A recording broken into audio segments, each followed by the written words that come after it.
should know, nigga. Probably heard.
Is Yay!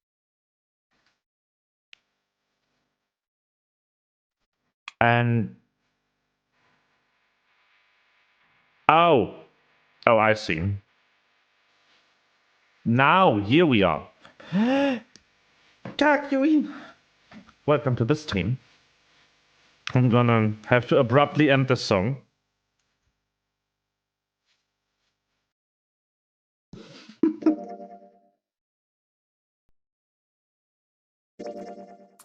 But yeah. So Here we are again. With the game. That is this one. Alrighty then. Okay. We have successfully reached the submarine ending. We have been murdered. That worked.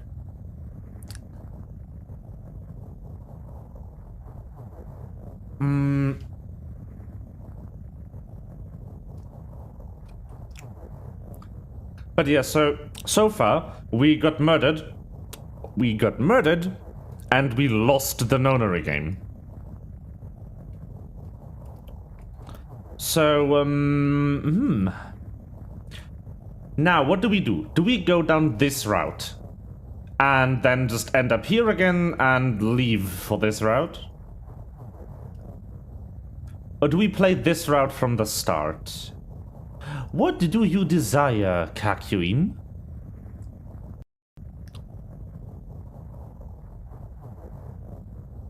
Which route will it be?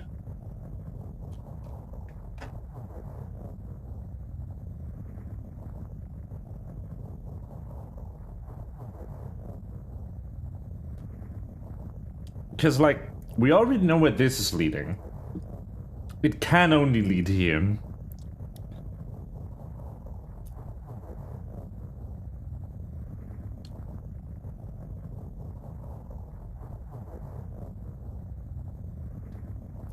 I'm pretty sure there is. Everything, the entire game, seems to be set up to let people survive. Ace even was the murderer of the 9th man. Zero hasn't killed anybody, like, directly. Zero only killed the 9th man by association because of the bomb.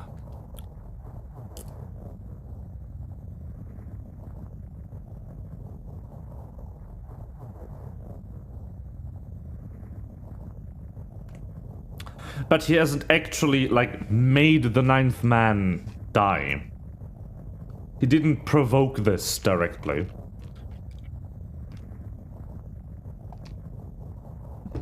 That's odd. It shouldn't be. I'll just move the application over to the other screen so it doesn't get fucky.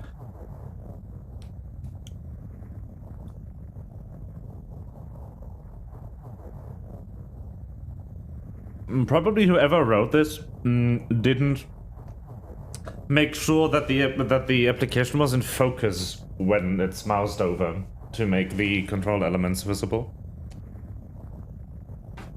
Because on my right screen, it was literally right here, behind the game window. So that might have fucked with it. I kind of wanna get this one first, you know?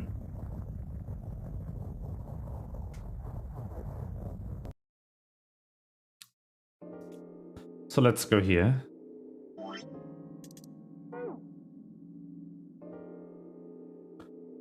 Let's go to the third choice, which is insisting on door 3. I want to go through door number 3. Nope, you can't. Huh? Why? Because it's impossible. If we split ourselves into 3 and 3, then we give up on going through door 3. Why? The bracelet numbers for the 6 of us are 3, 4, 5, 6, 7, 8. There are 2 combinations that can go through door 3 with 3 people. 3, 4, 5, or 6, 7, 8. That's it. Of course, 2 teams can't go through the same door. I see. That means one team would get left behind. That's right. That doesn't happen if we go through door 7 or 8? No, they're fine. We've got 3 options. Option A, have 3, 5, and 8 go through door 7, and 4, 6, 7 go through door 8.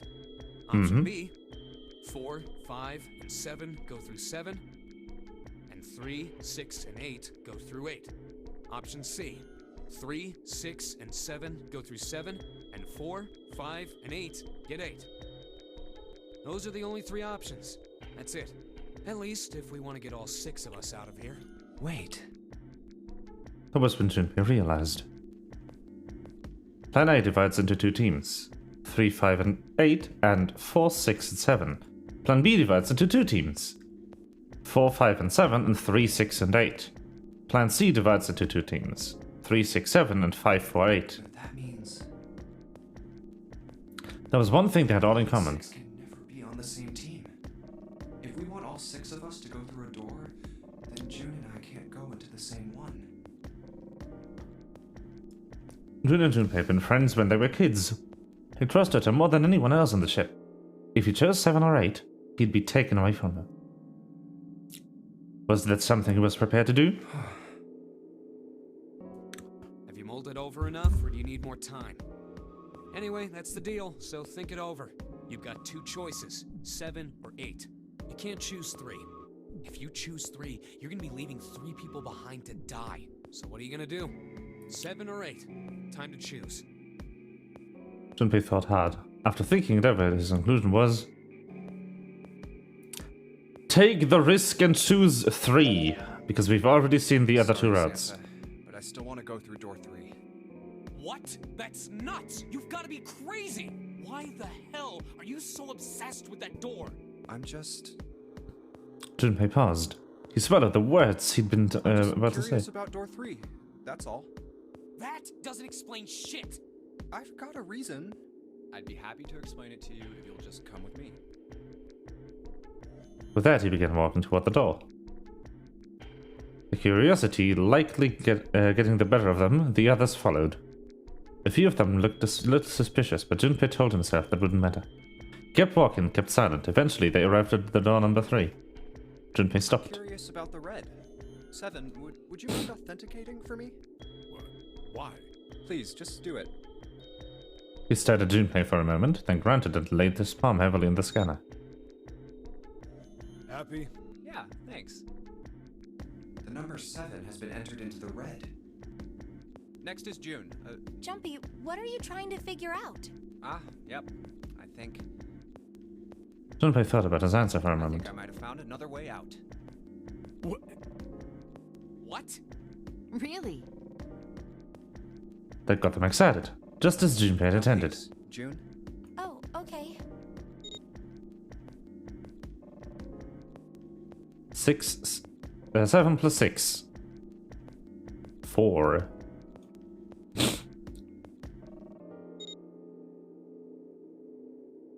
Nine. The only people who haven't authenticated now are Santa, Clover, and Lotus. So, what's your point? You don't get it. Think about it. Huh? What's the sum of your number and Clover's? 12. And what's the digital root of that? 3. Which is Santa's number. By the way, Lotus, what's the number that's currently in the red? 7 plus 6 plus 5 equals 18. It would be 9, right? Yes, and what will the digital root be if you add 3 to that? 3. The door's number. There you go. Hey, wait a minute. What the hell are you up to? I'm not up to anything. I'm just waiting. Waiting for what? I'm waiting for the balance to shift. Santa, or Lotus and Clover. Once one of you moves, the others won't have a choice. So I'm waiting. Junpei laid his hand almost casually on the lever. You son of a bitch! You tricked us! All that stuff you were going on about is all bullshit! Bullshit, huh?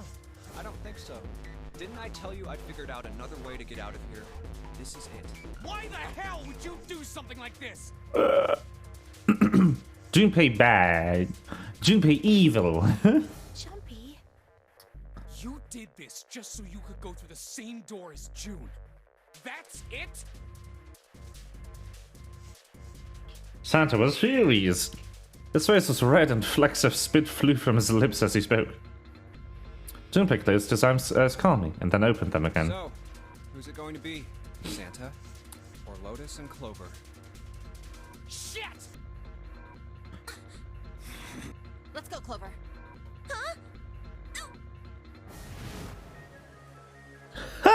Ah! She grabbed Clover by the sleeve and ran for Junpei and the door.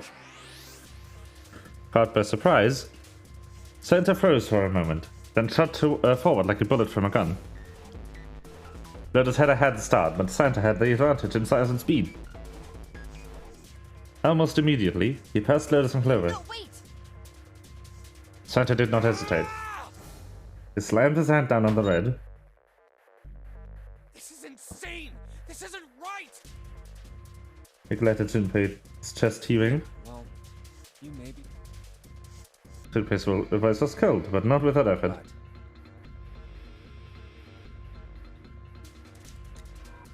He turned to the red and pulled the lever.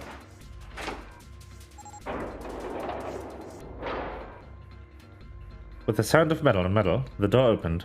It would only remain so for 9 seconds. There was no time to think. Go. Junpei and his 3 reluctant companions jumped into the door's gaping mouth, one after another. Hey! Detonator time! No!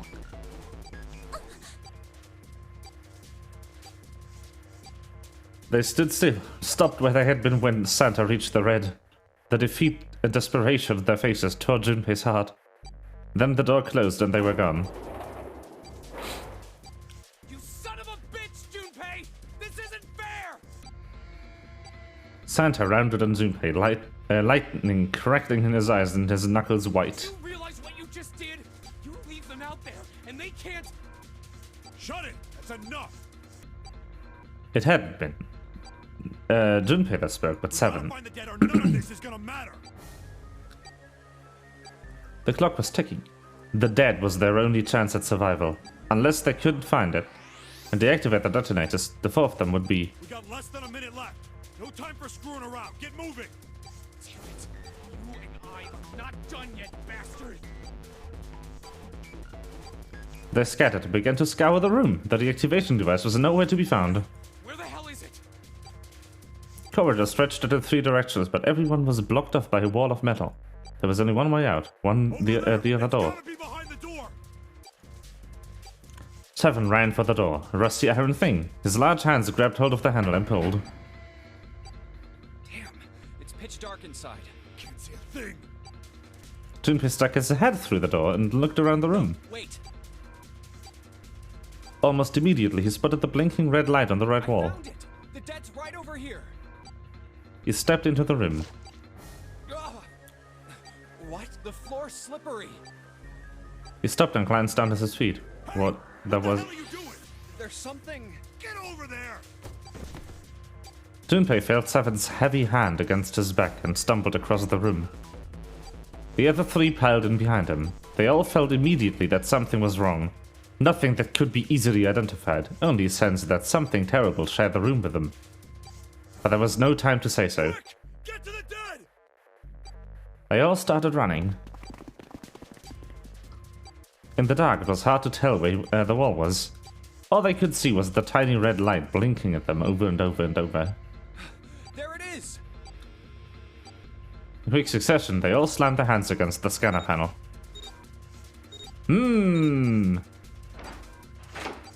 Yummy!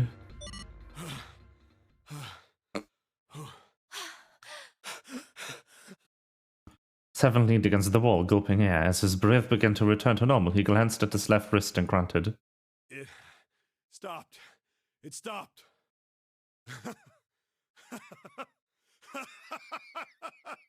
Well, this isn't Snake's corpse.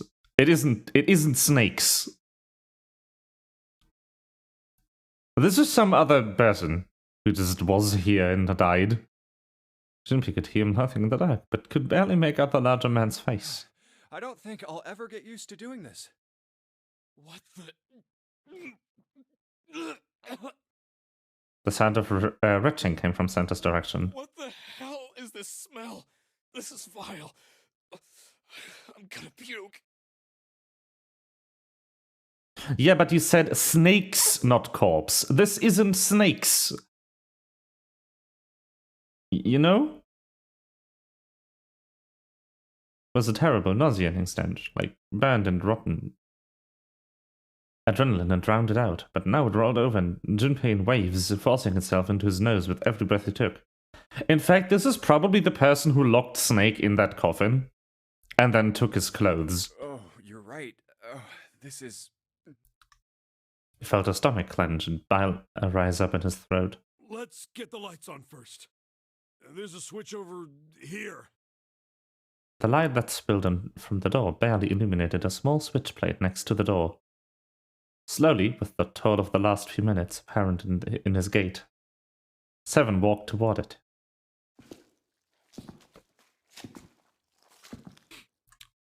He stopped as he got close and extended his fingers toward the switch. Okay, guys, I'm flipping it on. There was a soft click as the lights came on. Just as the lights turned on, June took in a short breath and... Yes, a scream echoes through the room. Junpei's breath stopped in his throat. His heart ceased to beat. Time froze. His mind scrambled to make sense of what he saw before him. What? Hey. Oh, this is... What was left of the body sat in a sea of blood. Chunks of flesh torn from the body sat in the blood like tiny islands in a great red sea. A vast ragged hole had been torn in the torso, and what remained of his intestines spilled out of it like fresh spaghetti. Smaller chunks of meat had splattered against the wall and become stuck there as they dried. Globules of yellowish fat had left trails like tiny slugs, and as gravity pulled them down the walls, even as they dried to it. Looks like an explosion. Seven's voice was low and strained. Just like the knife man. The detonator in his bracelet set off the bomb in his gun. Oh god. The bone is coming out of his left arm. It's definitely an open fracture. It looked as though the explosion had been quite powerful. His legs were both bent in an odd, unnatural way, and his left arm had split open, exposing the painfully white bone of his ulna? His bracelet lay next to him. It seemed to have hit the wall hard enough to have shattered the display, which lay on the ground in pieces. This is the worst. Yeah, can't even tell who it is. Half of his head simply collapsed. The blood coating almost made it look like raw pizza dough covered in tomato sauce. The forbidden pizza. His clothes too were covered in blood. The burgundy tie, the white shirt, the jacket with the yellow piping, and the grey slacks. But the clothes are... They were all familiar to Junpei. Is that... Snake? Forbidden pizza. Gib? No, I will not gib. Santa's voice wavered as he spoke, his mouth dry. Oh my god. Finally, Junpei spoke. Why did this happen? Suddenly, June was screaming, her voice broken. It was an eerie scream, full of insanity and not entirely human. No!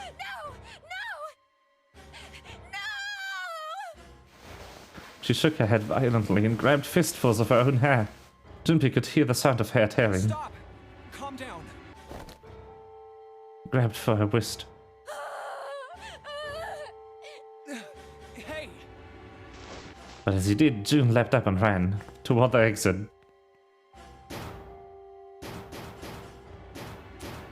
Please! Get me out of here! You have to let me out of here! She screamed at the door, her fist slammed against it with a hollow sound. Junpei could see drops of blood on her knuckles. Why are you doing these horrible things to us? What did we do to deserve this? June. She screamed again, a desperate, mindless cry, her fists flailed against the door. Get me out of here! Please! Please! Just let me out! June. Junpei couldn't watch anymore. He ran to June and wrapped his arm around her, pulling the screaming girl away from the door. Calm down. I actually really wonder who murdered everyone in the submarine ending. Get off of me! Let me go! Let me go! Please, calm down. Like, that's the one I can least figure out right now. She scrambled for a moment, her legs skittering across the floor, but her resistance didn't last long. Because if this also leads to the same submarine ending, you know, which it does according to Flowgraph Senpai, if this is forced to lead to the submarine ending, that means that the 10th person in here is already dead at this point.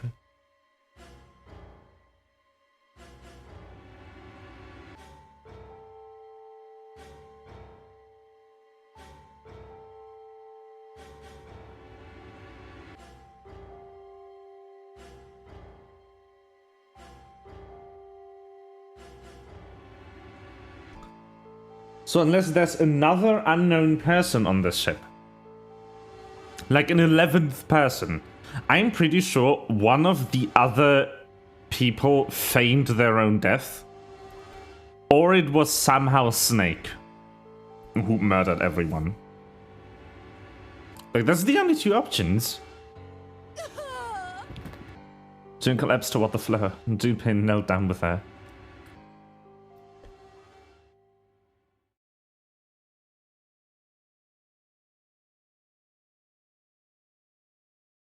She felt drops of something warm and wet. Was she crying?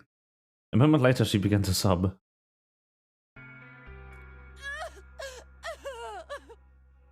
Her shoulders shook and great hot tears rolled down her face like rain. We're gonna be fine. It's gonna be alright, June. It's going to be okay, Connie. Her name was a wisp. I'll be here with you, okay? She nodded once. Thank you. Thank you so much, Jumpy. A trembling voice pulled at Junpei's heart. He stroked her hair gently. His face was so close to her. The scent of her hair was nostalgic. Do you feel better? Yes, but I'd like to stay here. For a little while, at least. Jumpy's body is so warm. Huggies! Several minutes passed before June's tears had dried. Junpei stood up. He bent down, put his arms under June, and helped her to her feet. They didn't speak. Neither did Seven or Santa. A person was dead. They had died in that room, a terrible way. Junpei knew there was no way he could make himself forget that. There was no way any of them could forget it, but mourning would do no good. They spread out to search the room, but each felt as if their heart was made of lead. We better get to it.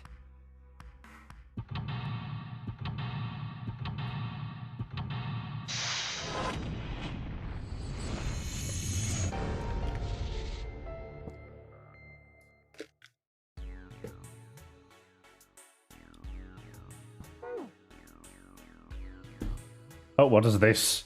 Woo! I never pressed WASD in this. Nothing usual there. A thermometer.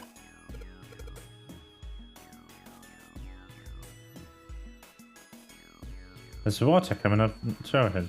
See, shit, it's hot. Really hot. Man, the water must be about boiling.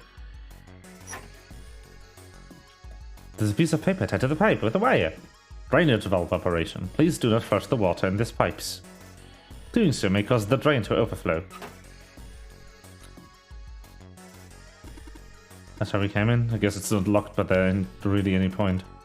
All that's out there is the number door. You can't go back through the number door, even if you wanted to. This letter's written in blood. LLR. Do you think that might be some sort of dying message from Snake? No, that's impossible. You saw the body. You aren't doing anything after something like that happens to you. And this... The way the blood dried tells you it's real old. Whoever's blood this is, it ain't Snake's. And you're saying this blood was pretty a long time ago? Yeah. Interesting.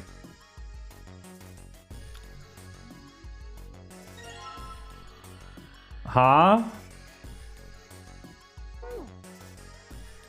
Wooden box, something in here. Luminol.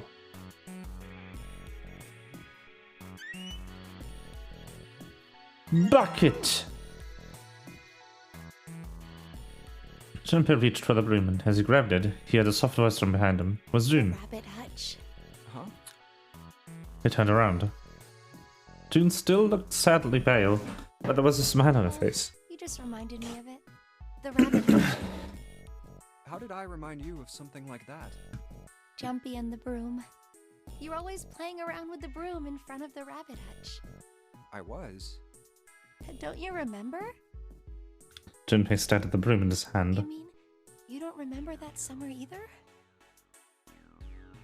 She looked very, very sad. Ah. He shook his head. Of course I remember. How could I forget something like that? It was terrible. Backstory! You know, I'm still trying to, like, piece together what everyone here is doing here. Like, okay, so we know why Ace is here. We know why Seven and Lotus are here. We have no idea why the ninth man is here, but if Ace knew him, he probably was involved with the pharmaceutical company as well. We know that Snake is here because he was a participant in the original Nonary game.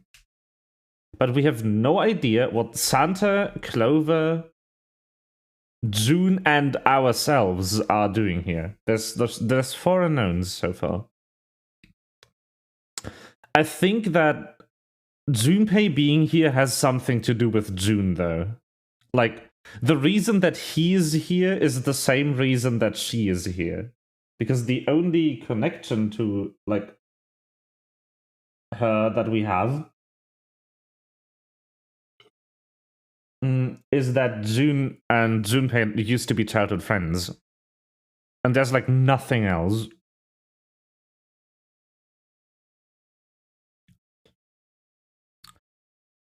The chief duty was to clean the hatches every morning. One of the final day of school, before summer vacation began, Junpei overslept. He rushed to school and found June standing in front of the rabbit hutches. No sooner had Junpei arrived than June began to cry. He had no idea why until he looked behind her into the rabbit hutch. The first thing he saw was blood. The hut was filled with dead bodies of the rabbits.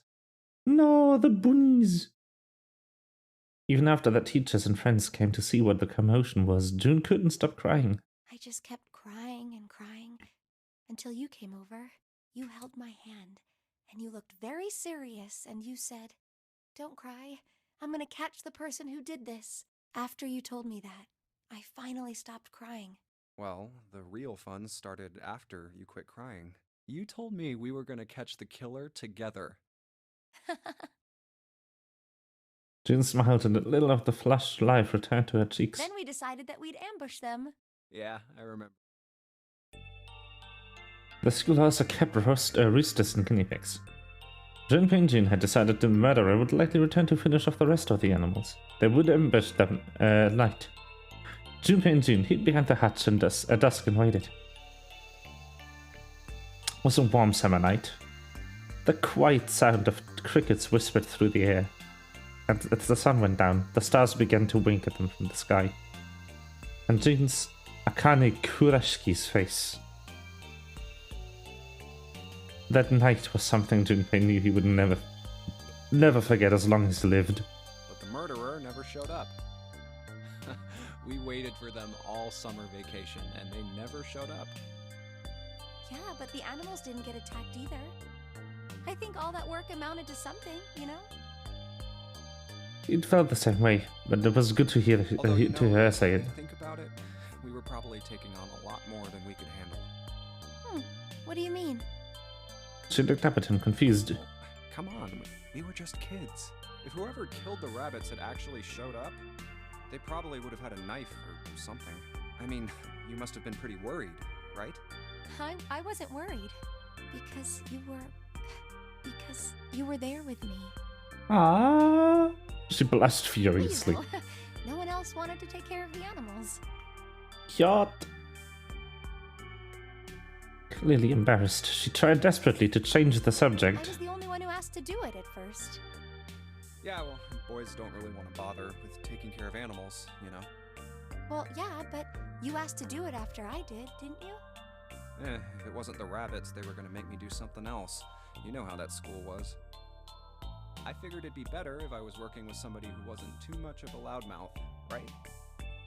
Somebody who wasn't gonna tell on me if I felt like blowing it off.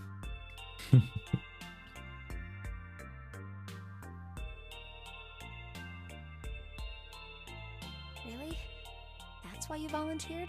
Yeah, it is. He nodded quickly, much too earnestly, and then quickly looked away at something very important. Of course. That hadn't been the reason, of course.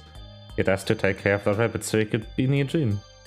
But it had been so long ago, he couldn't bring himself to tell her now that how it felt back then. It would be embarrassing. He took a quick breath to clear his head, tossed the broom up, and then snatched it out of the air. Well, we don't really have time to be walking down memory lane like this, you know? We've got to figure out a way out of this room. Otherwise... Yes. I'm gonna look over there. Ah. I'm going to look over there. June nodded cuddly, then turned away and turned and walked away. Ah, that's right. The pool of blood.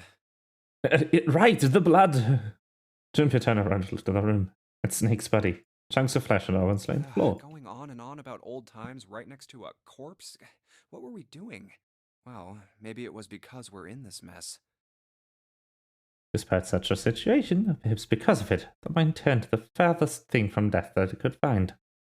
Still, Junpei couldn't help but feel a twinge of guilt at wanting to so desperately to live when Snake lay dead before I him. have to survive, no matter the cost. I need to make sure she gets out too. As he stared at the clumps of blackened flesh, all Junpei could think of was how much he wanted to live.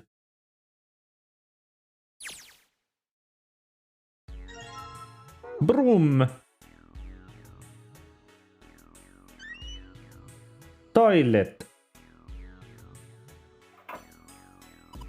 What do you think this is? Looks like tar. Kinda sticky. Don't think we can just wipe it off. Without just pouring some water on it's gonna help much either. Hot water? If it's some really hot water, like boiling hot, then maybe that would wash it off. Wow, how lucky that I have a source of boiling hot water right here.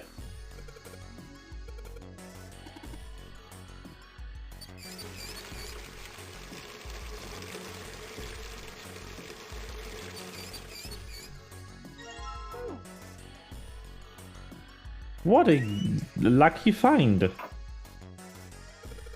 Flush the toilet with hot water from the bucket, that should clean it up.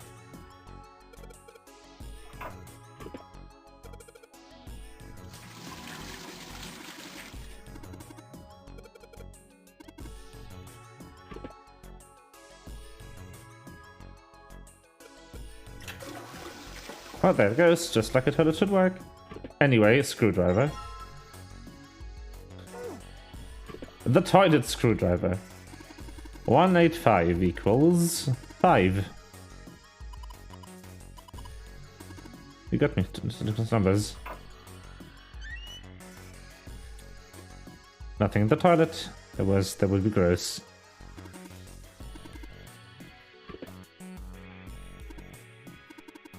Is that a card? Yep.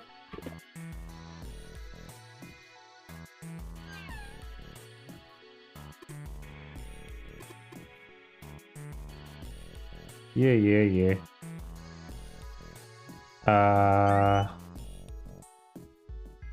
Wooden box, nothing else in there. Thick pipe. Thick.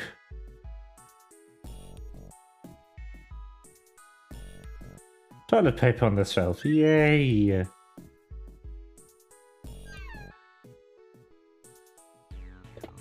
Oh, there's a key card on here. Yeah, blue card. It's too deep.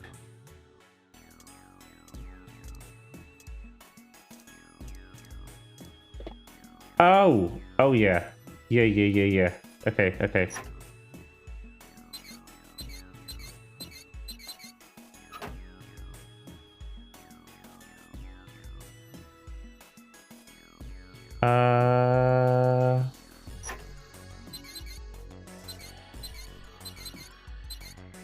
Oh boy.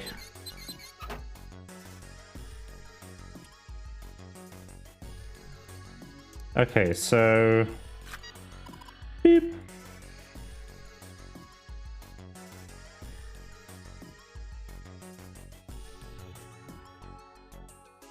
Hmm.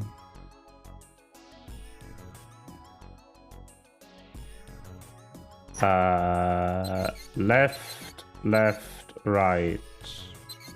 Left, left, right. No?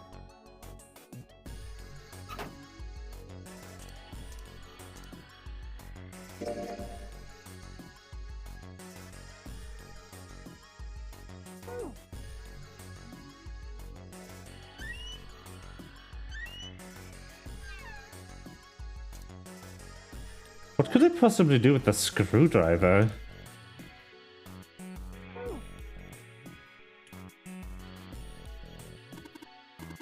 Don't really think we're supposed to use the luminol here.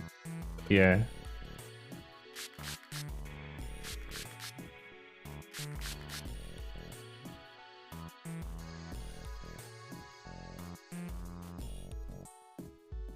Okay.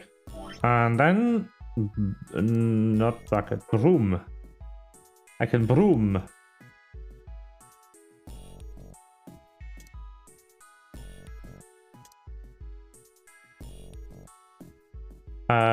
Glows when it reacts with blood.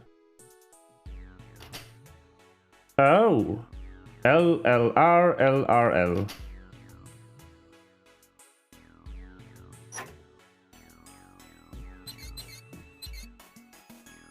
I did put a person in the wall. I wonder if it actually did anything. Hey, this drain's acting up. What the hell did you do? Just mess with the walls a little. Nothing, Meg.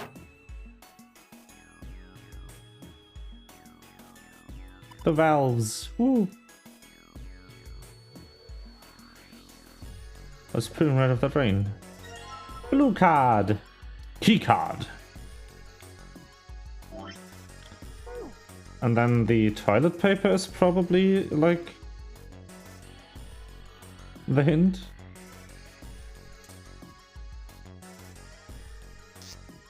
Hey, Junpei, you know why thermometers only go up to 107 degrees Fahrenheit? Aww, No, more Can't say trivia. I ever thought about that. At 107 degrees, the cells in the human body start to die, and the organs begin to shut down. The proteins in your cells start to harden. It's like when you hard-boil an egg. Even if you cool it down afterwards, it won't go back to being a raw egg. In other words, it's dead. That's why thermometers don't go past 107. There's no point. Oh yeah? But it's pretty rare for a fever to get that high. Even viruses and stuff don't usually drive the body temperature up to 107. Of course, there are other external things that could. Aww. Like what? Well, let's see. Something like getting locked in a sauna. Or getting thrown into an incinerator and burnt to death. Yeah, I guess that would get a little hotter than 107 degrees Fahrenheit. All right, I got it. Woo! Huh? What's up? Nothing. Forget about it. What was that all about? The incinerator was probably about his sister.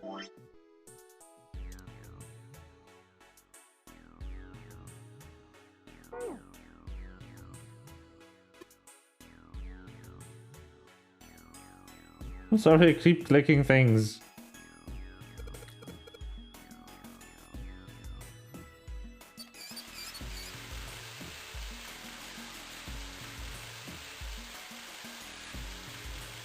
Yep, looks like that's doing the trick. There goes the guards.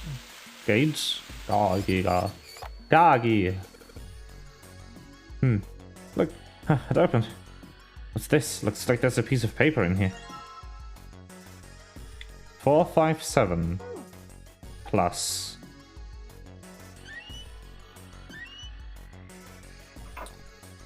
185. That would be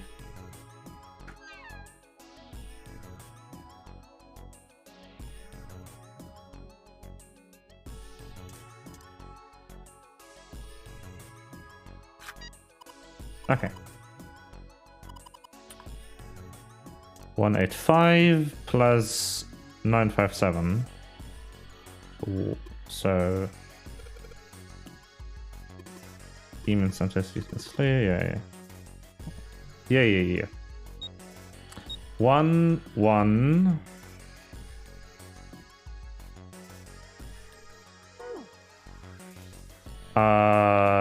That would be 8. Would be 3. 1, 1, 3. 1, 1, 4, 2.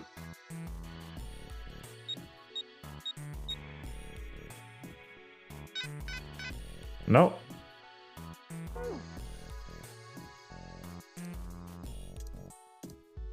I didn't solve the toilet paper or the broom hint yet.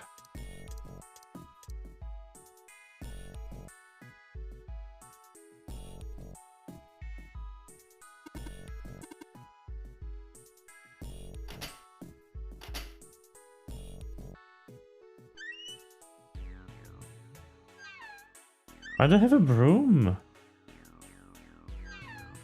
What does the broom do?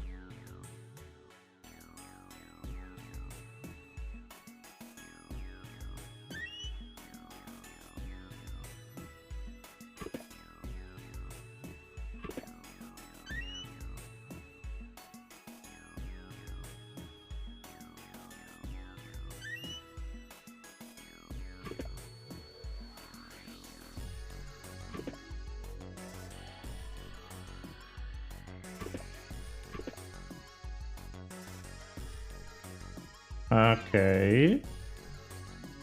I'm a little confused, I'll admit.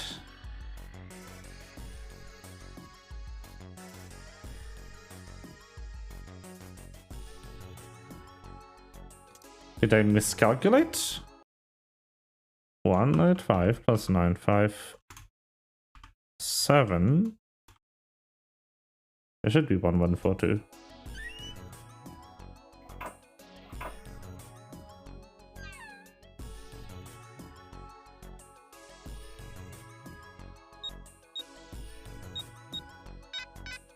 But it is not the solution.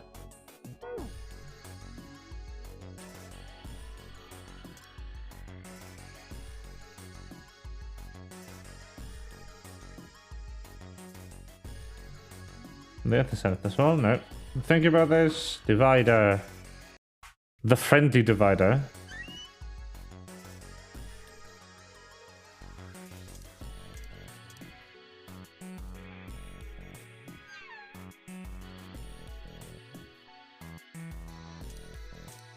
What is the toilet paper for?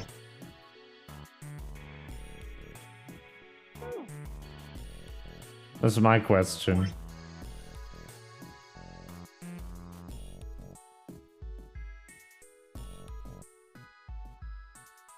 X... like...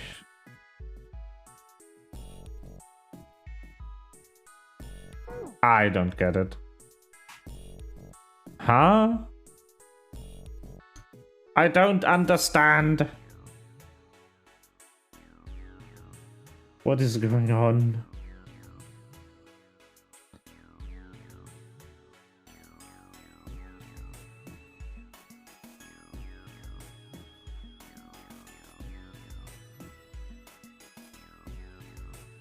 Don't understand. The shower room. Can I look at the ceiling or something?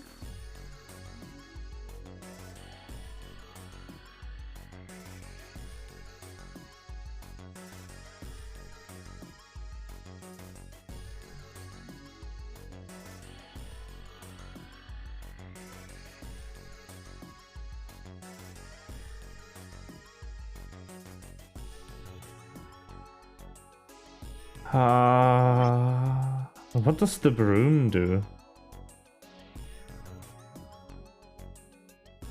Combine broom with toilet paper. Huh? Oh. That actually worked. Okay.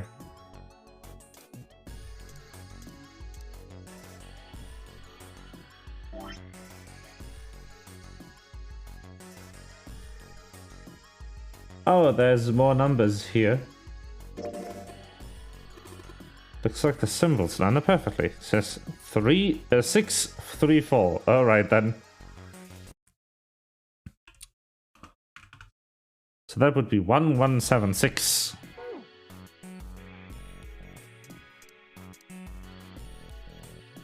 Uh, 1776. Aha! Okay, wrap toilet paper around a room was actually the solution. I did not expect that. But okay. Okay then. You found it. Woo! There's a large iron door at the end. Let's take a look. Huh? What are you doing, Seven? Well, I figure maybe we might want to come back here sometime. So, I stuck the broom in there to keep the door from shutting. Alright, let's go. Jumpy, look! What's up? What's that on the wall there? Oh, I think it's Map. a map of the ship's interior? It says C deck. So it's the map for this floor then. We'll have time to study it later. Let's keep going for now. Ready? I'm gonna open it.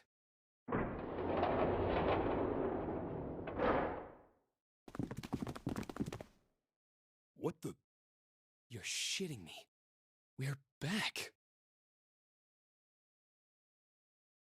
Yep. We are. Yay. Clover! Lotus! And Ace! I'm glad you're all okay.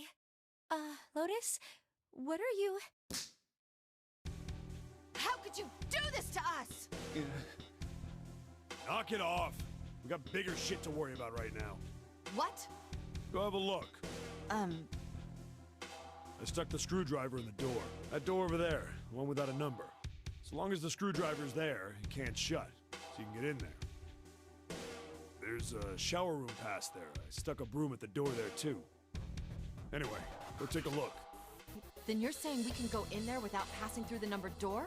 Yeah, Yes. that's about the size of it. Wait, what the hell is in there? You'll know when you see it. You will know. Fine, let's go. My goodness. I know I said I was sure you'd come back for me.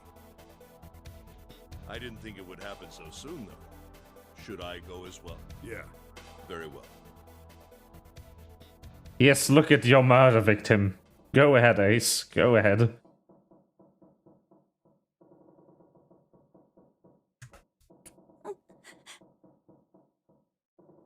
Snake was probably murdered.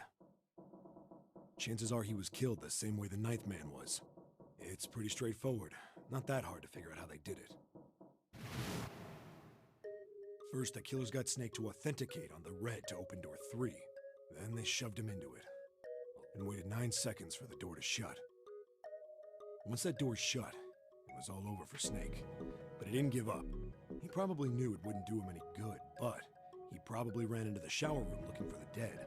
It was a small chance, but it wasn't like he had anything to lose. Yep. Unfortunately, it didn't work. Oh, The detonator no. is only deactivated if everybody who authenticated when they went in uses the dead. Snake was the only one who went through the door. And then, 81 seconds after he was shoved in, that happened. I see. So that's what you meant by killers, huh?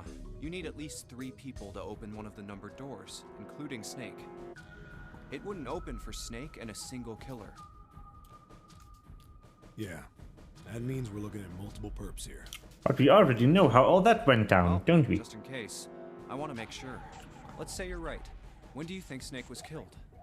When we all split up to look for the parts for the Reds, I think. Right after that was when we noticed he was gone. Then that means none of us have alibis. We were all off searching the rooms we'd been assigned, looking for those parts. Yeah, that means anybody could be a killer. Wait a minute. What are you talking about? How can you say that so casually? You're implying that one of us is a killer. Well, not just one of us. If I'm right, then at least 2 of us are murderers. Why don't you calm down a bit, Seven? What are you going to gain by being Yeah. so suspicious? That's what Zero wants, you know? What Zero wants? Exactly. This game was set up by Zero, wasn't it? Any game has a winner and loser. Whoever makes it through door 9 is a winner, and those who don't are the losers.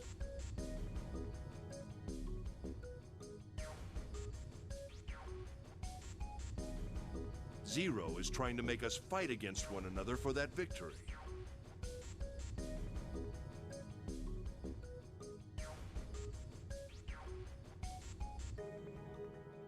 Then you're saying that Zero is trying to split us up by making us fight each other?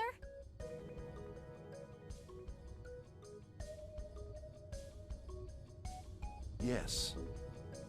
That is why we can't let ourselves fall prey to suspicion.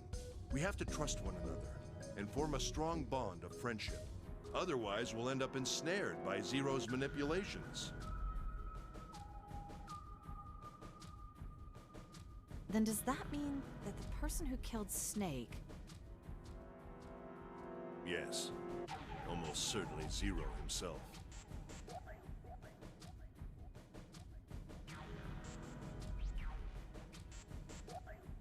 If there's anyone we should doubt, it should be Zero. Or the person trying to put the blame on the unknown, you dickhead. Masterminded this game and kidnapped all of us. Doesn't it seem reasonable that he would have killed Snake as well?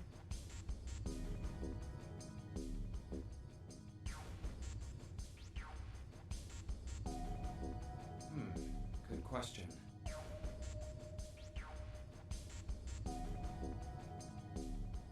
If Zero killed Snake, then Zero is on the ship with us.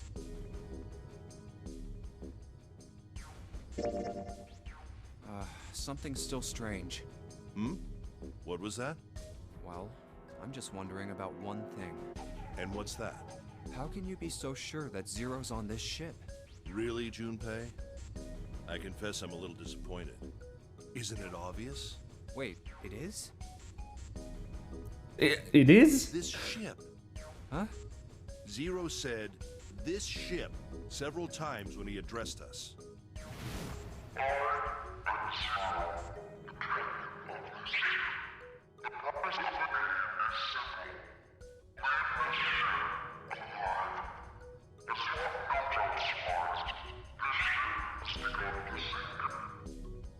If he weren't here, he wouldn't say this ship, would he? This ship. He's saying something like, that ship, or the ship. Oh, yeah, I guess that makes sense. What? No. If Zero's on the ship, where is he? I think Zero is one of us.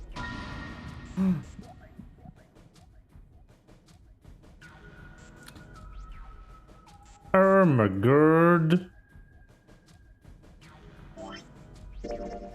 But yeah, we are now in this stretch right here. That's possible. Huh? Like Clover said, Zero might be one of us. What are you saying, Jumpy? Didn't you hear what Ace said? Exactly. I said we shouldn't suspect one another for no reason. No reason. I've got a great reason. And what's that? The bracelets. Why are the bombs in our bodies connected to the bracelets? You're all thinking Zero's hiding somewhere watching us, right? If he's doing that, then he could just detonate the bombs by remote control if someone did something they weren't supposed to.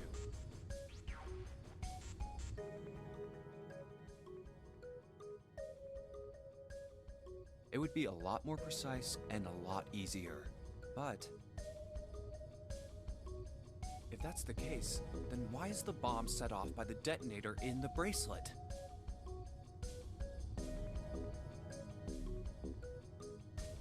Huh. You got a point. I'm I'm not done. Try applying the same ideas to the Nonary game. The puzzles here run all by themselves. In It's other all words, automatic. Zero doesn't have to be controlling them for the game to move forward. Why's that? Why would Zero bother to do something like that? So let's say you and Clover are right. Zero's one of us. If that's the case, then it'd be really hard for him to keep track of all of us or control anything remotely. That's why all the puzzles run by themselves. That's what you're getting at, right? Yeah. 7. Makes sense. When we were talking earlier, you said any one of us could be Snake's killer, right? Yeah, something like that. All right then. I've got a question for you, Ace. You said something like Zero must be the one who killed Snake, right? Yes, something like that. I can't think of any other explanation. Except for yourself being the murderer, dickhead. Combine those. This guy, unbelievable. They fit together pretty well, I think. Something like this. Whoever killed Snake is Zero. Hence, Zero is one of us. 7 and Ace's theories aren't mutually exclusive. They actually complement each other pretty well. At least they do if Zero is one of us. What were his motives? His motives? Yes, isn't that pretty important? Why would Zero want to hide as one of us? Oh, well, that's because... I don't know. Well, so much for making a persuasive argument, Junpei. In other words, you only had circumstantial evidence. I don't really think that's enough to go on, you know? Ah. But it is a compelling idea. And I'm pretty sure it's true. It's 3 in the morning. That means we have 3 hours left. Then we need to move now. 7, Clover, Junpei, I know how you feel, but you do understand that right now it's important we trust one another, don't you? You're right, but We must go. We have very little time left. our next destination is Mercury. Here we go. Oh, that's the... Yeah, I found it in the shower room. Oh, I see. It's got the Mercury symbol. Now we can go. Open door. Looks like there's only 2 floor buttons working.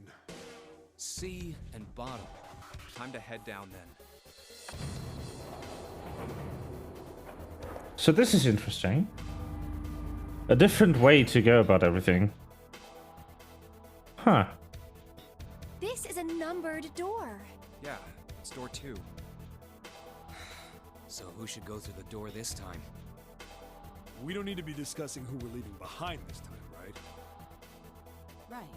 It's set up so we'll be able to meet up again once we get through the numbered doors. Then there's no need for arguments at this point. We should figure out who's going in first. Very well. Would anyone like to volunteer? I'll do it. I'll go too. And Go. I suppose I need to go too then.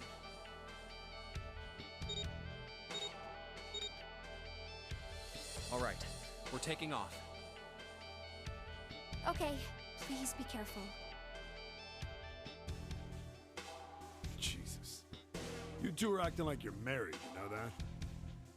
Oh, Don't be silly. Cut it out.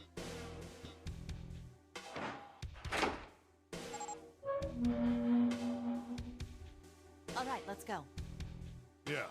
Let's do this. Go. Where the hell is it this time? I don't see it! Oh, there it is. It's right there. It is right here. Let's go. Woo. It stopped. It has indeed. It stopped. Okay, enjoy dinner. Enjoy the good food. Man, I'll never get used to that. I'm not sure it's something I'd want to get used to.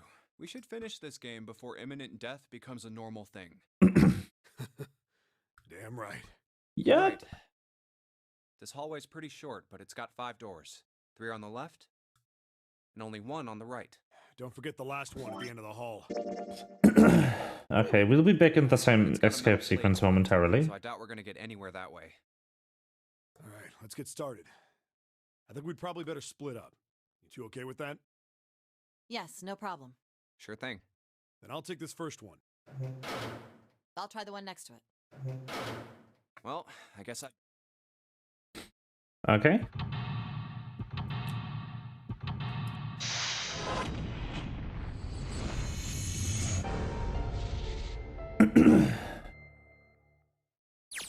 Emergence. Well then, this is the same sequence we've already played, and this will just lead to the submarine ending. Which means it is now time to get into the last branch.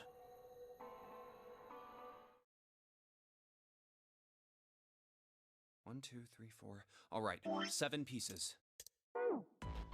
Time to get into the last door we haven't gotten in through.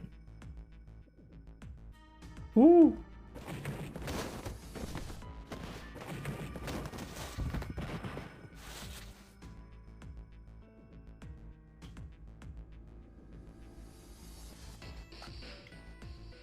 Okay.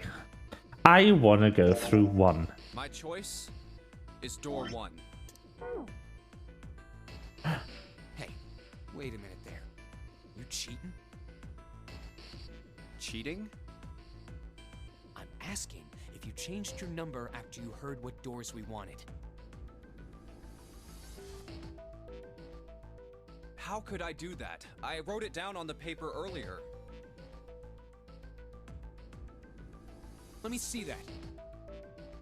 Sure, here. I had 3 pieces of paper ready. And I put the one with door 6 on it into the pot. Mm-hmm.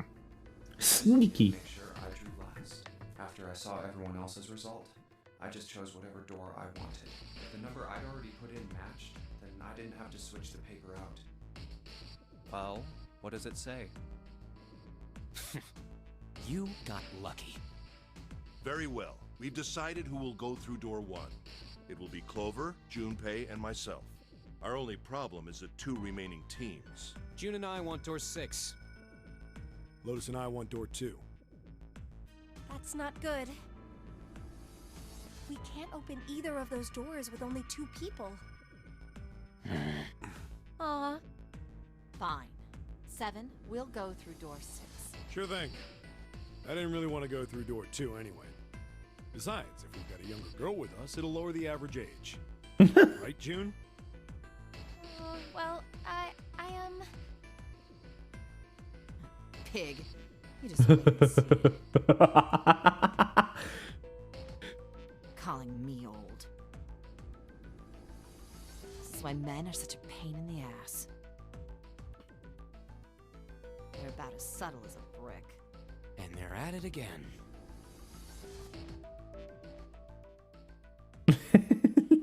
I'll see you later, June. Jumpy. Don't make that face. It'll be like what 7 said. We aren't going to be split up permanently till we find door 9. By the way, what route are we on for this? We're on the left route, okay? Interesting. We might get separated for a little while, but we'll see each other again. Otherwise, we won't be able to open door 9. That's how the Nonary game works. It is. You're right. It'll be fine. I'll see you soon. All right. See you later. Here's A deck. It was the door on the left, right? That should be it, yes. Here we go. Trying to get every ending. Just as Santa and Lotus said, a numbered door.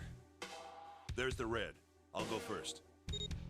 Now the 2 of you, if you would. Now, are you ready? Shall I pull it? Yeah, anytime. Very well then. Let's go. 3, 2, 1.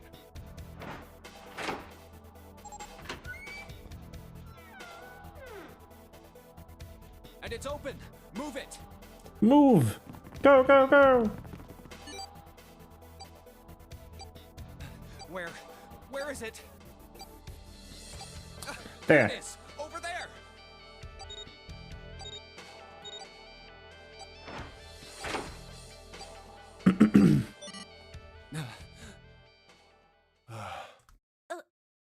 It stopped. Yes, it did. Whew. I don't believe I'll ever get used to that. I'm not sure it's something I'd want to get used to. You say that every Finish this time. game before imminent death becomes a normal thing. It's just a normal line here. Now then.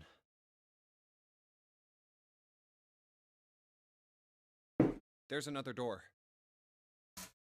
I like that though, that it's just like this constant in the game. That they always come back to this line. Let's try opening it. So, this is the wheelhouse? It appears to be. Ace, you investigate the wheelhouse next door.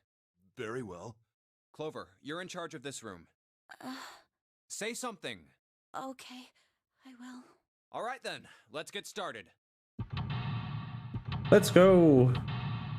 Poor Clover.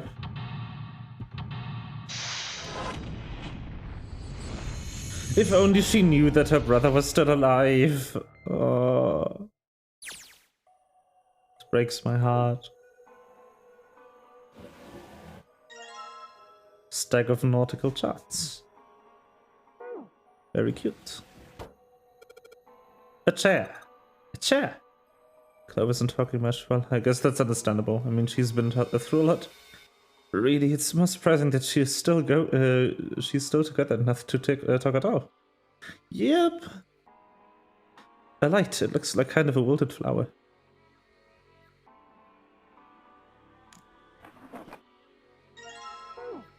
Pocket watch.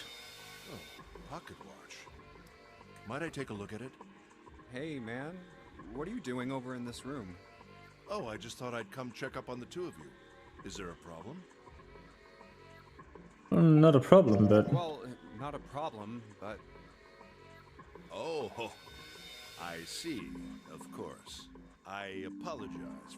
Well, best of luck. Huh? Ow. Ah, what the hell? Ah, my head. Your head? Yes. There was something I wanted to check, if you don't mind. Yeah? What's that? Pardon me. Hey, what the hell are you doing? Whoa, what are you putting your hand in my pocket for? Stop! The heck? Just as I thought. You switched them, didn't you, when we voted? Well, I can't say that I care. I managed to get through the numbered door I wanted, despite your mischief. Then, why did you... Oh, simple curiosity. I hope you won't think ill of me for it. Alright. The fuck? Damn. The actual fuck? What the hell? Wooden box. Maybe a case for letters. Hey, Clover, you ever read letters? Nothing.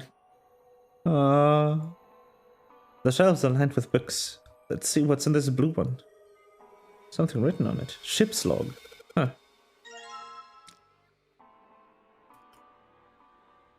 Right drawer? Nothing. Left drawer? Nothing. Center drawer? Nothing. A map. It's got the Atlantic Ocean in the middle. Agent P, what do you think of these red things are? Hey, they look like pins. What do you think they're for? Who knows? What do you mean, who knows? Come on, be serious. I am.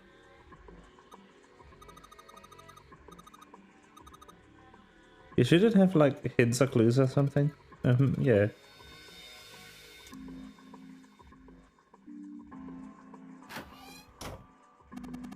Compass. It appears to be broken over. You see, the glass cover has been smashed to pieces.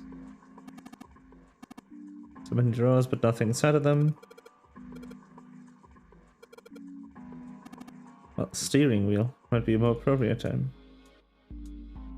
There's another room on the other side of the window. Some sort of square device embedded in this door. This is where the pocket watch goes. I'm sure of it. Junpei, are you trying to open that door? Look at it, it's pointless. I tried it earlier. It won't open.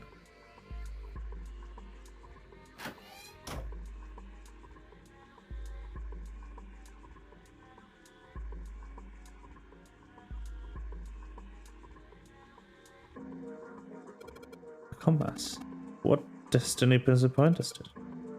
I really hope you did think that sounded cool. Engine order telegraph.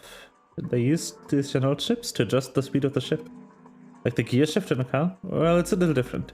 The device doesn't connect directly to the engine. In short, it's a transmitter. The navigation officer uses it to set the speed of the ship and sends a signal to the engine. There's a handle on top of it, which can be moved back and forth to... There's no handle.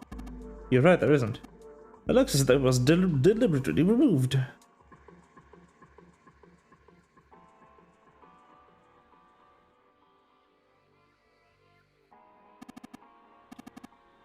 I often used to subdue large men like 7. What? It's a joke. Thank you, Captain Obvious. Ace, you really kinda suck at making jokes. That was rather cruel. F. It moves! Well, when you move the wheel, the compass also moves. What do you mean? The ship, it's moving. Like... The wheel and the compass must be connected to one somehow. Okay, huh? Well, let's try turning it again.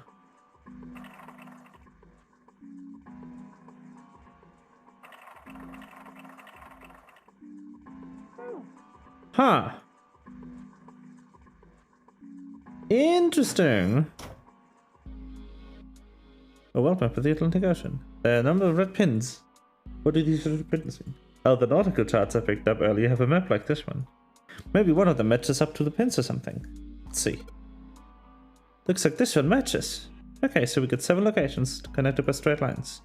Each one has a word next to it. That's probably the speed. Perfect.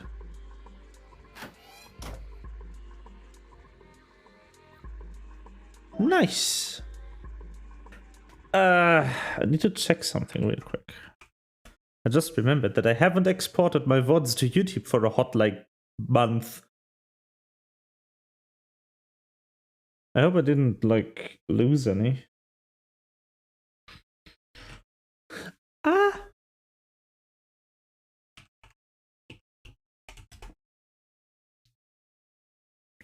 Twitch TV. I probably lost a few, actually. I haven't exported any in really long now.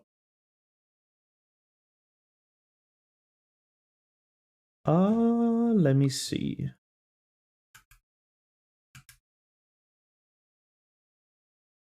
So, the latest recording that I still have of a past broadcast. Oh no, they're still good, actually. The latest upload I have was a Legends Arceus stream from the 23rd of February. So...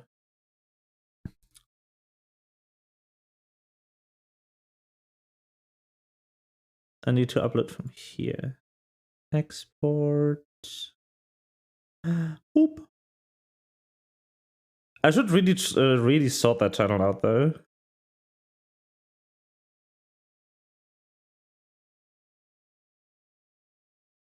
I'm just randomly exporting them now.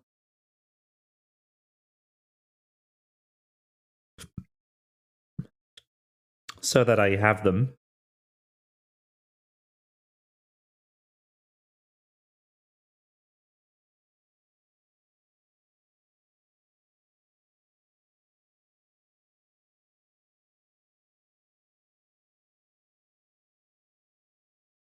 Doors game.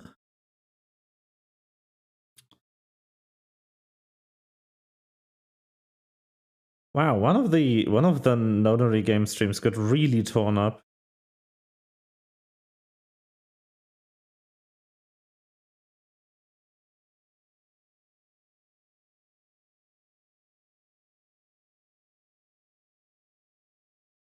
muted audio on those. That is strange. Why? And where?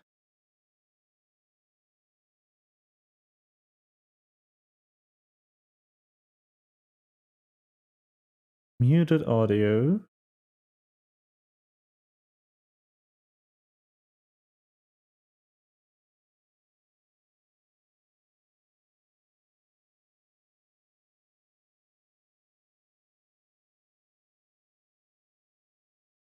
Oh, it's from the music I use. That is weird.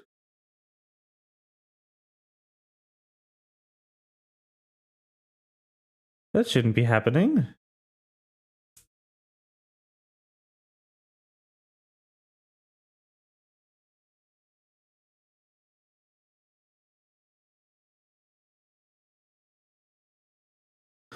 I need to figure that out later. Anyway, back to game.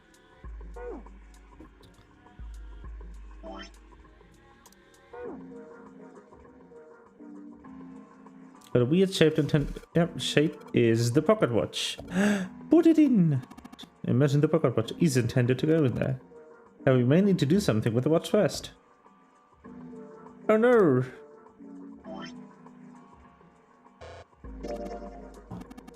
Does appear to be working. The hands have stopped at 5 minutes, 39 seconds past 10 o'clock.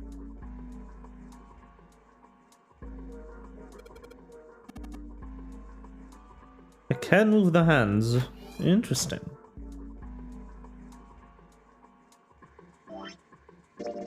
Okay, so we have the ship's log.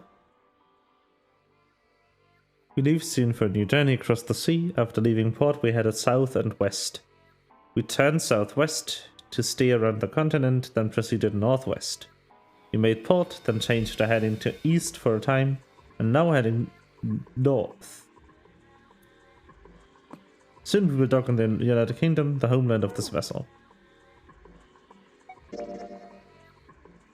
Shows directions of southwest, south, southwest, southwest, northwest, east, north, and straight.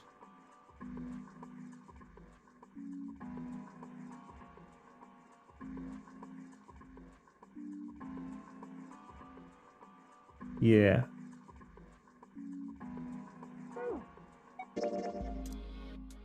Yeah. Like this. And the ship's log that matches up, yeah.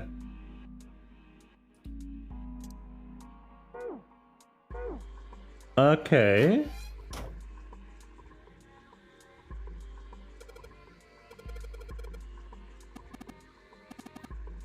Ship stopped.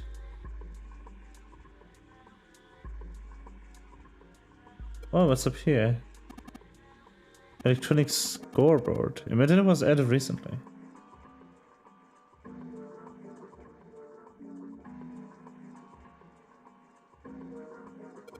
Okay. South.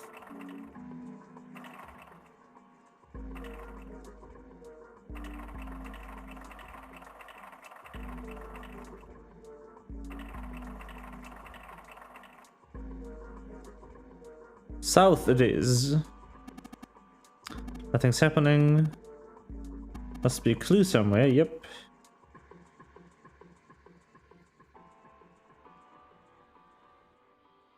No, this one is missing the thingy.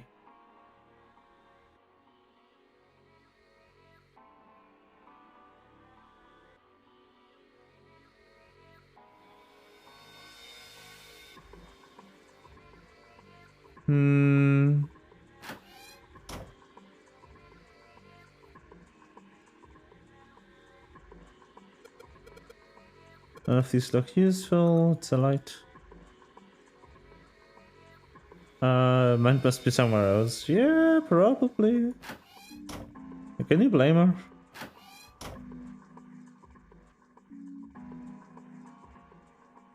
The dead.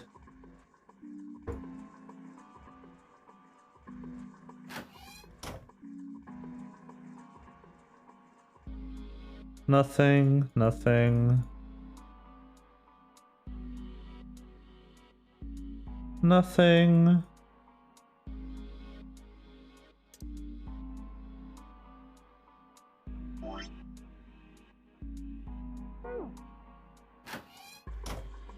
Isn't time anywhere? I'm definitely missing an item. Somewhere in here. Little plates, yeah.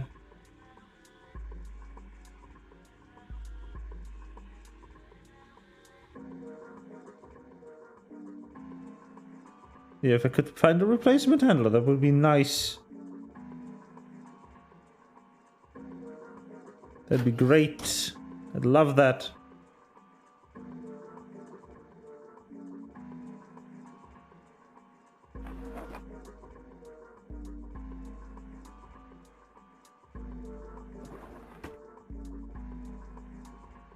A chair. Nothing left in here.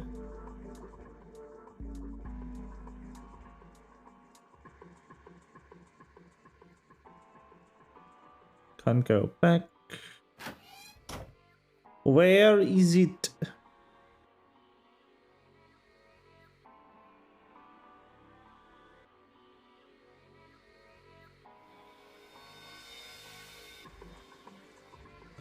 Okay, yeah, the watch has to go here, but it has to be set first. Ah!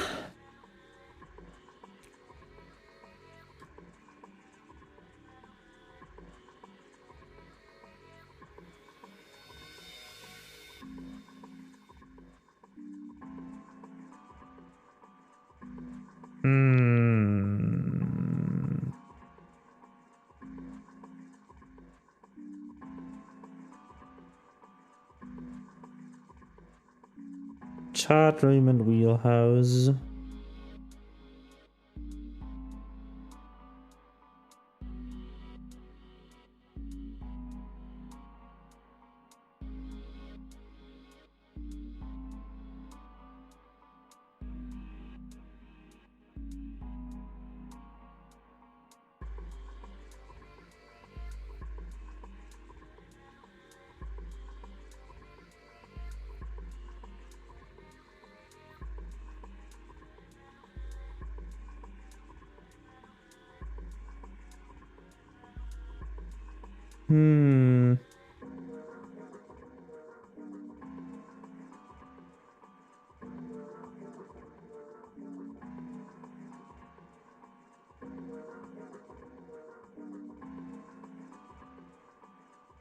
Okay, so it's... Maybe... I don't know what to do.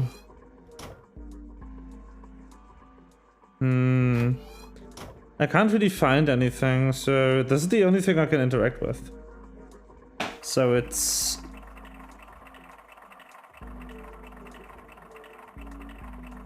It's south... west... southwest... northwest...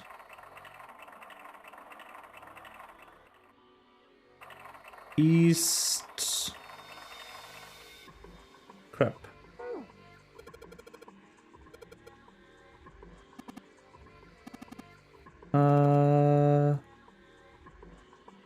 It is what it means. Then maybe it would show the order that I'm supposed to enter this stuff in.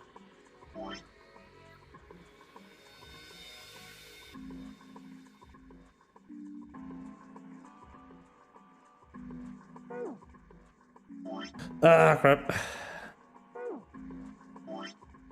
But am I dead on? Like... Southwest, southwest, northwest, east, north, and straight. South.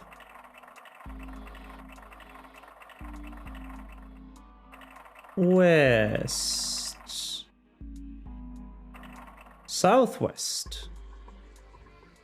Northwest.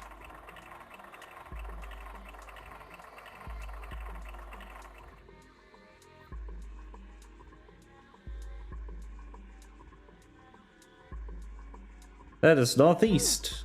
I'm stupid.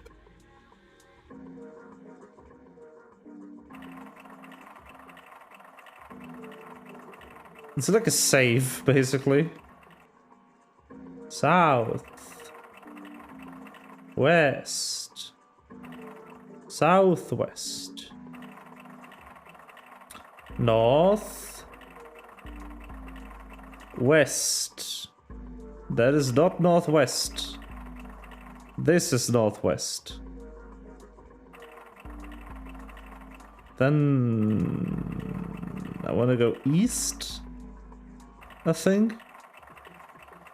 And north is so messed. This is messed up completely. I think it matters where exactly I stop them.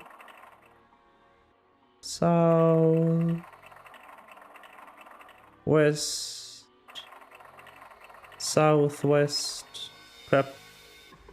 Again, south, west. This is the fact that the game lags when you do inputs is not helping. Northwest, east, E, and north. Huh? What the? The handle came off. The handle! Stooping so low, are you, Zero? So, I sure hope this handle fits. Yes, it fits. Excellent. That should allow us to operate the engine order telegraph.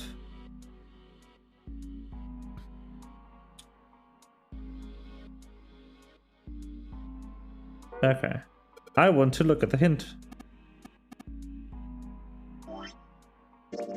File. Ship's log. Full, half, slow, full, half, dead, stop. Full, half, slow, full, half, dead, stop.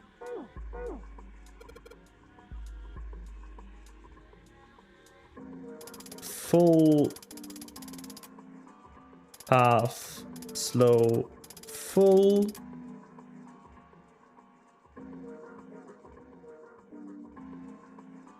Was it slow, dead, stop? No? Half dead, stop. Oh, whoops.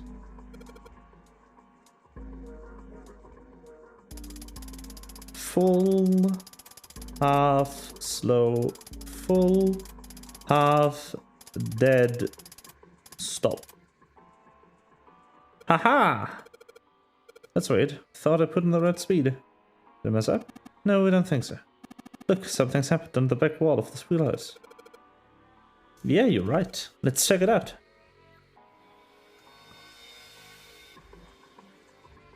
There's something on the wall that looks like like an arrival board. There are a whole bunch of words on the left side of the display. What the hell is this? They're names of ports across the world. I imagine it's showing us the ship's route. You know, just like the ones you might see at an airport. Departing, carrier, flight, and blah. Like that. Oh, I get it. It does look like this, right? And the names of the ports along the ship's route. Looks like only one of those has a time on it, though. The time of the last line, right? 10 seconds past 3 o'clock. Perhaps that's the arrival time?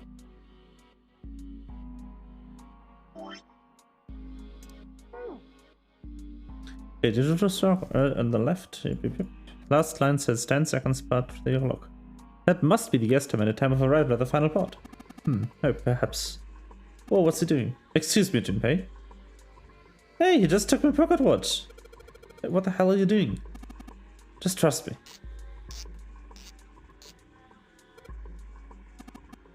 Should be fine now. Well, thanks for giving me the pocket watch back, but you don't need to look so smug about it. Let's see what he... Oh, he moved the hands. 10 seconds past 3 o'clock. Oh, so if you change it to match the final arrival time... Ace nodded slowly.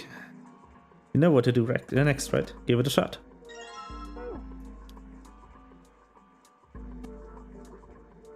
Boop, beep, Looks like this is some sort of lock. It's got a weird shaped indentation in it. Actually, it's shaped just like the pocket watch I've got. Let's try putting this in here. Yes, it says open now. Good work. It seems like you were successful. Well done, Junpei. Hey, Clover. What? Look, we unlocked the door. And we can get out of this room. Oh. Well, let's go then, Clover.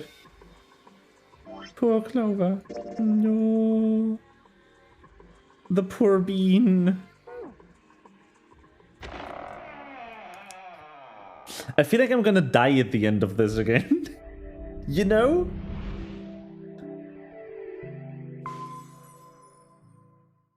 I get the sneaking suspicion I'm gonna get murdered. It's far too narrow to be called one. Auto mode it is. I'm tired of Seems to be clicking. the only route. Yeah, let's go.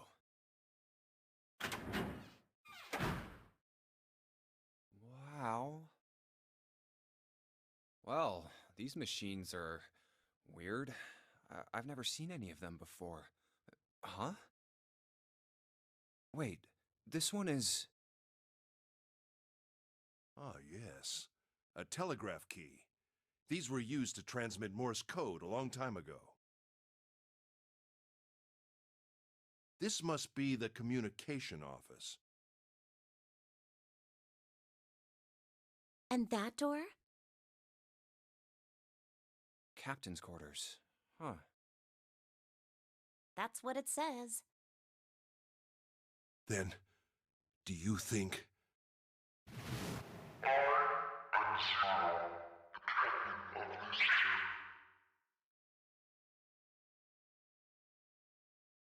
Well, we won't know if we don't open it. Is this Zero's place? Whoa! Whomst? Not again. Another dead person! What the fuck? Damn. Why is there more dead people? Wait. We didn't check his pulse yet. Maybe he's still alive.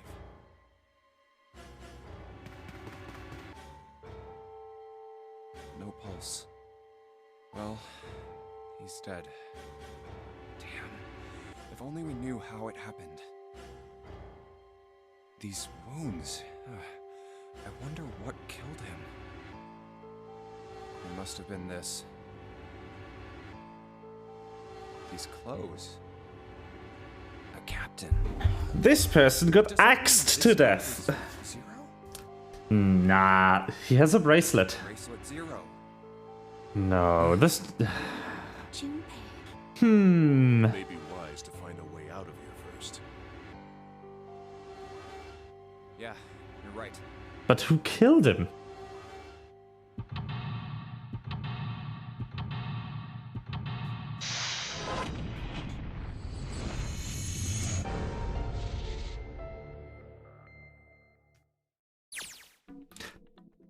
Who murdered that guy? With a zero bracelet.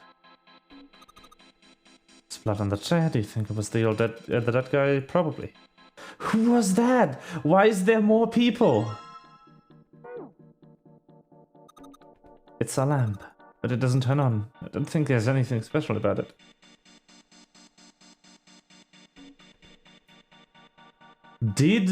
Okay, question, because what? Can I proper communication service, JS? You're gonna leave me alone in here? Could stay with me here a little longer? There are lots of places we haven't looked. Okay, I will stay with you, Clover. It's okay. A camcorder. It looks like it's pointed at the door. Oh, the power's on. How would someone videotape a door?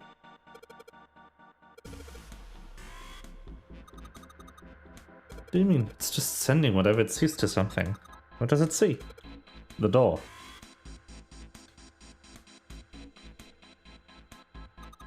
A bed. Nothing on it. You could sleep. They look like batteries. There's a cable running from them to the monitor. The chair. What's the deal with this? It's some kind of code. The 4 rows of numbers and letters. They all start with a 0 and end with an 8, F, N, or V, respectively. Maybe this has something to do with a number basis? That's it. The drawer. Nothing inside. There's a bunch of weird buttons on here. They probably switch what you see in the screens. You know how to work this thing? Why don't we just press one of these? 0. Nothing in the monitor, just static. Hey, is the door on the screen the one right behind us? You're right. So whatever the camera sees is sent to the screen in real time. I wonder if that means something. Huh. Z-E-R-O, huh? It's like he's making fun of us. What do you think? Nothing. What about him? Do you think that's really 0? I don't think so. There's no way that's him. Didn't I tell you already? 0 is one of us. Yeah, right. But who's that then? I know it's important to figure out who this guy is, but don't you think we should figure out how to get out of here first? But... Please, I don't want to waste any more time. All right, sure thing.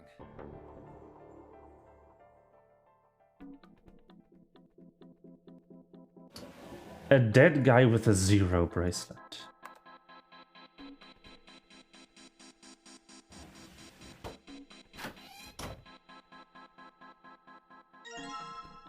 Screwdrivers.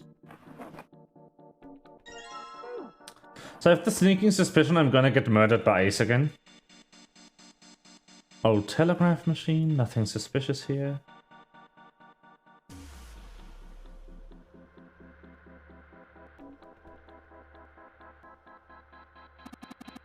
Looks as though the drawer is the only thing that's locked. Don't see keyhole though.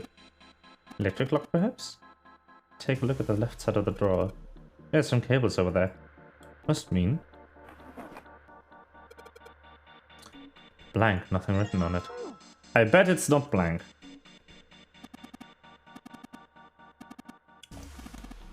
Imagine it's broken. I don't think it's broken. Telegraph. Zero would have never made it that easy. So you think it's broken? No, it works. I'm just not sure if it actually transmits anything outside of the ship.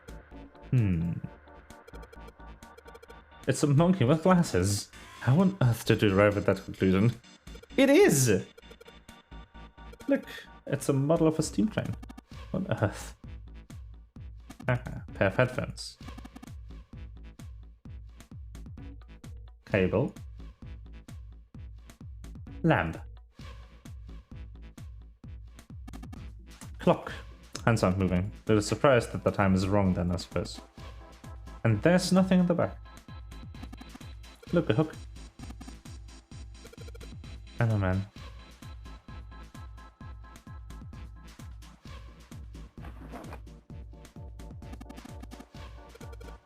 No, there's air. How old are you? 9? This is getting pissed off. We've searched the wheelhouse from bottom to bottom. There's no reason to go back. In fact, do you think it would be wise to investigate the captain's quarters? I think we ought to check the rooms, don't you? True.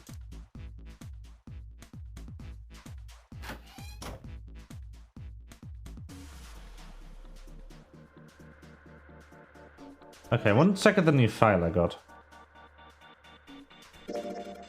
With the no music records, how do I wind it up?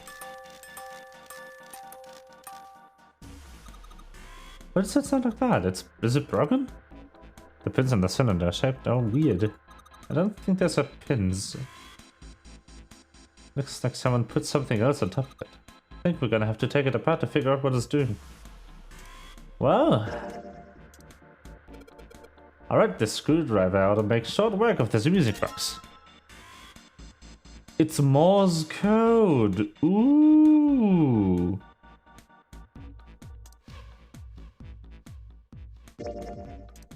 Combine these. And then combine that with the paper. Yeah.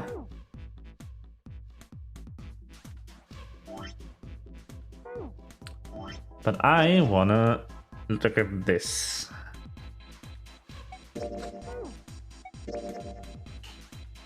A number system chart found in the captain's quarter.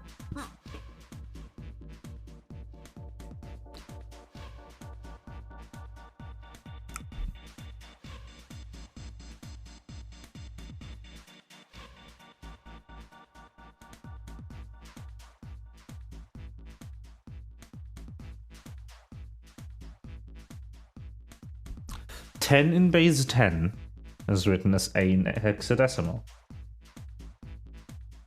Therefore, 11 is B, 12 is C, 13 is D, 14 is E, and so on. This chart shows the rules for each numeral system. So this is base 10, this is base 16, this is base 1, 2, 3, 4, 5, 6, 7, 8. This is base 24? 1, 2, 3, 4, 5, 6, 7, 8, and this is base 32.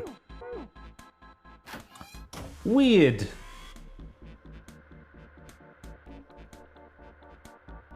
Alright, I've got the Morse code I'm supposed to enter. If I do this right, something will happen, I hope. Alright, let's give it a shot.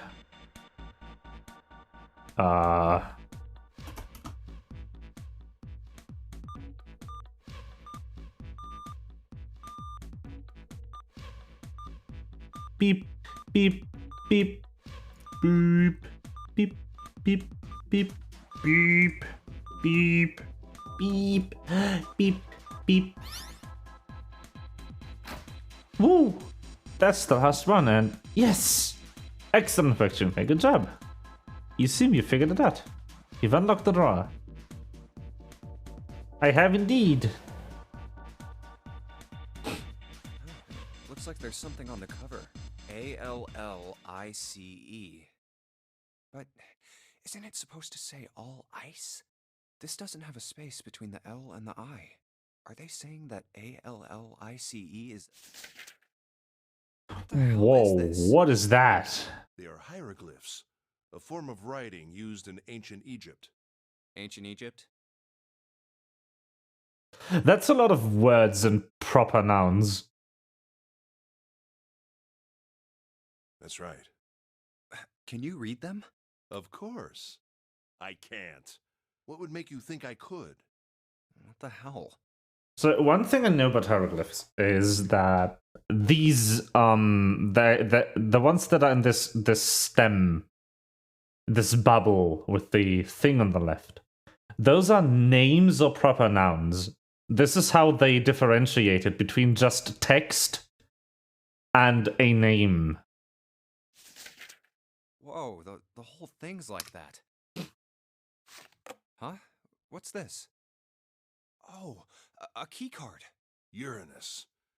That's the Uranus symbol. Uranus. Something's written on the bottom. Bottom deck library. This must be the key to the library, then. Is the bottom deck a library? Anyway, whatever. It's gonna have to wait. I can't do anything right now. It's gonna have to wait. True. Unique key. That is a weird key.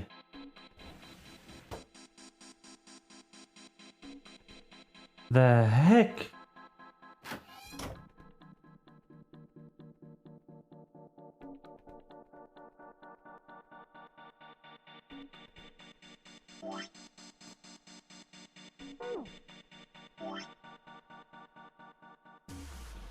Okay.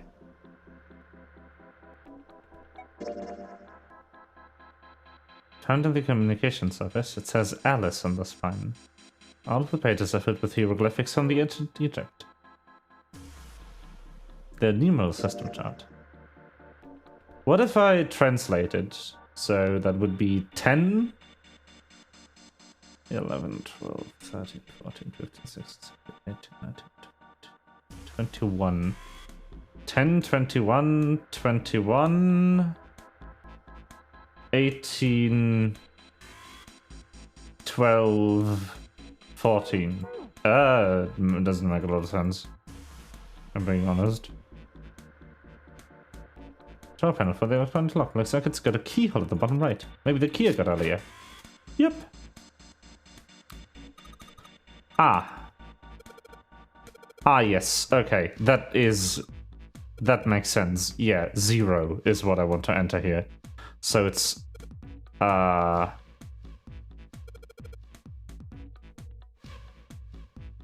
So it goes from 0 to 9, and then it's plus 26. So it's 35. Then for E, that is 14. R.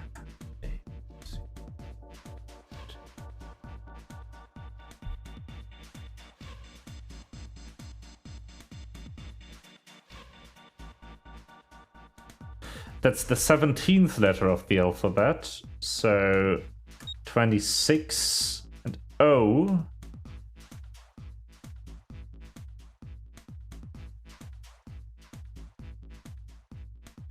It's the 15th letter, so 24. Did I miscount? Am I being stupid?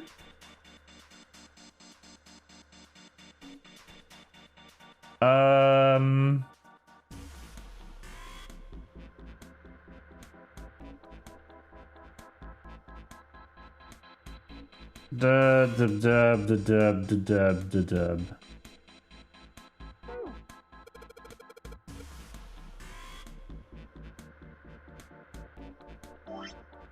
File. Let's try this again. So we want to enter 0, I assume. It's the only 4-letter word in the entire room.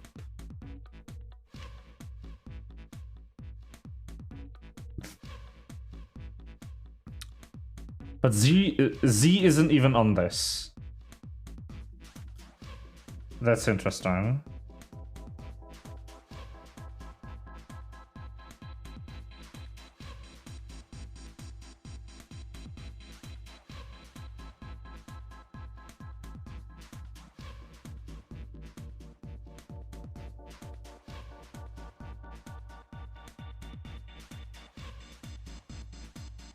Okay.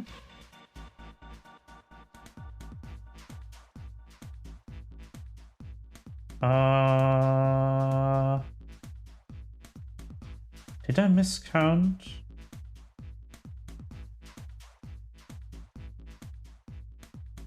I might have miscounted. I'm just gonna try it again. So it has to be 35 for 0. For Z.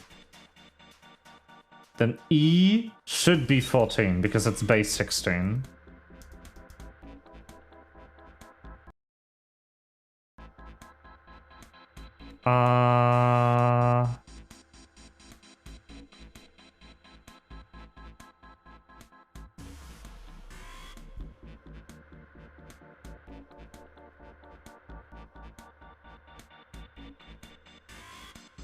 Oh, it's the 18th letter, so it has to be 27 or 26.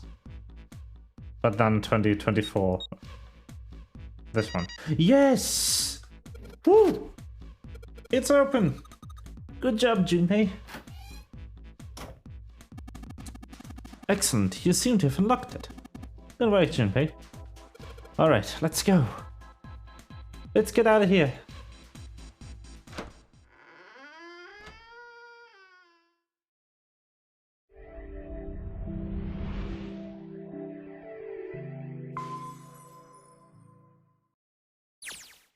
All right, let's go. That's the next door. Okay, we're going to get to an ending now. A piece of paper. This is... Map of the ship's interior for A-Deck. What's wrong? I found a map for this floor. I see. Well, that was anticlimactic. I should keep this, though. Hey, where's Clover? Damn it, what the hell is she up to? Clover? Clover! Huh? What the hell are you doing? Nothing. What do you mean, nothing? What the hell is that? What? You've got something in your pocket. What is it? Oh, this? This is... I wonder. What the hell? Come on, we gotta hurry. The heck? Clover, what's that on your back? A stick? Hey, Clover! What the hell's that thing on your back? Is Clover gonna murder Is she someone? ignoring me? For crying out loud. Did she figure out that Ace killed her brother? The big stairs. Huh. So this is where it ends up. Just like it says on the map. Ace, did he head down? Oh, there he is. Look, the 4 others are there too. Really? Let's join them. Jumpy! Clover! What's up? We found it! Found what? We found it! What did you find? The last door! We found door 9! Woo! What? Come on! Just follow us! We'll explain on the way! Okay. Well, if that's the case... Wait for me. We should get going as well. Jumpy, we finally made it! Yeah, it's finally time. We've reached the end. But something's bothering me. Only 3 to 5 people can go through the numbered door. 7 of us are on our way to door 9. That means that, best case scenario, there will be 2 of us who have to stay behind. 2 people. Is there a way? 4:30. We've only got 90 minutes left. I've got no time to wonder about it now. Hey, Junpei! June! What the hell are you two doing? Hurry it up! Let's go, Jumpy! Yeah. Let's go! Time to get axed in the back or something. Hey, what about door 2?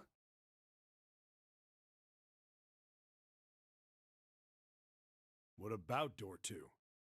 Door 2 is the only one we haven't gone through it, I mean.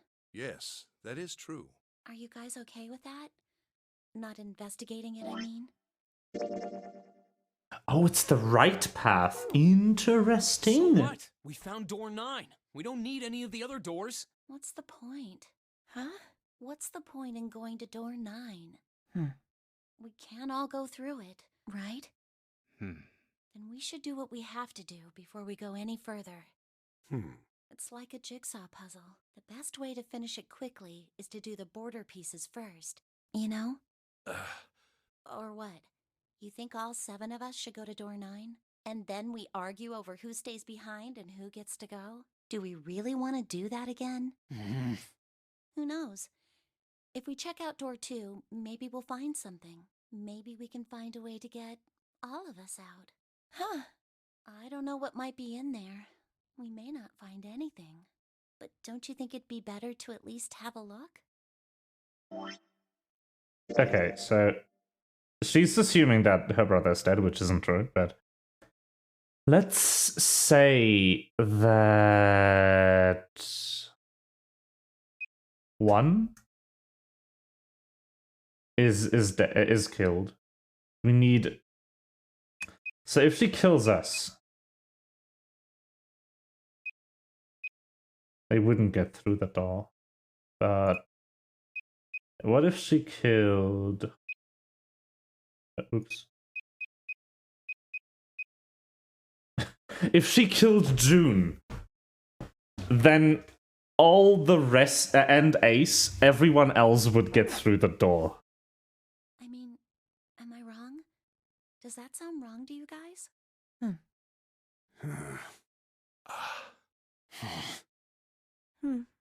Yeah, you do have a point.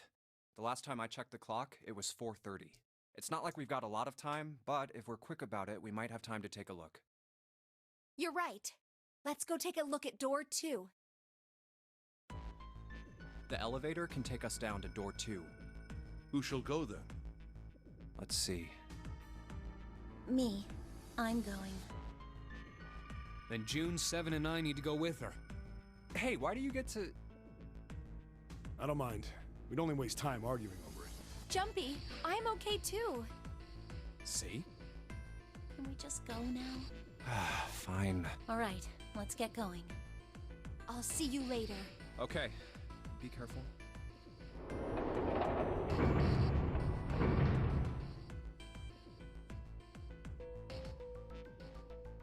Lotus, would you be so kind as to go with me?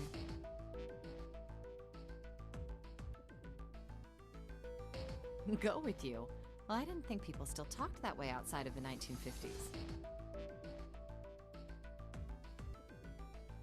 Well, I'm a mother. Would that be a problem for you? That wasn't what I meant to... I was hoping you would come with me. Seriously, though. I was kidding. Oh, wow. Oh, wow. Amazing. So, where was it you wanted to take me? There's something I wanted to show you. Hey man, what the hell? I'm not important enough?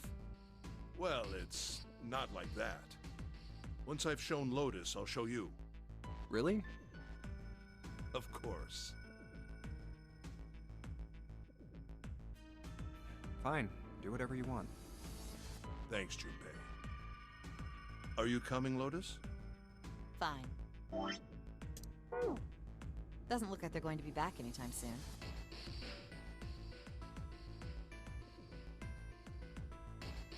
I might as well Murder go and time? see whatever it is you think is so important.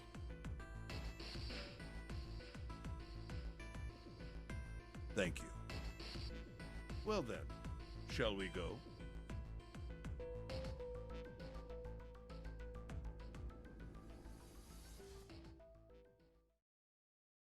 They're so slow. And what's keeping Ace and Lotus?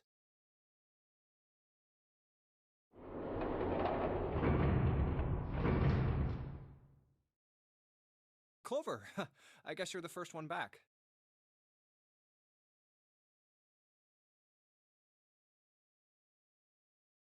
Where's everybody else? What happened? Where are Ace and Lotus? Hmm? Oh, Ace said he wanted to show Lotus something, so they went into that hallway.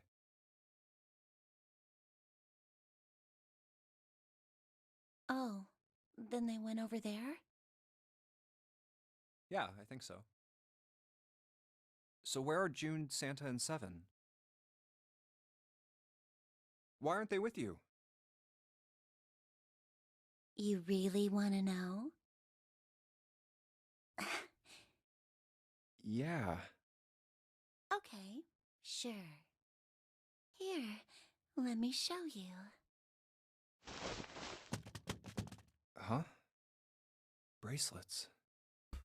Oh no, she X'd all of them. Oh, holy shit. What the fuck? No way, no way. This has got to be some kind of joke. This can't be real. 3, 7, 6. Lastly, let us discuss how to remove the bracelets. There are only 2 ways to do so. Yeah, she took the 0 bracelet and the axe. And she killed everyone else. And she wants to kill Lotus and Ace too. But Ace has the 9 bracelet. And he sniffed out her plan. So he's going to leave with Lotus. And then Clover is going to go after them with, trying to go after them with Junpei. Or just take his bracelet for that matter. But why? Revenge for my brother. He was forced into door 3 and murdered. You need at least 3 people to open a door. Who were the 2 that opened that door with him? It could only have been Santa and Seven. That's why I killed them. Why? Why did you kill June? Because she tried to protect them. She was in my way. She had to die too. No. Oh, wow. Okay. No. What? Hey, Junpei.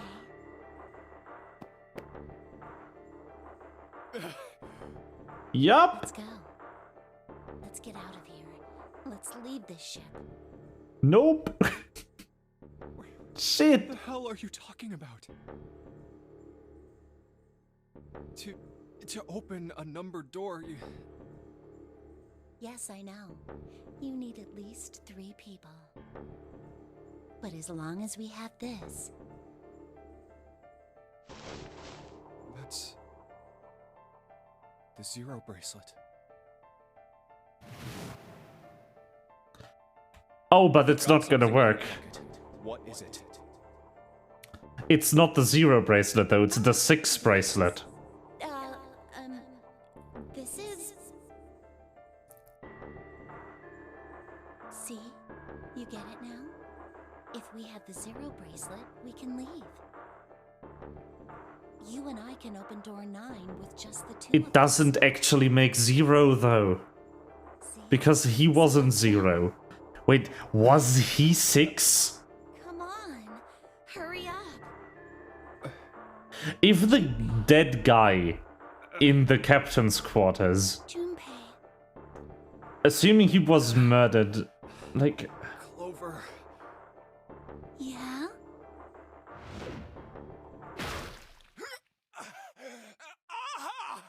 We got axed! I predicted it! Let's go! Also, ow!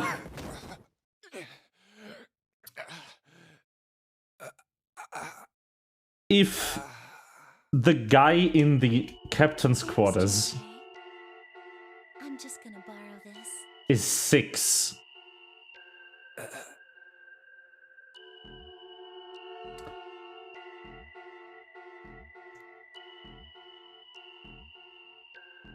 because we know from the other bracelet, from the other ending, that it's the 6 bracelet. Is June 0? If the number 6 bracelet carries a 0, does the 0 bracelet carry a 6?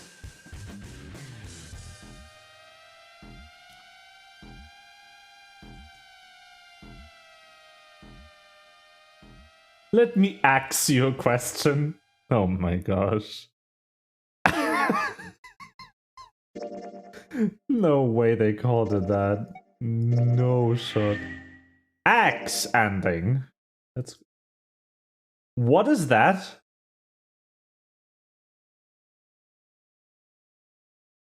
Why is there a yellow key now?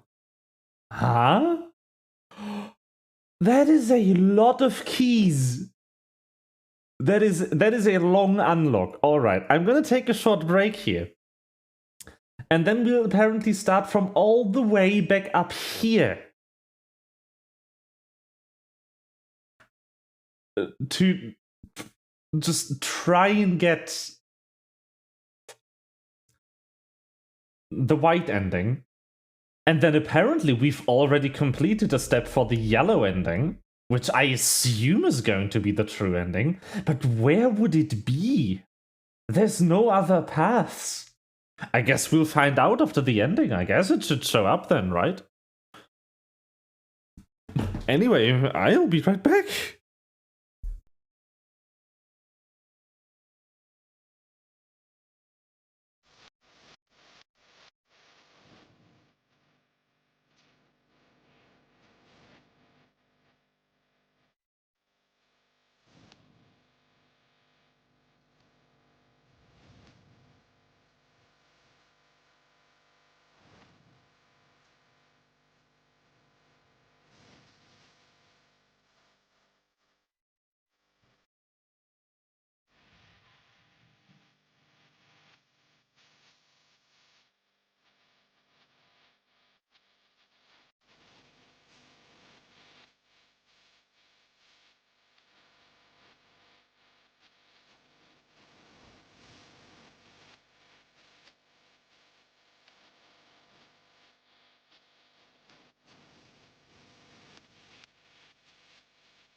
Okay. I am back. Hello.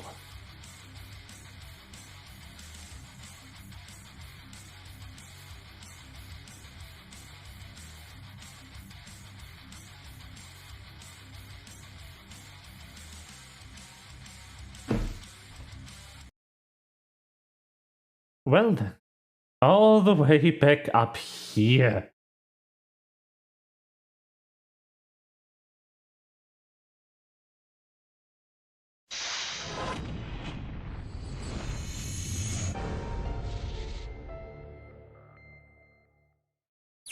I will certainly try.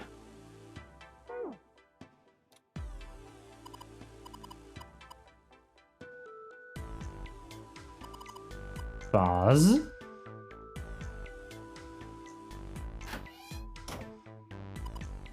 Okay. Shower curtains, huh? Alright.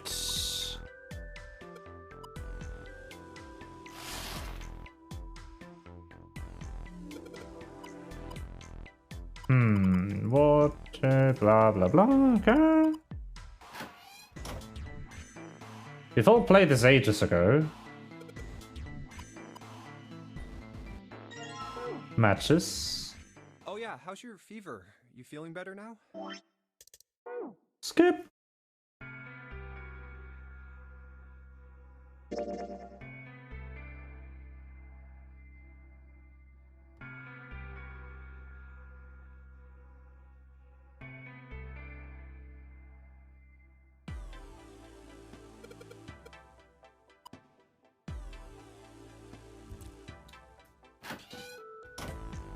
Okay. Bed.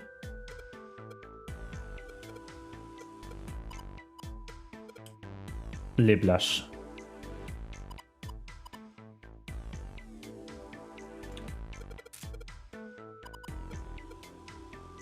Wrap up the ship's interior. This ship is bigger than I thought.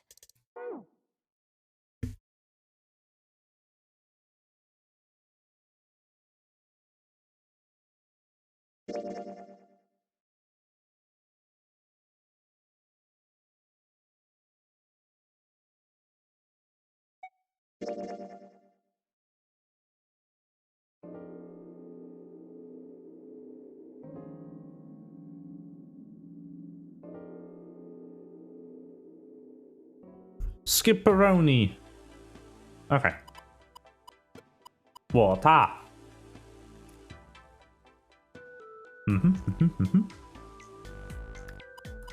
Dresser. Key.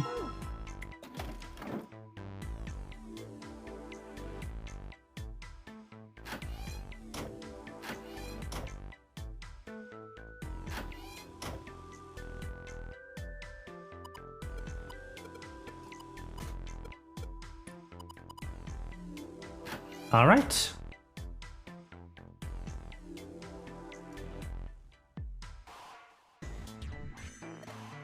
Round table, wood, candle, nice.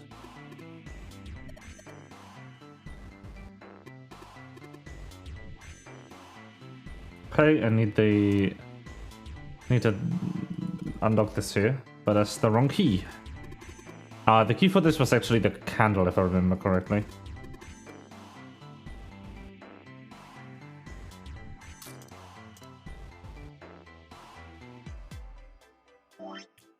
Okay. Item. Combine candle with matches.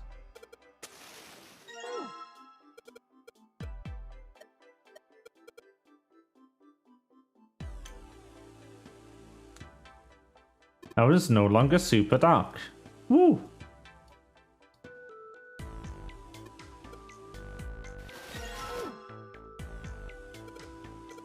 And it's dark again. Well.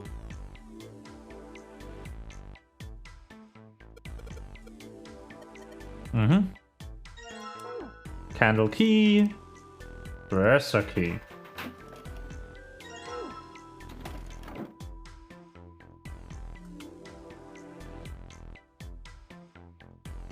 Leave here. Take the key.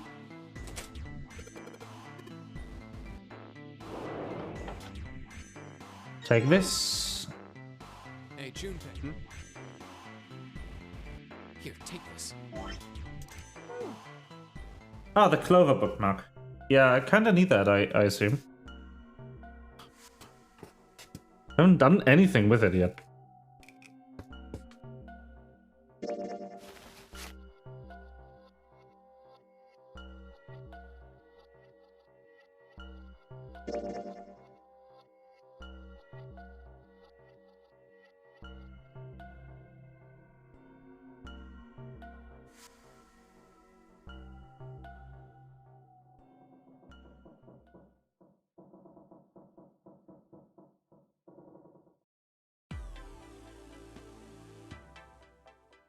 Alrighty.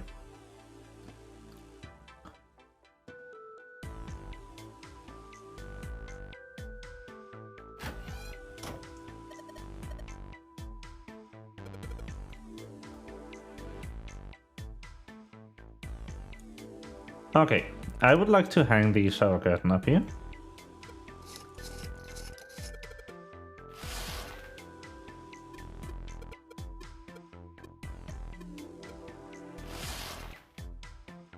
Yep, close it.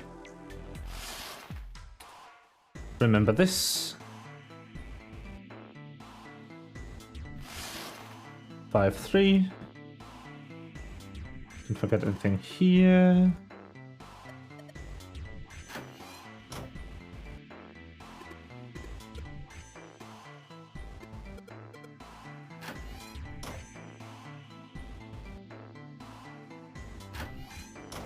And then... Up. Okay.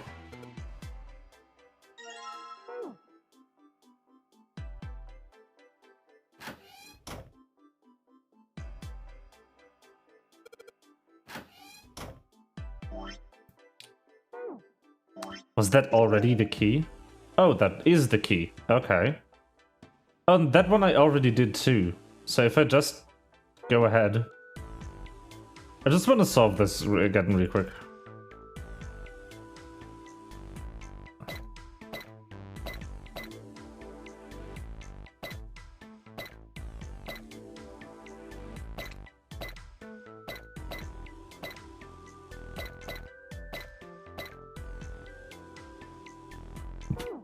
You know what? Or maybe not.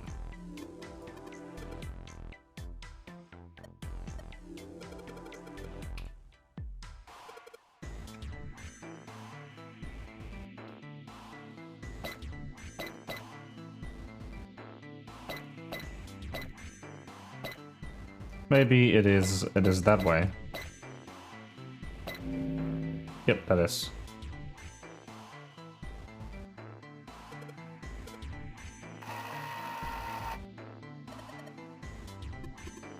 Key. What's the deal with this picture anyway?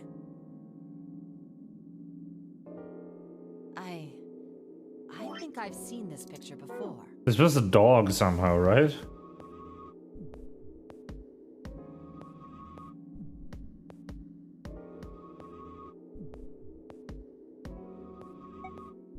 Maybe, no, see.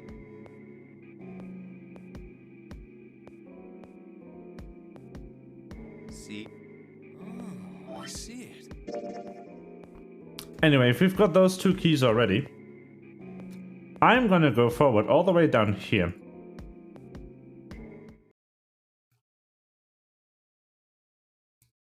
You guys ready? I'm just gonna make sure that the keys are still there. Yep. Perfect. Alright. Skip forward.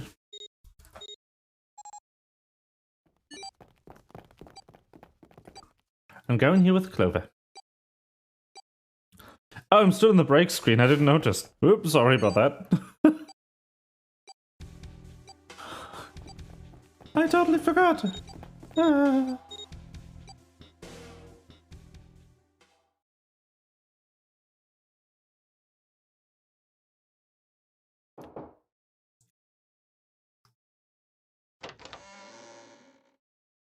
Ah, it's this room. Yeah, I remember.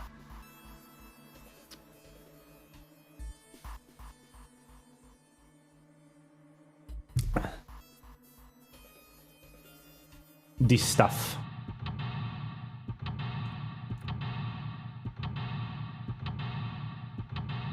Okay.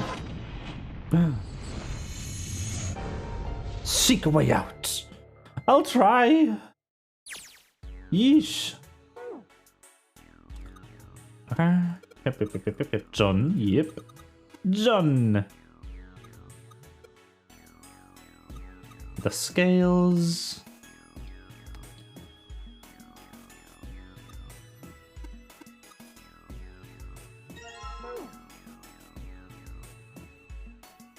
Get this.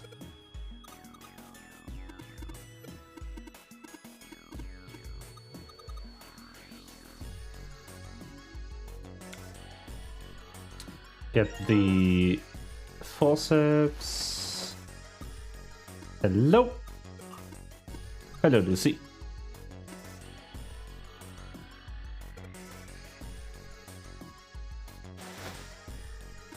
What's this thing? Peter, nothing in it. That's the sterilization device.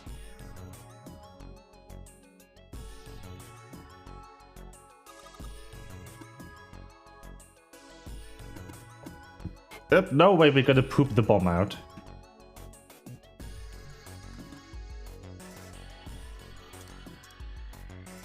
Get this.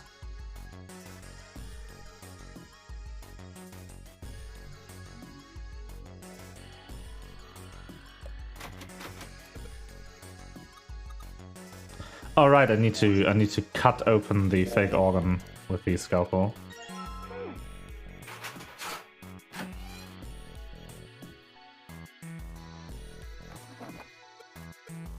Medical note.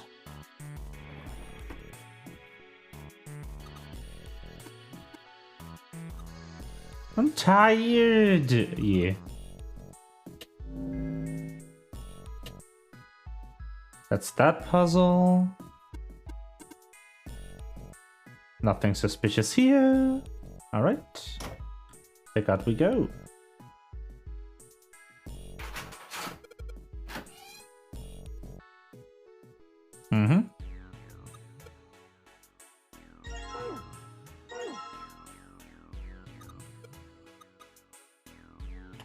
Salt.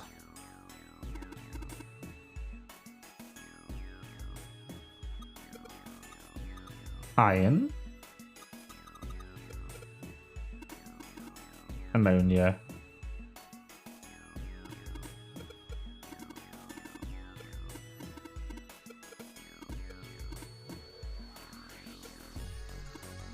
Okay.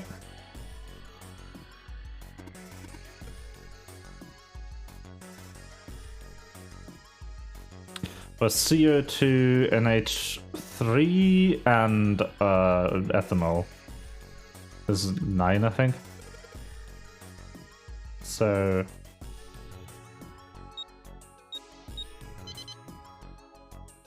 Yep. Get the fake heart, get the fake arm. You think we should go back? Skip.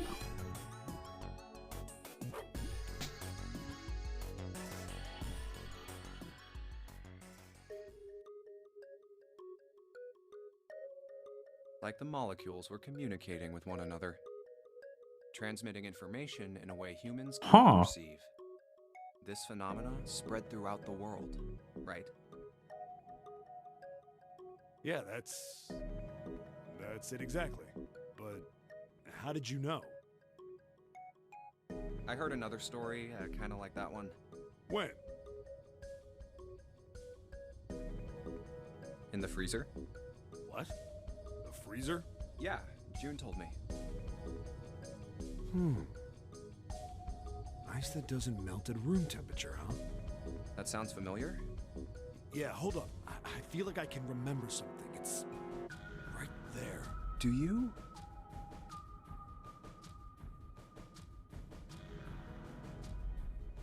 know about?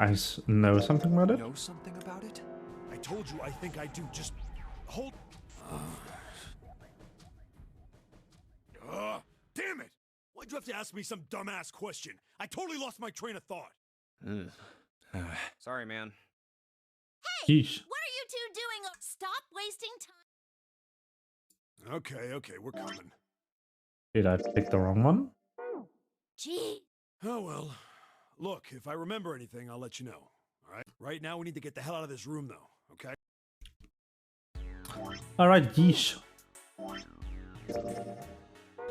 And was the lock. Damn it. Damn it!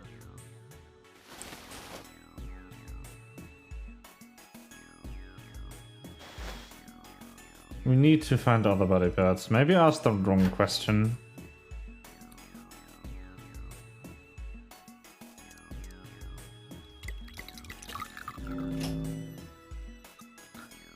Red.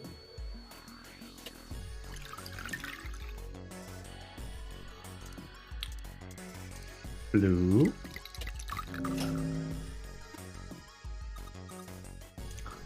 And purple.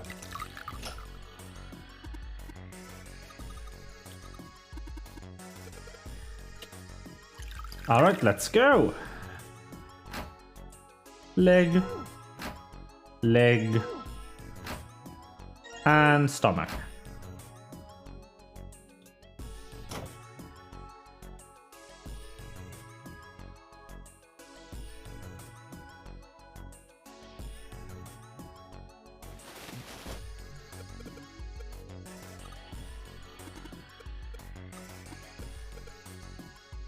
Combine! Yep.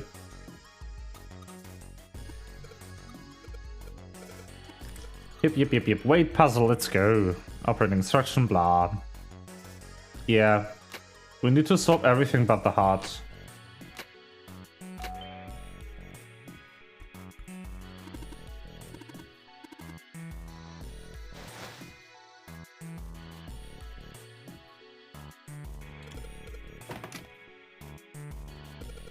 Hey, key! Let's go!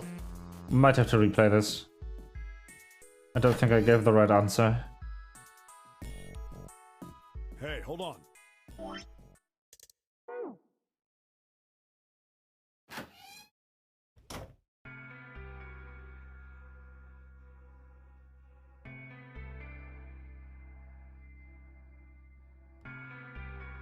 We could give her this? Oh yeah, it's in my pocket somewhere. Here it is. Bookmark! Four-leaf clover. Hey, did you know? Each leaf means something. Hope, faith, love, and luck. That's what a four-leaf clover stands for. Take it. Use it as a good luck charm. Listen to me, Clover. No matter what happens, you can never lose hope. You have to remember what's most important, and that's to have faith and to have love. If you can remember all of those, that'll bring you good luck. Snake, your brother, he's not dead. He's alive, somewhere. I'm sure of it. You've just gotta believe in that. Thank you. Oh, that's so sweet. Now come on. Seven's waiting for us at the exit. Ah. Wait, before we go, there's one thing I want to ask you. What's that? What do you think when you hear the word experiment? What? Oh.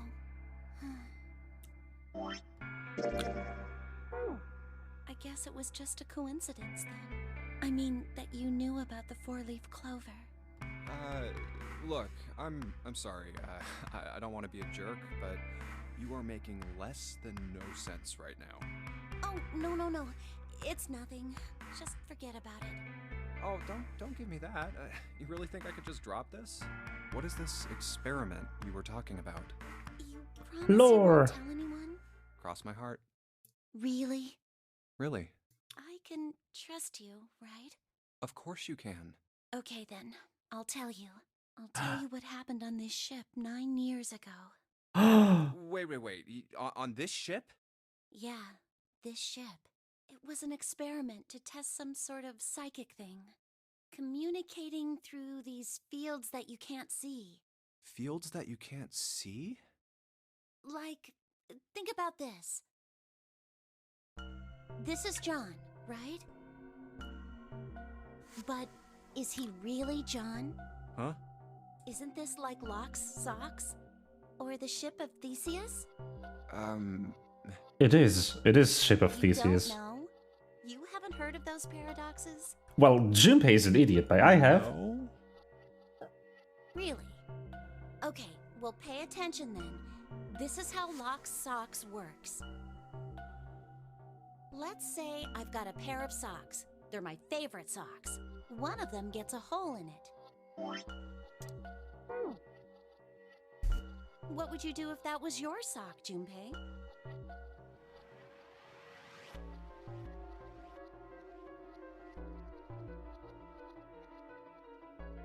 Well, I guess I'd patch it up.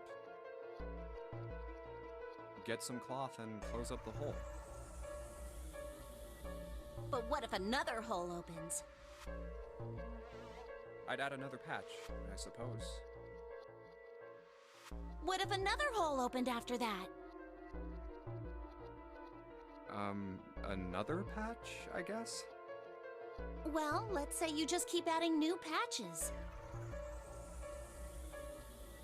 Until eventually, the original cloth of the sock is totally gone.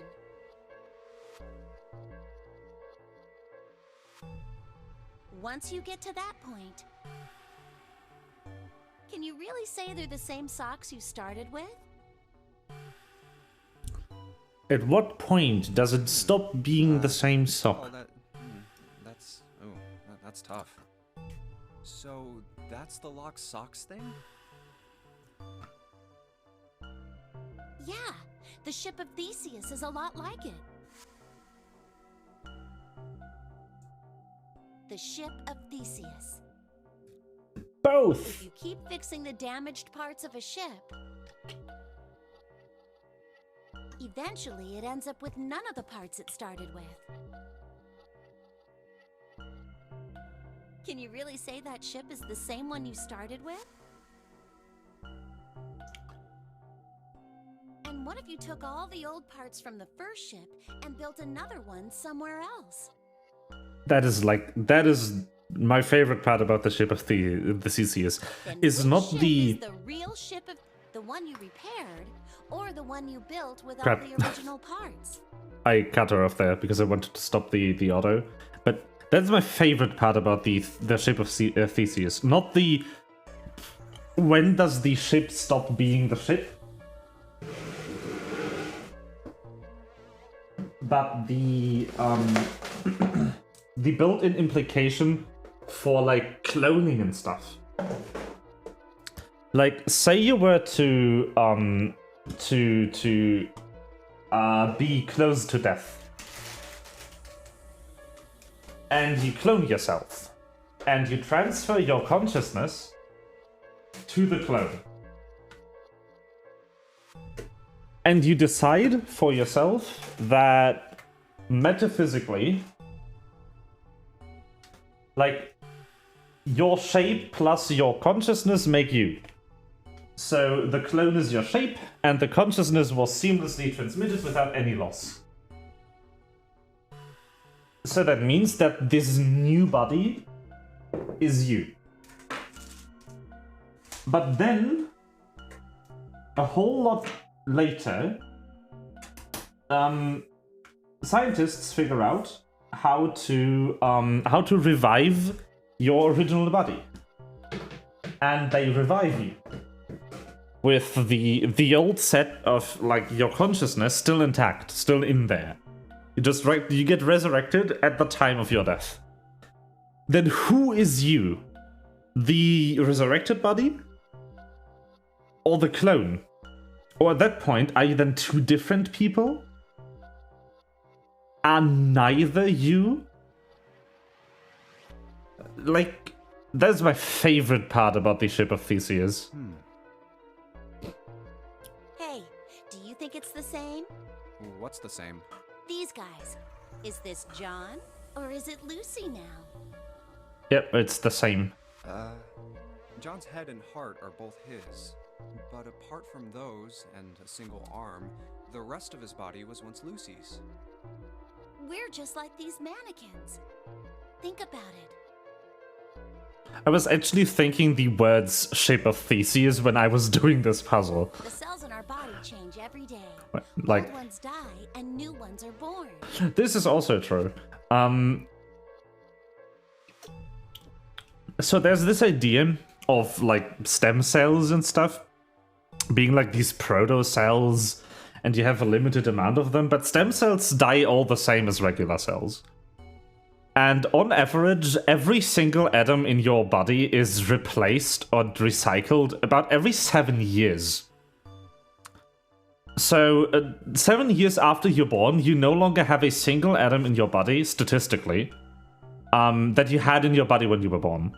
And then when you're 14, you have a completely new set of cells again. And then when you turn 21, you have a completely new set of particles in your body again. And this keeps going on and on and on and on until you die. Which also kind of implies that the entire idea of you being somehow tied to like the exact physical makeup of your body, like the exact particle, is like kind of out of the window, right? You're still you. You're not the exact same you were 7 years ago, but you're definitely the same person.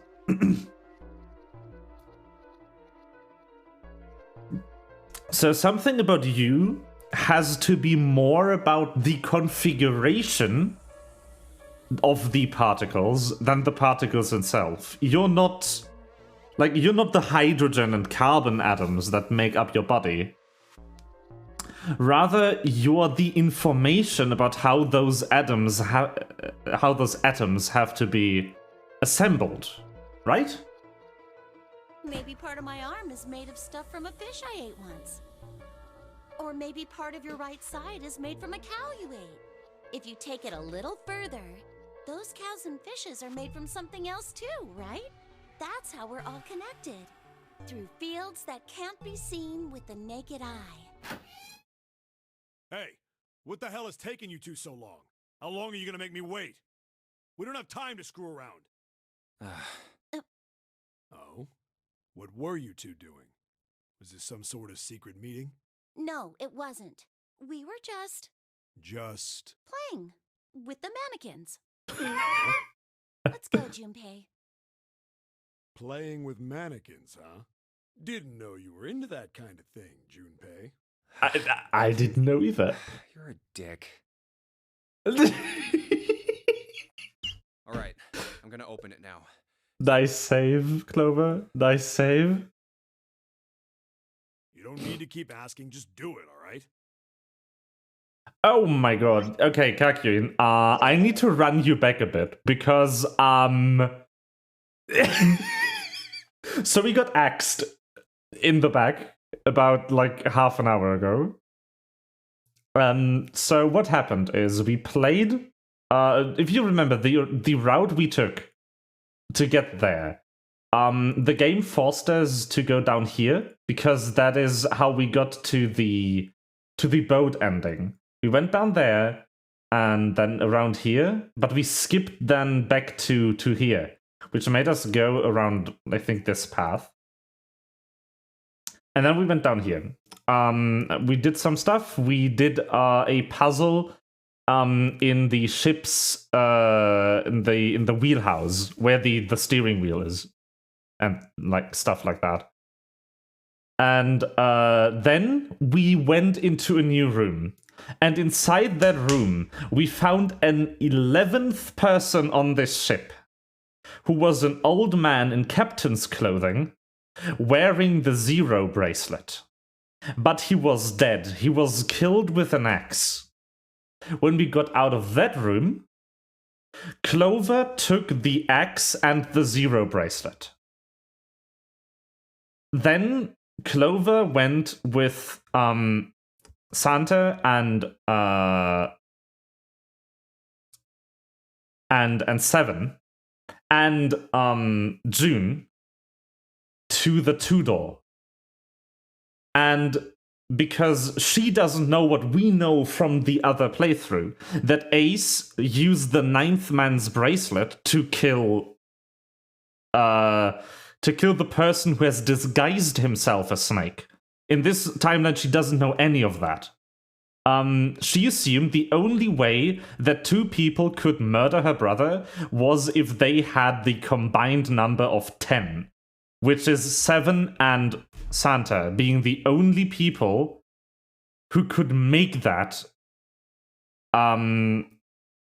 happen without involving herself, obviously. Like, she and June could have done it too, but that's kind of out of the question for her here.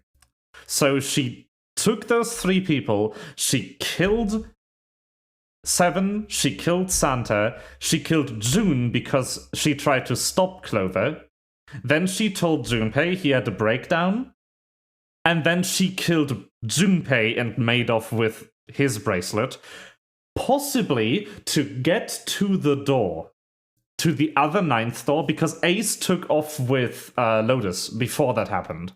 And Ace had the 9th man bracelet in his pocket, which means Ace and Lotus are through the 9th door.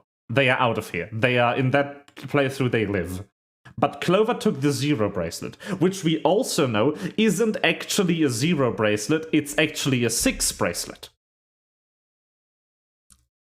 But that doesn't matter because Clover has a shitload of different bracelets, and she can probably at that point make 9 anyway, somehow.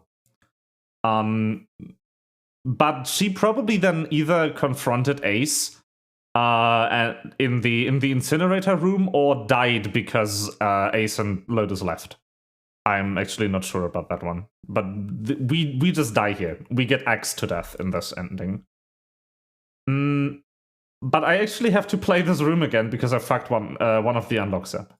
When we finished all of this, the white keys appeared and the yellow key appeared down here.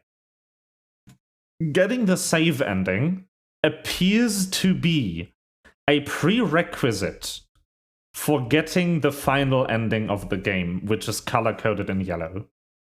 But the yellow lock doesn't exist yet.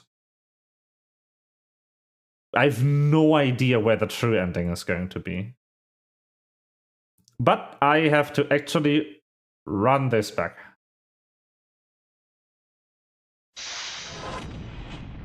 Because I didn't get an unlock.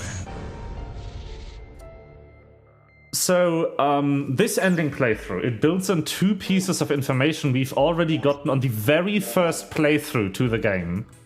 Where you get here the information about this psychic field with the... You remember the tile puzzle that was somehow a dog? What Lotus told us about stuff?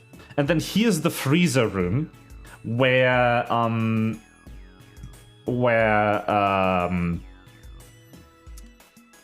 June tells us about the Ice 9 and the crystallization of glycerin.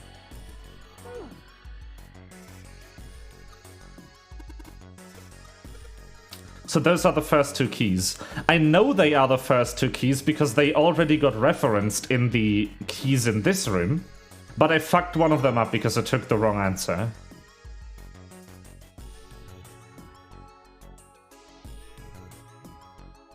Anyway,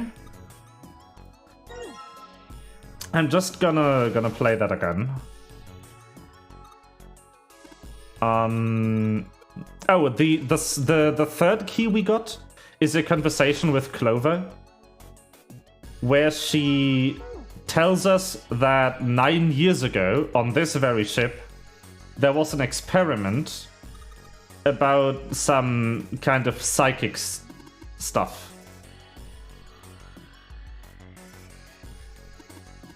Which obviously she knows because her own brother was in that experiment.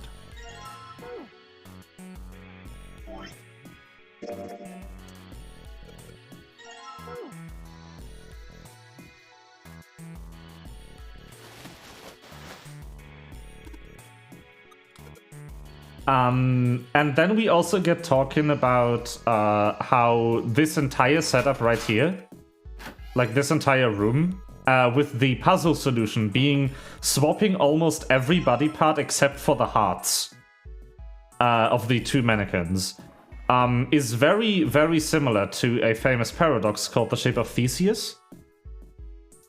I don't know if you're familiar with the Shape of Theseus. I'm just telling you this because I don't want to play through that whole sequence again.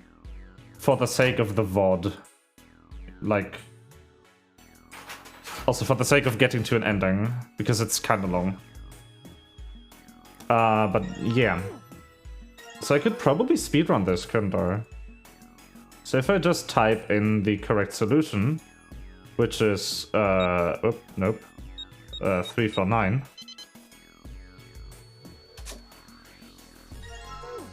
No, I'm just gonna explain it to you while we go. But I need to actually run to the toilet real quick. I probably ate something bad. My body is wanting me to get rid of it. BRB.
Okay, I am back. Hello.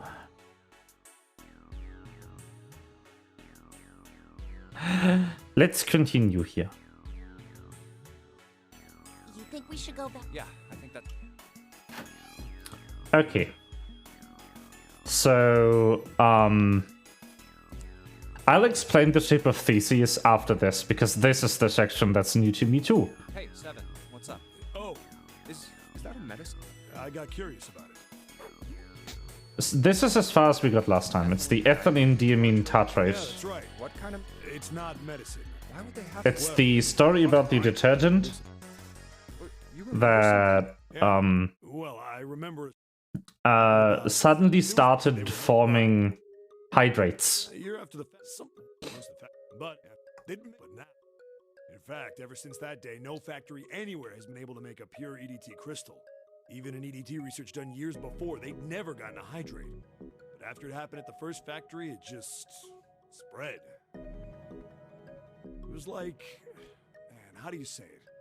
Like the molecules were communicating with one another, transmitting information in a way humans couldn't perceive. This phenomena spread throughout the world, right? This is the callback to the Ice 9 story from the freezer. That's it exactly. But how did you know? I heard another story, kind of like that one. When? In the freezer? What? The freezer? Yeah, June told me. Ice that doesn't melt at room temperature, huh? That sounds familiar? Yeah, hold up. Do you know about Ice 9? Ice 9? Ice 9. Ice 9. Ice. That's it. I remember now. That woman, she's on this boat. Huh? Woman? Alice! Who's Alice? Come on. The woman who won't melt at room temperature. Huh? You know how the Titanic sank on April 15th, 1912, right? Huh? More than 1,500 people died. Worst maritime accident in history. Okay, so that's super interesting. Okay. There's some stuff here. So remember, okay, in the second class escape sequence, this one here, this one, when you find the map of the floor in the back room with the two people bed in the second class cabin. I just played through it again in this stream, but June asks you if you believe in curses, and then she tells you about the Egyptian mummy who was frozen and wouldn't melt at room temperature. And in the axe ending, you find a book called Alice, but with 2 L's, so it's all ice, basically. And the book contains it contains pages written in hieroglyphics. What about it? Did you hear about the boat that was sent to collect the dead bodies? I think that was the RMS Carpathia, right? It was a cruise liner, just like the Titanic. No, that was the ship that picked up the survivors. The ship that collected the dead bodies was the CS McKay Bennett. The McKay Bennett showed up on April 17th, 2 days after the accident. It set out from Halifax, a port in Canada, and recovered 306 bodies. The Atlantic that far north was really cold. It would have to be for there to be icebergs and stuff. Anyway, the bodies they pulled out of the water were frozen solid. This isn't a very nice story. So, what happened next? Well, they say the McKay Bennett recovered something more than just dead bodies. There were various bits of stuff floating around in the water. Huh? One of the things they found was a coffin. A coffin? Yeah, a wooden one.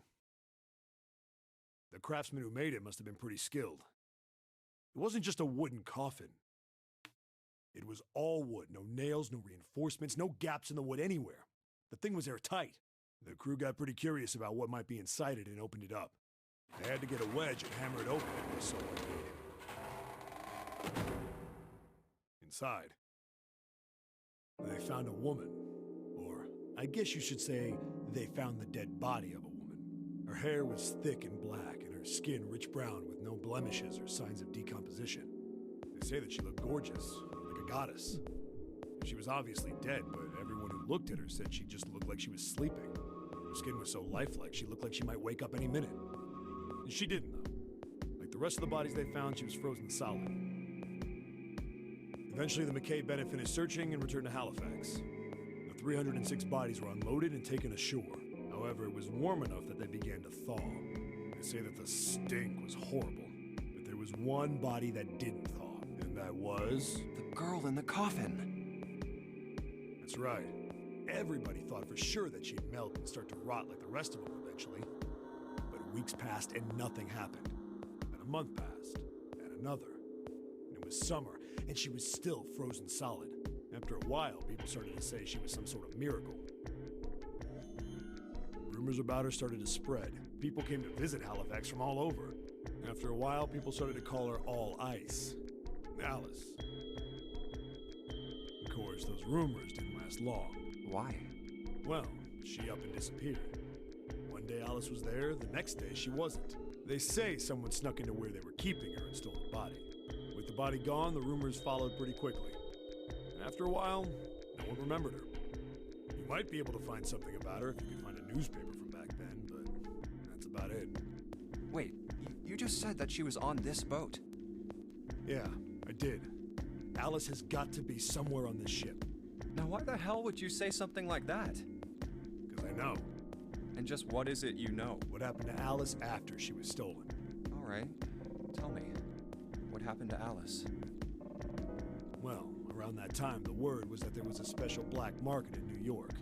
All millionaires from all over the world. I've heard that Alice went up for auction. The person who won the auction was Lord Dashiell Gordain. You've heard that name before, right? Yep, we have heard that name before. When we are all together in the big hospital room on C deck, he tells us about the fact that that very person is the one who bought the Gigantic, a cruise ship, and an exact clone of the Titanic that was built around the same time, that was repurposed as a medical warship. Lord Gordain. Oh, isn't he the guy who bought the Gigantic? The Titanic's sister ship. Yeah, that's him. Although I guess he hadn't done that yet. What do you mean? Gordain bought Alice in 1912. 4 years later, in 1916, he bought the Gigantic. And he hid Alice somewhere on the Gigantic. But nobody knows where. He died in 1931. And apparently he died without ever telling anyone where Alice was hidden. However, what?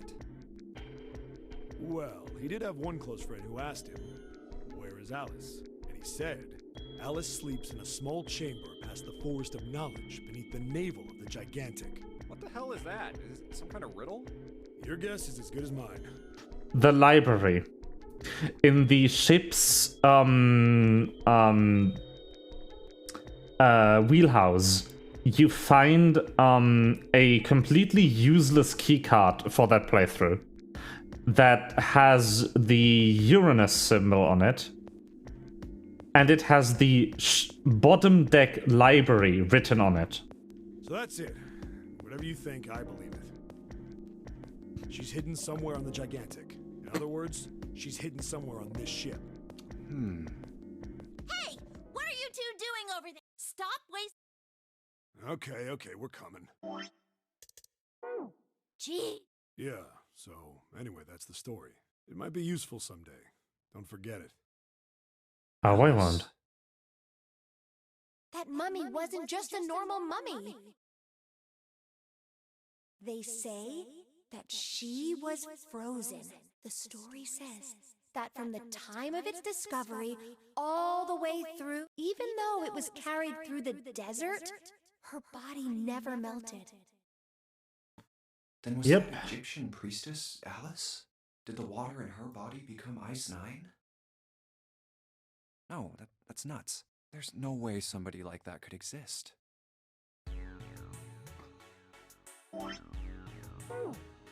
Okay. So with this, we now have both keys.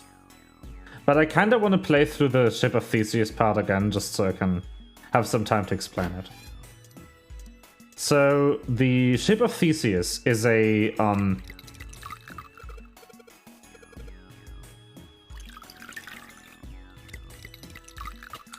Oh, interesting. The Ship of Theseus is a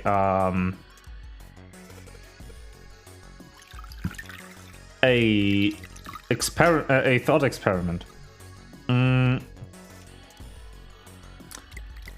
It's about a literal ship that is owned by Theseus in the thought experiment. And the thought experiment goes as follows. The ship is well used, and it sails frequently. And at some point, one of the planks it becomes rotten. And so the plank is removed and replaced by a new plank. And then this is done again with a different plank when that one breaks. And that's done over and over and over and over until eventually all the original parts of the ship have been replaced over time. And the question is that still the Ship of Theseus? And it also goes one step further, which is why I personally really like the Ship of Theseus as a thought experiment. If you were to use all the parts that have been replaced, if they were dried out on land and were like not rotting again, and you were to build another ship out of them in a different location, which one of those ships would be the Ship of Theseus? This thought experiment comes up a lot in discussions about cloning. If you were to clone yourself because you were close to death, and you were to transfer your consciousness into the clone, and then a while later, your original body is resurrected with all of the memories you had up until the point of transferring into the clone, which one of those would be you?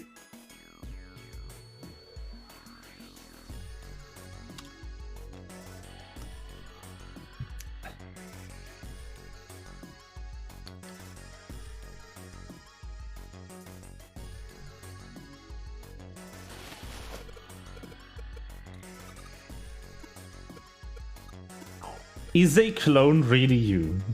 Like, that's the question here. Okay. So, this is the same puzzle again. The reason it even comes up here, and this is 100% intentional, is to solve this puzzle, you need to swap every single body part except for their hearts and the two that are bolted to the table.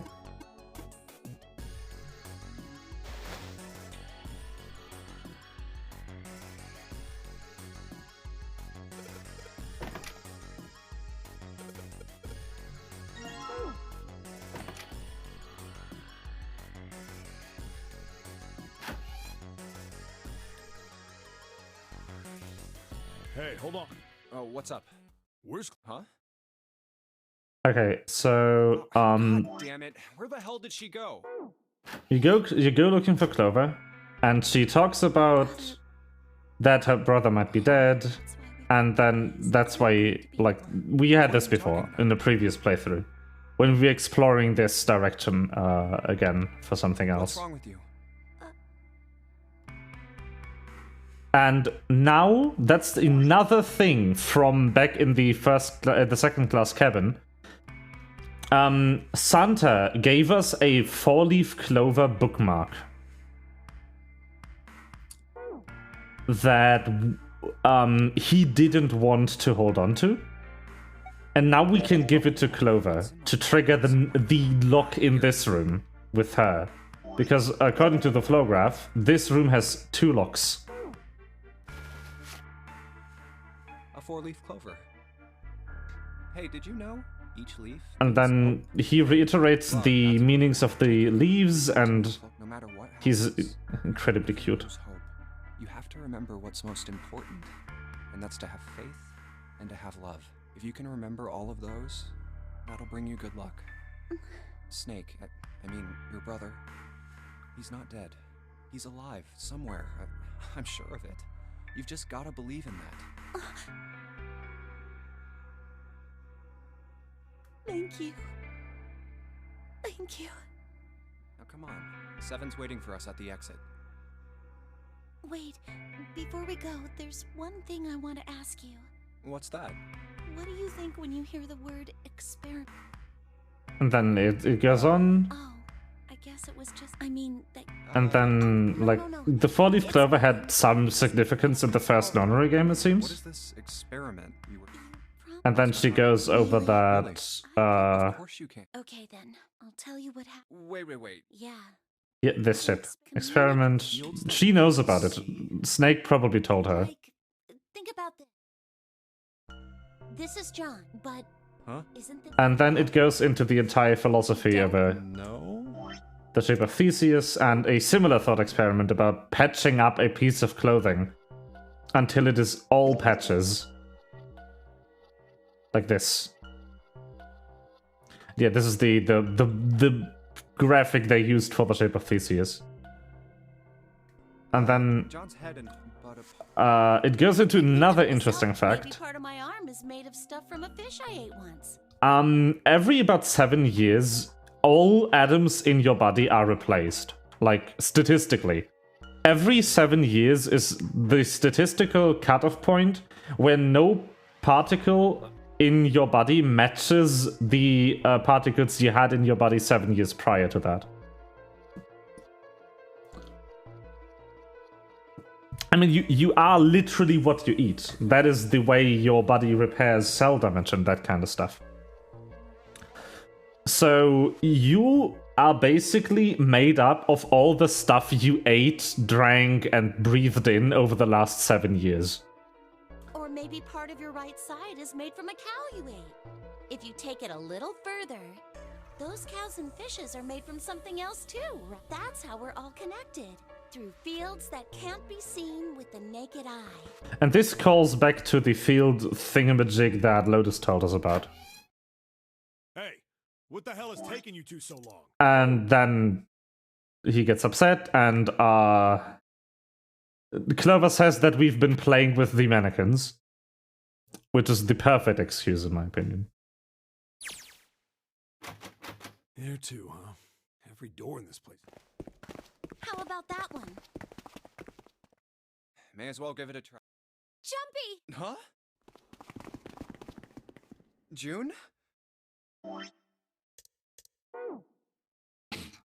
And then we cycle back, Look on the wall here. and this is all like... None of this is new information, right? I'm pretty sure we can skip to the next log, but I just... Oh, almost forgot. We should keep this. Yeah, we should be able to. So the next log is in this escape sequence. Everything up to until here will play out the same, I think. All along with also Clover thinking that her brother died and all that kind of stuff. So let's go back to the chart room then, shall we?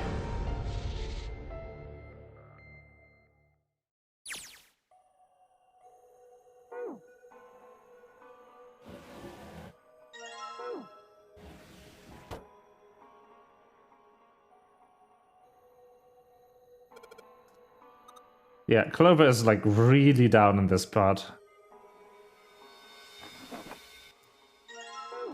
Pocket watch. Oh, pocket watch. Might I take a look at it? Hey, man. What are you doing over in this room? Oh, I just thought I'd come check up on the two of you. Is there a problem? Yeah. Yeah, there is. You checked on us. Now get out of here. We split this stuff up for a reason, all right? That's a lie. We didn't have to split up the work. I just want to talk to Clover alone. That's why I sent Ace to the wheelhouse. There's something I want to ask her, and I don't want anyone to overhear us. I'm pretty sure Clover won't talk if there's anyone else around. That's why when Ace showed up again, I got a little desperate. I had to make him leave. Oh, I see. Of course. I apologize for the intrusion. Well, best of luck. Goodbye, dickhead. Murderer. What was that about? Why are you looking at me like that? Oh, no, it's not like that. What's it like then? I just wanted to hear the rest of that story. I didn't get a chance to ask you about it until now. What story? About the experiment, remember? The one you started to tell me in the operating room? You said something about an experiment that happened here 9 years ago. I'm sorry, but I don't want to talk about that right now.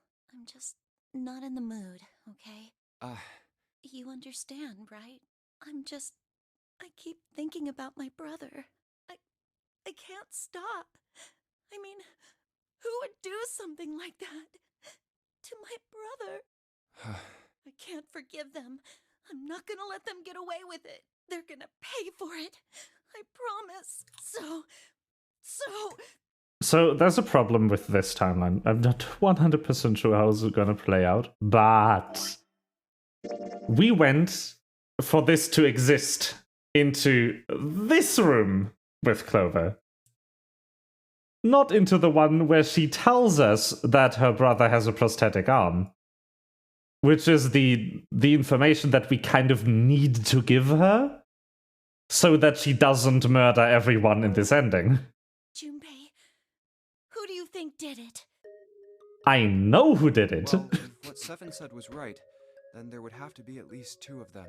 You need at least 3 people to open the numbered doors, and if you subtract Snake, that means there were at least 2 other people.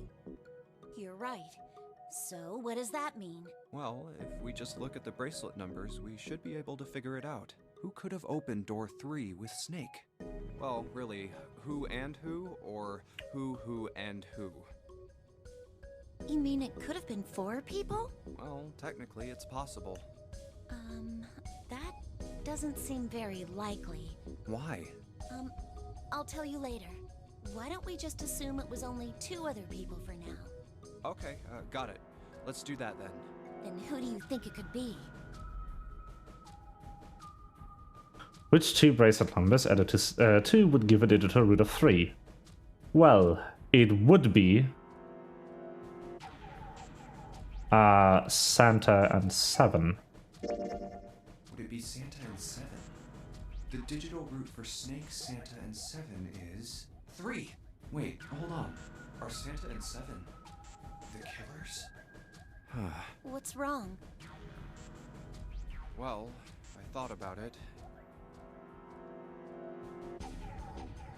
That's what I thought. Santa and 7. If it was 2 people, then that's the only combination that works. Hey, wait a minute there. Don't you think it's a little too early to be jumping to conclusions? Well, all I said is that those 2 would have been able to open door 3 with your brother. There might be other possibilities. Well, what other possibilities? Are you saying you think that it was 3 or 4 people? I really don't think that's likely. Why not? Can I borrow your pen and paper? Yeah, here. Okay.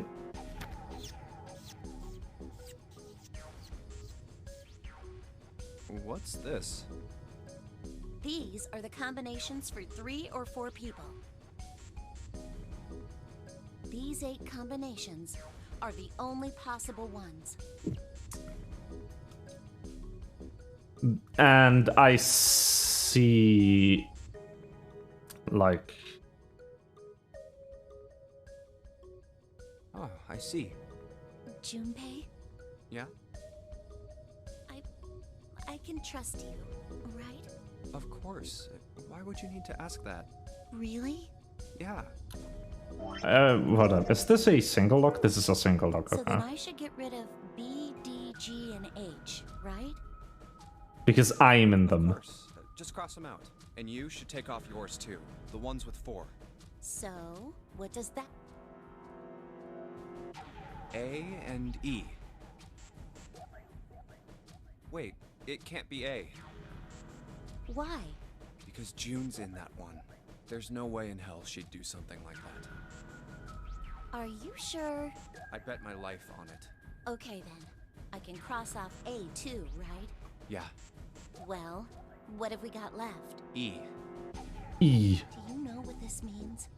Everyone besides me, you, and June would be working together. Do you think that's likely? If there were 4 people working together, they wouldn't be very cautious. I don't think they'd try that hard to hide what they were doing if they outnumbered us, right? Well... Yeah, that makes sense. Besides, if Ace and Seven are You. working together, they could have easily gotten rid of me when I went to the shower room with them. But they didn't. They didn't even try anything. If they were killers, why wouldn't they? Oh, I see. Anyway, I understand now. It seems pretty unlikely that it was as many as 3 or 4 people. Yeah, Then that means there's a good chance it was Santa and Seven. that's how it looks. But why would they do it? Their motive. Have I interrupted something? What is it? There was something I wanted to speak with you about, Junpei. Could you come with me for a moment? Go ahead. Okay. What did you want to talk about? There Interesting. was something I wanted to check. Yeah? What's that? If you'll excuse me. And now this happened in the first playthrough too. He reaches into Junpei's pocket and figures out that he cheated to get into this Just room. checking. No, stop! Just as I thought. What exactly are these pieces of paper hiding in your pocket? You switched them, didn't you, when we voted? Well, I can't. I managed to get through. Then why did you... But yeah, this happened the first time here. Curiosity.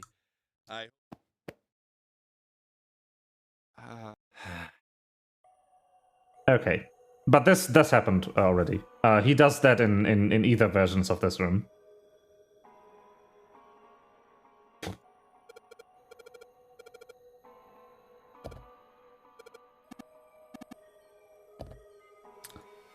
So one thing that is very curious is that the pocket watch is back now.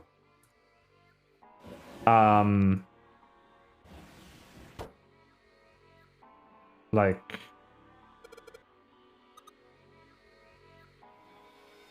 didn't Ace take it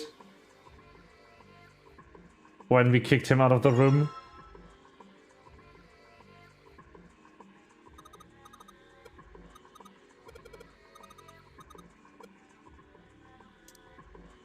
Okay, so this is the same puzzle again.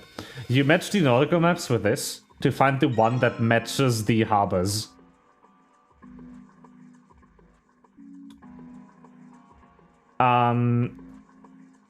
The man behind the door that leads out of this room, you will see soon, was murdered with an axe. I mean, we already know not to trust Ace, so it would be very, very plausible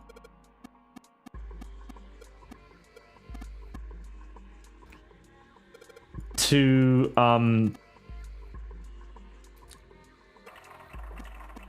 that he stole the watch,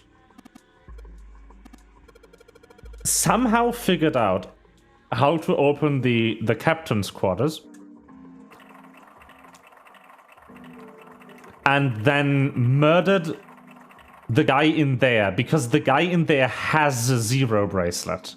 And since we know from the other timeline that Ace has prosopagnosia, he probably just assumed it was Zero based on the bracelet.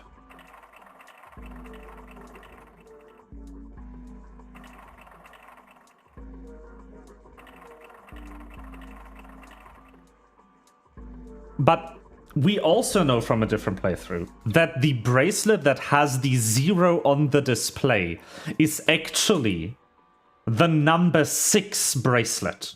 So I am pretty sure that that guy is actually 6.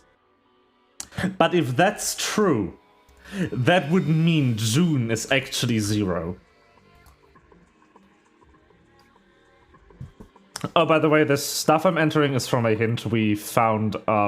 It's in the file screen. Is where it is. East and then north again. Oh, I fucked it up. It isn't north the first time. It's directly to the east. It's south, west, southwest, northwest, east,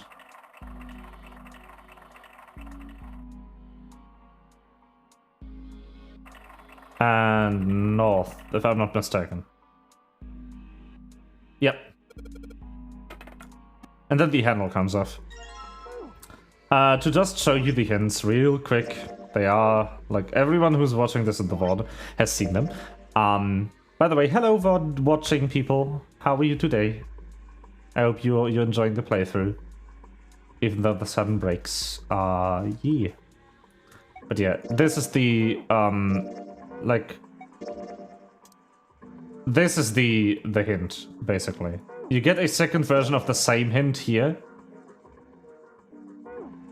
But this is the actual hint, like the proper one. And this is also the hint for the next puzzle. It's full half slow, full half dead stop. Which is what you enter here.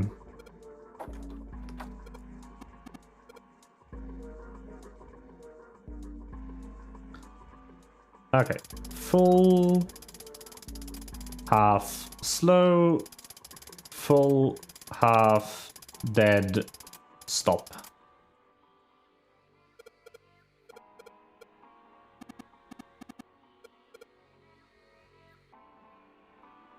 And then we have this, which is the final part of the puzzle. You take the pocket watch, you enter this information into the pocket watch.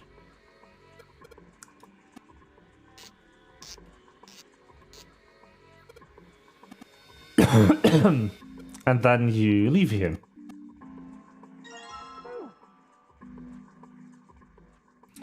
And if I just go ahead and recheck the flow screen, all the way from the top, we have every white key unlocked, except for the 2 in the next room.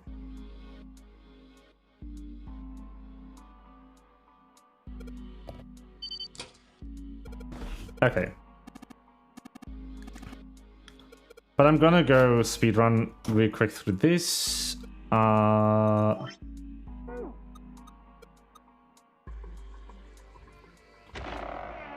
So this is the end of the escape room, and now we get into a short novel section where we discover the next room. Oh, a hallway. And we go to the captain's quarters after we find this room with the thing in it. Yeah, the captain of the ship is what Zero says, and then in here we find this dead man who has the Zero bracelet. But I don't actually think he's Zero. If it is correct what I'm assuming. So there's only really few people who don't fit into the story yet. Why is Clover here? Why am I here? And why is June here? I'm pretty sure Santa is somehow connected to one of the kid that died in the original experiment 9 years ago. Because as we know from the submarine ending playthrough from Seven's memories, one of the kids that were abducted died. And that was also 9 years ago. So I'm pretty sure that Santa is here because he's connected to one of the victims. I'm pretty sure, and I'm certain, that Lotus is here because she's the mother of 2 of the surviving victims of the original incident. Ace is here because he is the CEO and caused the incident. Snake is here because he was also one of the abducted people in the incident. Clover, I don't know. Myself and June, no clue. 7 is here because he was a policeman investigating the original incident. And the 9th man knew Ace. So I am 100% sure that he was also involved with the pharmaceutical company and also caused the original incident.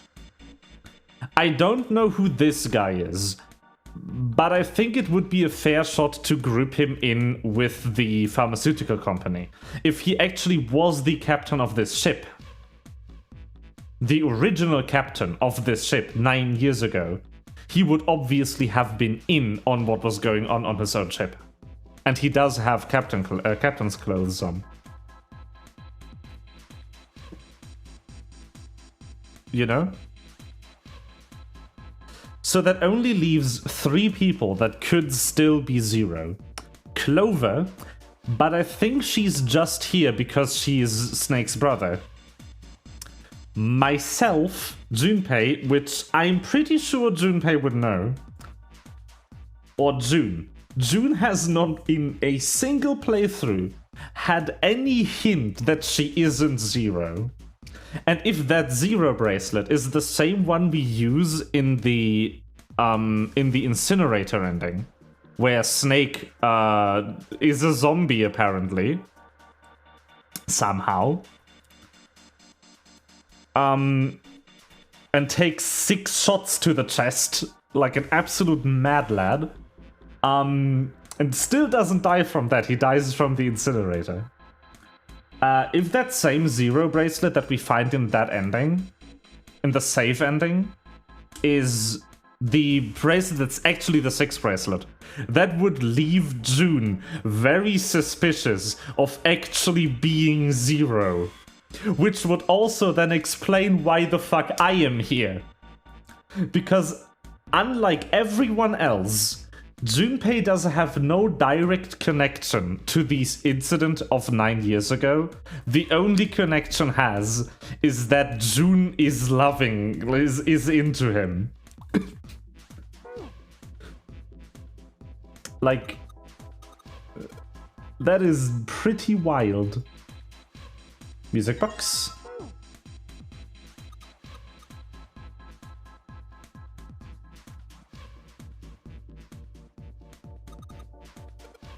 If June was Zero, your original prediction would be right. That is correct. Yeah, this isn't on. I need a key for that. I already know that. This is the exit. I've solved this before. A plug in the door. This is a base, a number system chart. So these show all the other rooms. Some random hallway, B deck, some small room that Junpei doesn't recognize in this playthrough, but I think we've been there. These are all just set pieces.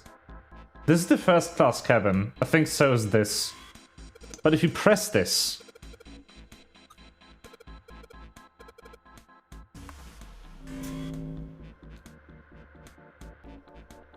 Zero. I love that this says there's nothing on the monitor, it's just static when there's clearly text written on the monitor. Huh. Z-E-R-O. It's like he's making fun of us. He is. I don't think this guy is Even Zero. if he wasn't one of us, there's no way that man could be Zero. Oh? Huh? Don't you get it? The letters that spell Zero on the TV screen, the captain's clothes he's got on, and of course, the bracelet with a 0 on it. It's too obvious. Look, this is Zero right here. This dead body is Zero. Isn't that kind of fishy? You're right. Only an idiot wouldn't see through something like that. No, that's not the point. So I'm not trying to make fun of them for thinking a trick like this would work. I'm sure they didn't think it would work, which makes me wonder. I think this is a challenge.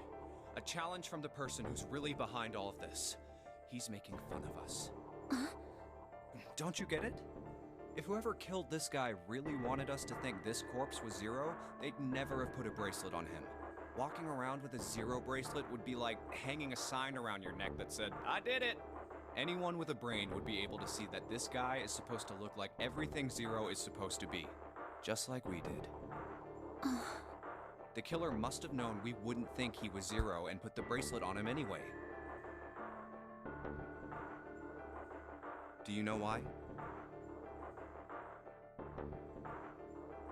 Why? Like I said, he's mocking us. Too bad, suckers, this isn't Zero. Where's the real me then? See if you can catch me. It's the same bad joke a lot of criminals like to play. They'll just sit back and watch people run in circles. Mielo. That's really... He's terrorist. But it almost seems kind of childish. Yeah, you're right. It's really childish. It's like it's just a game to whoever this person is. Alright, let's get back to the point. Who killed this man? I don't know. And what's this guy's deal? Who is he? How would I know that? If I knew anything, I would have told you. You have no idea who he is. Why would I? We should check and see if he's got anything on him that might tell us who he is. Give me a hand here, Clover. Huh? We gotta flip him over. How else are we gonna search his pockets? Okay, fine. Guess I'll do it. More dead people. Yeah, I was very surprised to see an 11th person. Here we go. I was already very taken aback at 10. But like, this guy was definitely a participant and there's no way he got out of here if he wasn't murdered from the beginning. Like, this guy was locked in here firmly for some reason. But he might be the murderer in the submarine ending, I guess? He definitely isn't Fake Snake, who is canon to this ending. Fake Snake is in this one. That means there's 11 people total on this ship. Us 9. Snake's like abductor, who's dead in the shower room, killed by Ace, and this guy, presumably also killed by Ace, because I think Ace had the stopwatch to unlock this door for a brief moment. Hey, it's the... Lastly, let us discuss how to remove the bracelets. There are only 2 ways to do so. 1. You escape from this ship. 2. More hardly, which is Zero. In other words... Oh god, this man... He's dead, isn't he? Huh? No, it's just... I guess I didn't really think about it until right now. If his bracelet's off, that means he's dead. Well, it's pretty obvious that he's dead. You don't really need to look at his bracelet to figure out that He got axed in the back, Junpei. Yeah. I guess you're right. It is pretty obvious. Well, he looks a lot better than the other bodies we've seen, though. You know? I mean, if there wasn't all this blood, he'd almost look like he was still alive. I mean, I know it's kind of a messed up thing to say, but he kinda has it better, you know? Dying from a bomb going off inside of you, I mean, that's just... Some of Snake's bones went right through his skin. I think the explosion must have thrown him against a wall or something. There was a broken bone just sticking out of his left arm. Yes! Yes! And, What did you just say? Yes, Clover knows it's not Snake. Let's fucking go. I am so sorry. I shouldn't have said that. I really don't know what I was thinking. I mean... No, that's not what I'm talking about. What did you say about his arm? Arm? Yes, his left arm. You said it, didn't you? Well, yeah, I did, but I mean, didn't you see it too? Of course not. I could barely look at him. There's no way I was gonna see the details. Are you sure it was his left arm? Yeah, I'm pretty sure it was. Yes, can't you see all the left armness of the body that is definitely here? And he had a broken bone, right? What the hell are you getting at here? which cannot be because his left arm is a prosthetic, which we know from the safe ending. Just shut up and answer me! Yeah, he did. It was pretty bad, too. The bone was sticking out of the arm. Clover? What's wrong? Look, I'm sorry if I said anything. Thank you. Huh? What are you... Thank you so much, Junpei. Let's go! Huggies!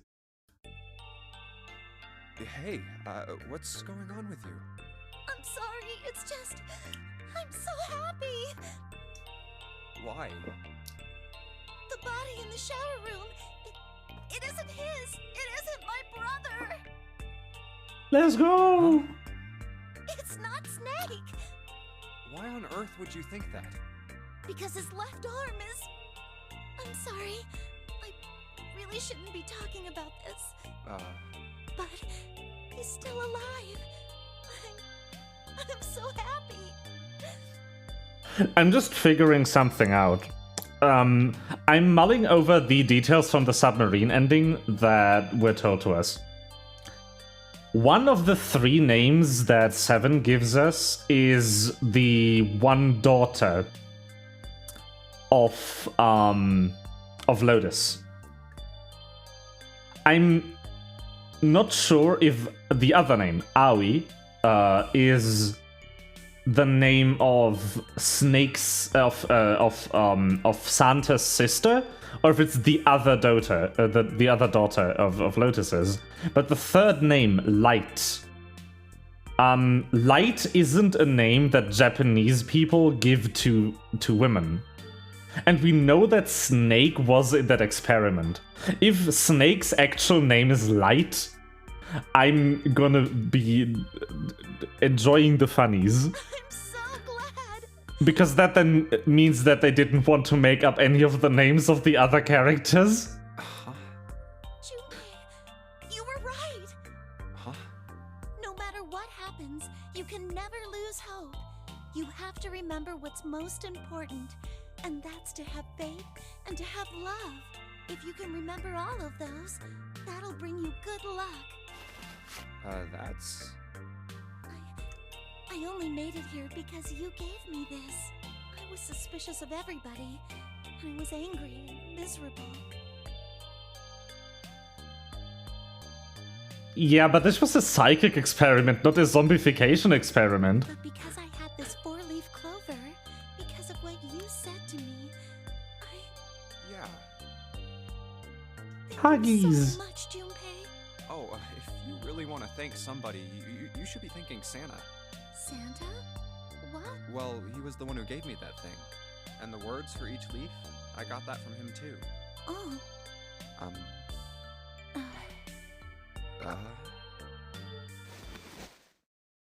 Huh?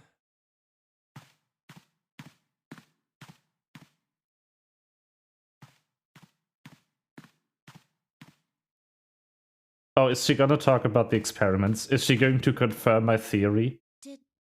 Did Santa really tell you those things? Yeah, he did.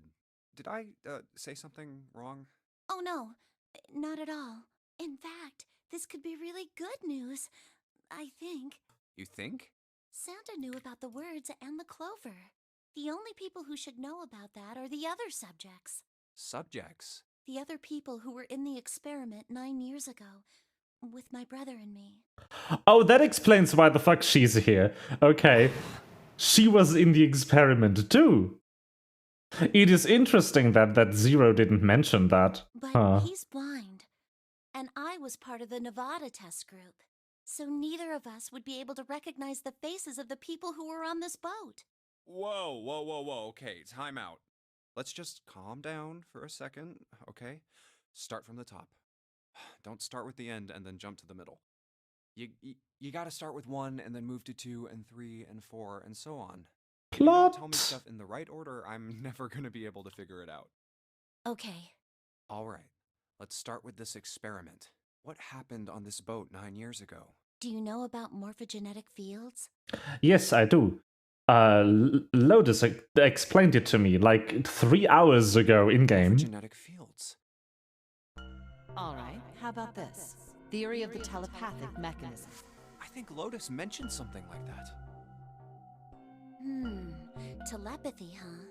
Well, that's not really it, but I suppose it's similar. So they were testing telepathy on this ship? Yeah, I guess so. So, what exactly did they have you guys do? The same thing that we're doing now. Exactly the same thing. What? The Nonary Game. 9 people were put on this boat, and 9 others were put in the building in Nevada, and the game started. Look, I'm sorry, but I don't get it. What do the Nonary Game and some telepathy experiment have to do with each other? Am I missing something here? The ability to access a morphogenetic field is affected by a couple of things. The first is epiphany, and the other is danger. You know how sometimes when you're up against a really tough problem, and then the answer just kind of pops in your head? That's an epiphany. And what you learn from the epiphany can be transmitted with telepathy. When you add danger to that equation, then it gets easier to transmit that information over telepathy. So you're saying the Nonary Game was supposed to introduce that element of danger? Yeah, but it couldn't be just any old danger. Yeah, telepathy is definitely hardwired. Well, not everyone is directly involved in the experiment. Lotus had no idea. It had to be life and death. And Lotus is only the mother of 2 victims. someone did actually die. A girl. Huh. She was on the boat with my brother. I was in Nevada. I never met her, but I did hear her name. Her name was... Let me guess, Aoi? Oh, my apologies. I seem to have disturbed you. You piece of shit. Ace. You two must have strong stomachs. I can't imagine how you could stay in this room for so long. At any rate, Junpei, would you be so kind as to come and help me with something? You dickhead. I'm having a little trouble and I could really use your assistance. You were 100% leaning against that door, waiting for when to interrupt the conversation so Clover wouldn't tell me too much. Didn't you? You piece of shit. Come on, it'll only take a moment. I don't want Ace to hear us. We can talk about this later. Good call. Hey, wait! Good fucking call, Clover. Hurry up! Amazing call.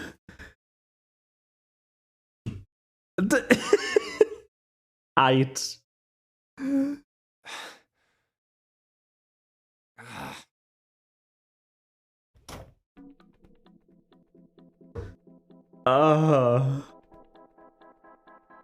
What a dick.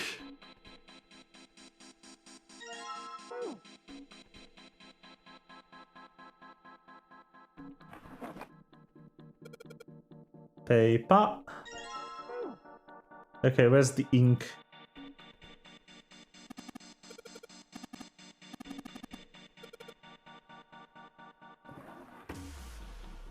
Where was the ink again?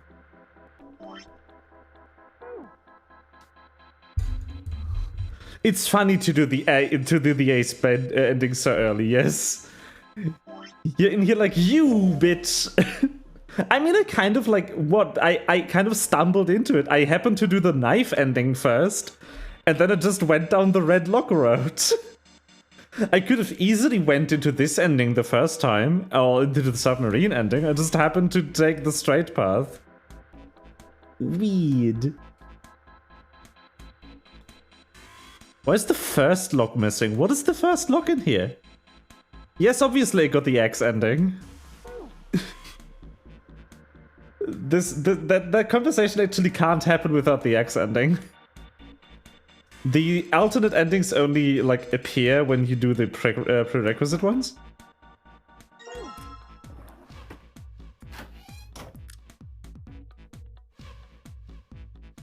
It has this like true ending vibe going on. Why is the other lock missing? What is the other lock? Okay, do this, do this, do that.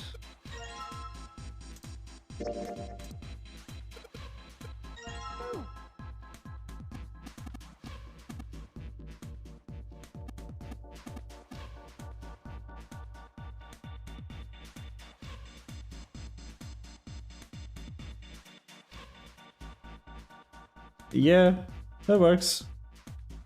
Okay, Moscow time.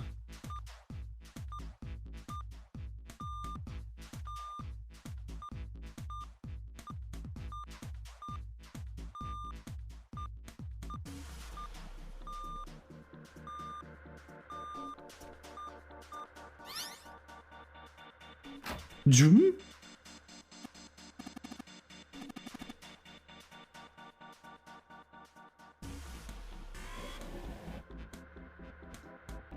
It is all ice time. ALLICE. This might be the other lock, All actually. Alice. Does this mean?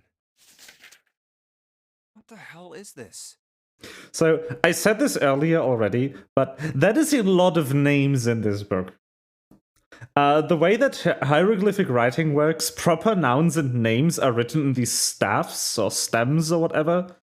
These are called, these bubbles with a line on the left side. Those are how they wrote proper nouns and names, and everything else is like just words. Just text. They are hieroglyphs, a form of writing used in ancient Egypt. Ancient Egypt? That's right. Skip. So it would seem. Bottom deck. Bottom deck library. This was super interesting too. I already know that probably something very important is gonna be done there. Oh. Seven said something like. Yeah. Alice sleeps in a small chamber past the Forest of Knowledge beneath the navel of the Gigantic. Exactly. Bottom deck library. Just like I said earlier when we got that hint. Beneath the navel mean the bottom deck? And the Forest of Knowledge is the library? By the way, like, this, I've always interpreted this wavy effect around the lines here as being like his inner mind or something. But honestly, that could actually be the morphogenetic field, and I'm currently like transmitting all the things I find out in this ending through, like, I don't know, through time to myself or some shit. Because I am having an epiphany right now, and I am in great danger. Then could Alice be in a room somewhere beyond the library? What's wrong? Something on your mind? Yeah. I just remembered something. Is that so? What about? Well, don't laugh, okay? The Egyptian priestess, an Ice 9. Interesting. And the woman who wouldn't melt, who was recovered from the Titanic disaster, they called her All Ice, which eventually turned into Alice. And she was purchased by an English millionaire who called himself Lord Gordain. According to Seven, this ship is where he hid Alice. And you think that he hid her in a small room, beyond the library on the bottom deck? Yeah. Well, I mean, it is just a theory. Junpei, have you ever heard of the term CAS? Computer-assisted design. Cass. It stands for Cells Alive System. It is an advanced technology for freezing and preserving organic matter. Put simply, it is a technique that allows one to freeze things without the formation of ice crystals. Normally, if you freeze something fresh, water within its cells expands as it crystallizes, damaging the cell membrane. CAS, however, works differently. The object to be frozen is supercooled using magnetic fields, and then frozen instantly and uniformly, giving ice crystals no time to form. It was originally developed for the preservation of food, as an alternative to the normal freezing process. Now, however, there are rumors that it can be used for other things. What do you mean? Like other cryogenics. Well, there are obvious medical uses, but perhaps also space travel. Space travel? Are you serious? The question is, how do you reverse it evenly? Surely you've heard of suspended animation. Cryogenic freezing? It's a fairly common idea in science fiction books and films. People are sometimes frozen for especially lengthy journeys through space. Whoa, wait a minute there. Are you saying that Alice was frozen using that cast thing? Well, I'm sure the possibility is quite low, but it is a possibility. But Alice is Special Egyptian, ice right? we call Ice 9 does indeed exist, and casts were used to freeze her into that sort of ice instantaneously. You think she could be alive? Well, I can't say for sure, of course. I'm only talking about possibilities. The melting point for Ice 9 is 96 degrees, right? If she were put somewhere where she could reach that temperature... That's nuts. Are you really saying she could have defrosted and started walking about? You're quite right. It does sound unbelievable. But if she had, then we would have an explanation for the man we found dead on the floor. You mean the guy dressed like a captain? Yes.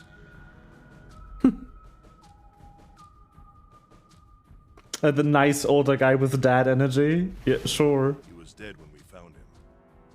Clearly, he was murdered. But if he was murdered, then by whom? It couldn't have been one of us. That would be impossible. In order to enter the captain's quarters, one must first open door 1. That door that requires the Earth key prevented us from accessing door 1. Who was it that opened that door? Santa and Lotus. Right. Clearly, the two of them could not have opened door 1, or any other door for that matter. Who else then could have done so? Nobody. After Santa and Lotus used the Earth key, they turned back and met up with me and June. Then we returned to the large hospital room and found Ace, 7, and Clover. While we'd gone into the shower room, Ace, 7, and Clover had stayed behind. But it's impossible for those 3 to open door 1. But what about when June and I took the elevator to door 2? No, still won't work. We were only gone 5 minutes. No human being could have run to the captain's quarters, killed that guy in there, and run back that fast. It would be impossible for any of us to be the murderer. That being the case, who could have killed him? Wouldn't it make sense if his killer was someone who had been in the ship for some time? A person like that would know the ship well. They would know the locations of all the hidden passages and secret doors. The numbered door would mean nothing to someone like that. It would be a simple thing for them to enter the captain's quarters. What the fuck you mean hidden passages and secret doors? Then you're saying the killer was Alice? Well, this is all only one possible theory. I'm pretty sure that Ace killed the captain because he thought that was Zero because of the Zero bracelet. Maybe this card will give me access to the Forest of Knowledge. And the big mystery. What could be there beyond the Forest of Knowledge? Anyway, whatever. It's gonna have to wait. I can't do anything right now. I'll come back to this later.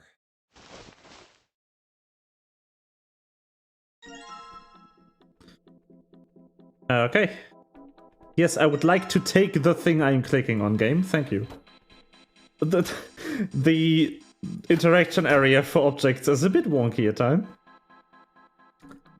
Anyway, allow me to yeah.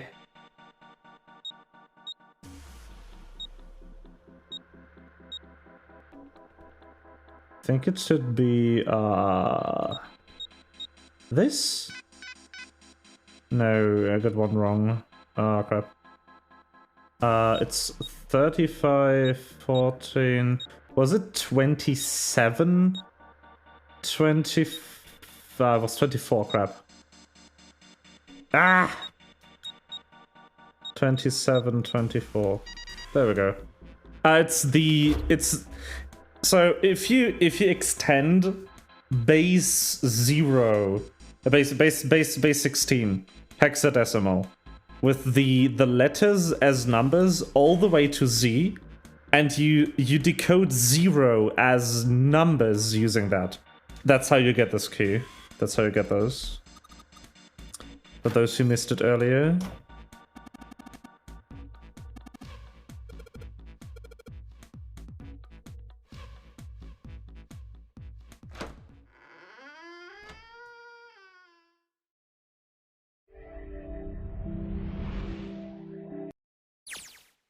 All right, let's go. Skip! The map of the A deck.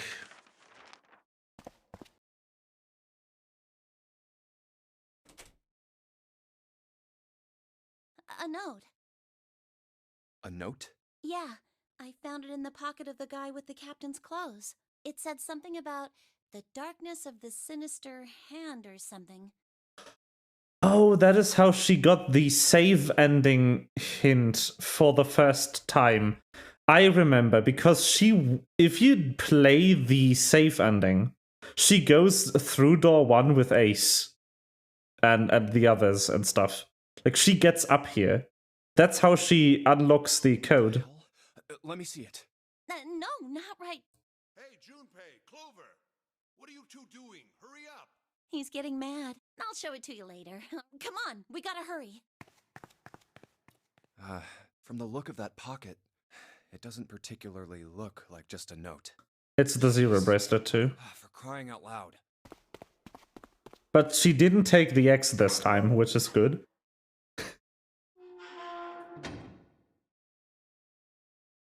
The big stairs. So this is where it ends up. Let's go, we get the other ending, Pog. Not dying this time, baby. Woo! Just like it says on the map. Or maybe we do, who knows? Ace, did he head down? Oh, there. Look, the 4 others are there too. Really? Let's join them. Pog. Jumpy! Clover! What's up? We found it! Found what? We found it! What did you find? The last door! Be more specific, June. We found door 9! Pog. What? Come on! Just follow us! We'll explain on the way! Okay. Extreme damage. Well, yeah. If that's the case. Wait for me. We should get going as well. Jumpy! We finally made it! Yeah, it's finally time. We've reached the end. Something's bothering me. Only 3 to 5 people can go through the numbered door. 7 of us are on our way to door 9. That means that, best case scenario, there will be 2 of us who have to stay behind. 2 people. Ooh. Is there a way? 4:30. We've only got 90 minutes left. I've got no time to wonder about it now. Hey, Junpei! June! What the hell are you two doing? Hurry it up! Let's go, Jump! Yeah. C deck. Elevator.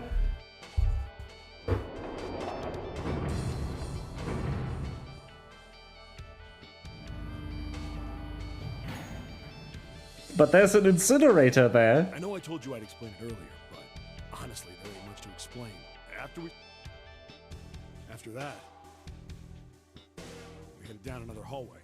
It took us toward the bow and eventually to the number 6 that you two found earlier. We opened it and kept going. There was another locked. Okay. Once we were through that door, there was another hallway that went the other direction, toward the stern. So, on your way, you found the elevator. That's right. So, in other words, you kinda did a lap, huh?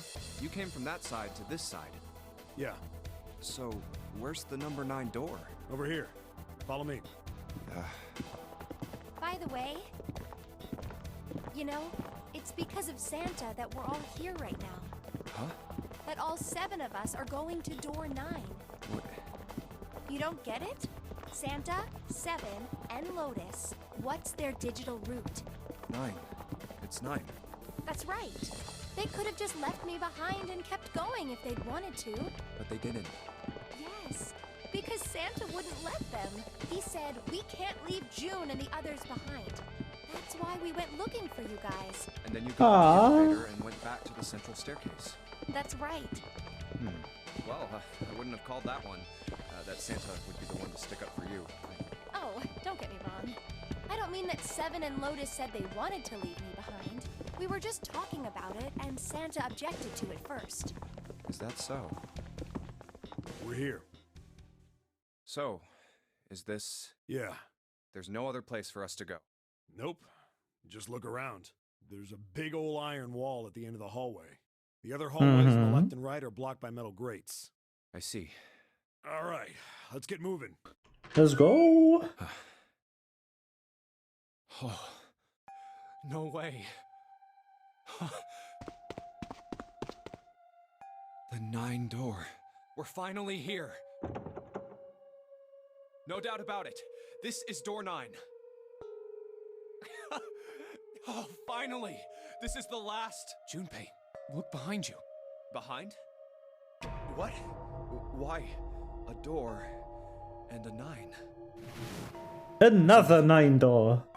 Hey, what the hell? What the hell is going on here? There's a red there too.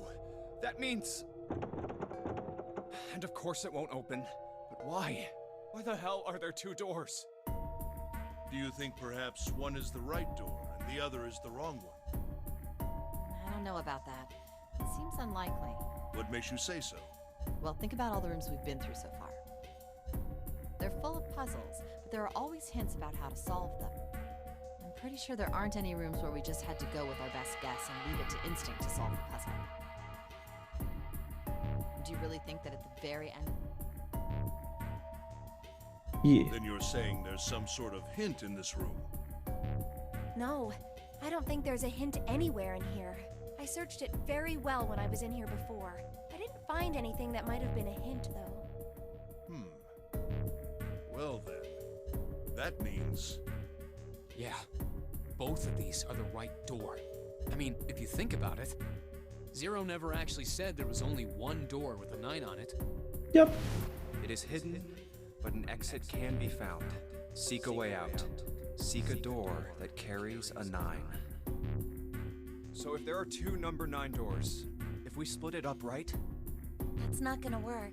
You've got a notebook and a pen, right? Can I borrow them? Yeah, here. But Snake's right here. Look at this.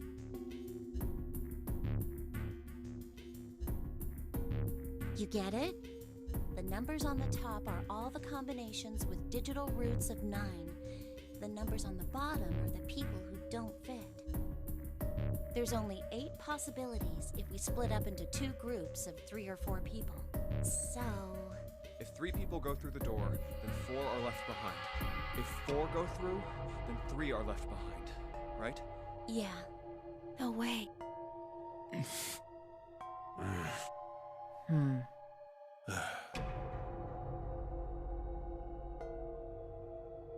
Come to think of it,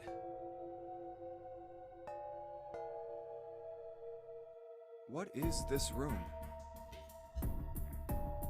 It looks like it's set up for some kind of ceremony, but what kind?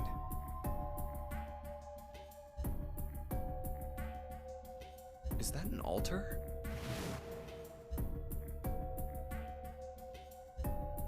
A coffin? No, it couldn't possibly be. Okay, I give up. I give up. I figured if we sat around here long enough, someone would volunteer. But I guess nobody's got the guts to do it. What are you talking about? What? You guys didn't figure it out yet? Fine, fine. Let me enlighten you.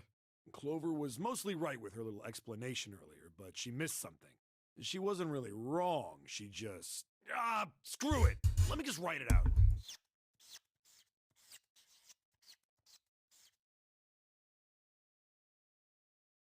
If you're trying to leave with a group of 3 and a group of 4 and get everybody out, Clover's right. But there's another way. Only one combination, though. If you split us up into groups of 3, 3, and 1, you can make this combination. Wait, this means... Don't get me wrong here. I'm not trying to copy Ace or anything like that. Even if he hadn't been the hero back in the big hospital room, I'd still be saying the same thing. The same thing? Are you saying? Yeah, I am. I'll stay behind.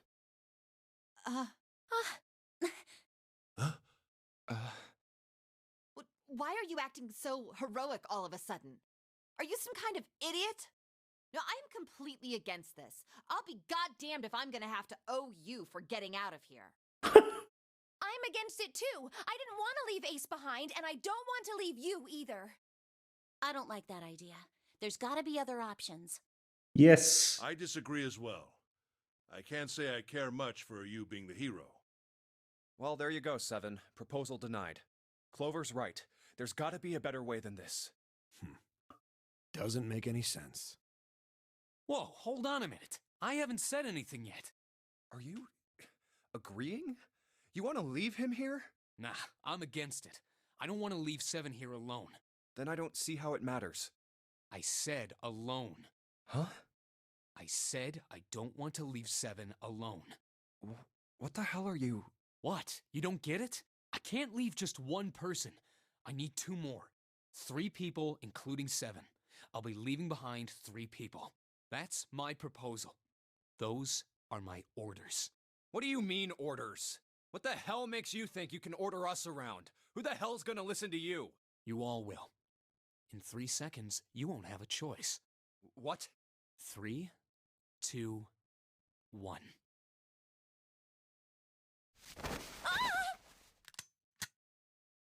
Ah. I told you. Huh? Why? What the hell is that? The gun's from the other room. What room? One of the rooms behind door 6. I should have known he was gonna do this. I should have taken the gun. Well, it's too late now, fat ass. Damn it. Please.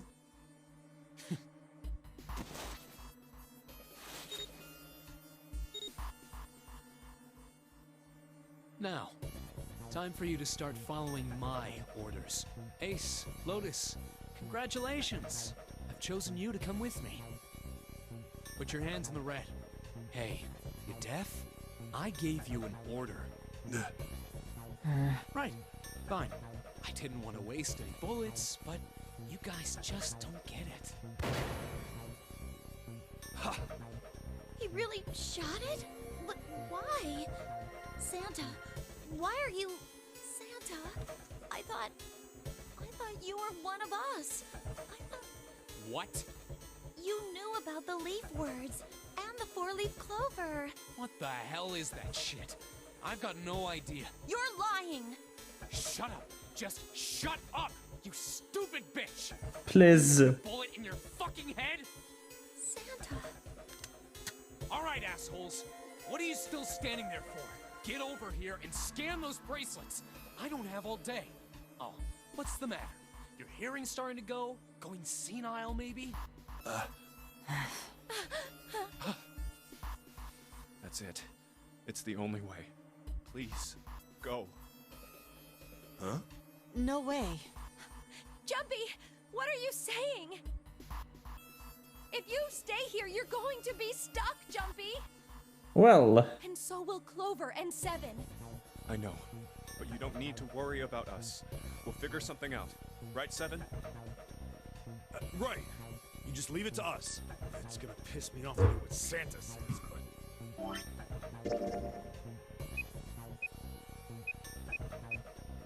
Easy. Don't worry about me either.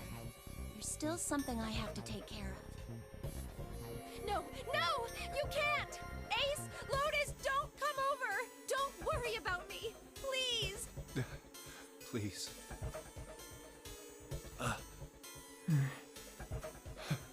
Go.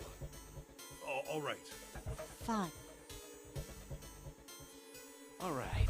Now let's get those hands in the scanner panel. What's the holdup? What? You think I'm fucking around here? I don't give a shit about this girl.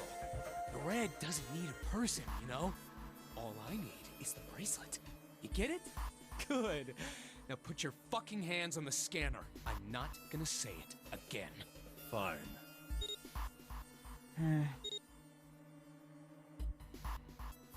Good job. Now, Lotus, pull that lever. As soon as the door opens, you get your ass in there. Try anything stupid, and you know what happens, right? Damn it.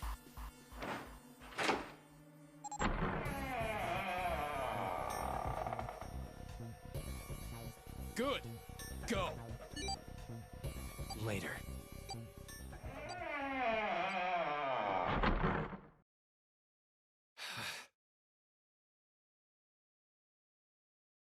Hmm.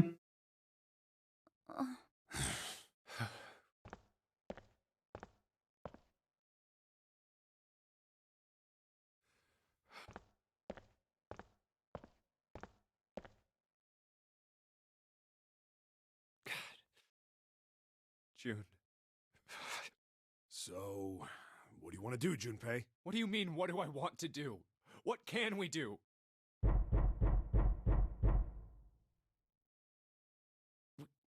What the hell is that? Shh, quiet.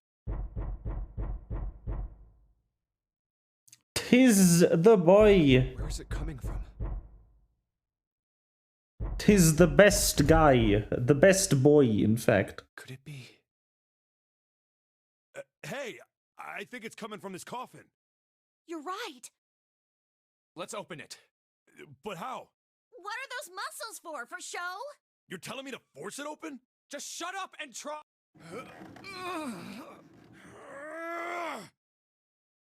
Damn it. Man, it won't even budge. Not another one. Yeah, looks like it. Do you think we have to put in the right password or it won't open? I think so. Whoever or whatever's inside this thing wants out, and now. I know that. But how? Without a passcode, I don't think there's much we can do. Isn't there a hint somewhere? Well, let's look for one.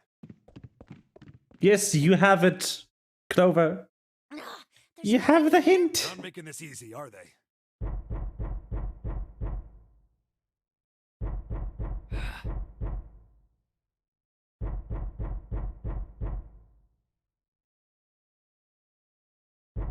What's the passcode? What am I supposed to do? How can we figure it out? I need something.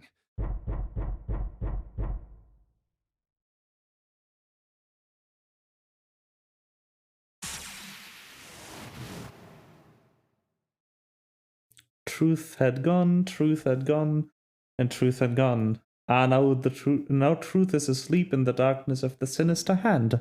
Wait, what? What the hell was that? That voice?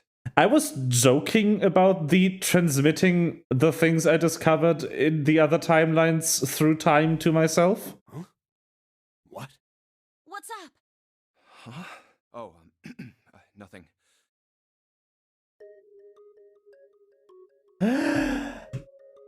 Truth was gone, truth was gone, truth was gone.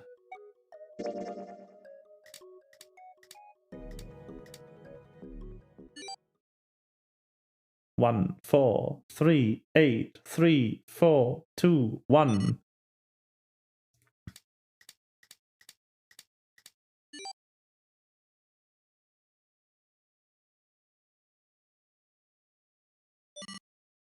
One, 4, 3, 8, 3, 4, 2, 1. Well, no, now it is time for the coffin ending. Huh? We're not done. Huh? Hey, what the hell were those numbers?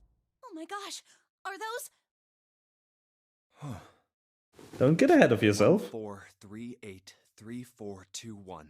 1, 4, 3, 8, 3, 4, 2, 1. Also, yeah, I was figuring this wasn't the true ending. Because there was still a secret left that we hadn't, like, done.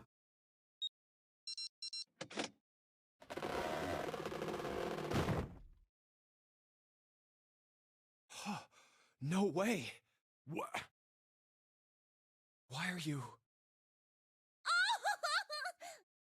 Yay! Oh? Is that you, Clover? I apologize for worrying you. Snake! You? Why? Oh. Interesting. Junpei? And Seven? Is that you? Is everyone else there as well? Oh.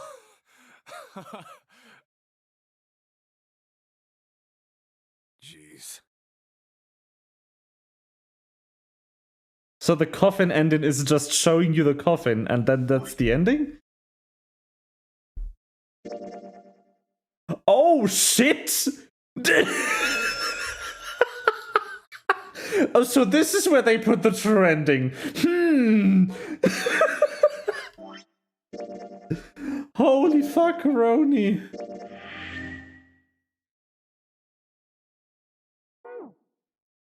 You're back! Well then. Gently now. My body's still a little weak. I mean, it's the weekend anyway. I'm going to finish this, and then I'm going to wind down. Sound good? I think that sounds good. You're back! Also, yes! Finally! After seeing both of them die way too many times. You're back! You're really here! Best characters. Let's fucking go. You're back!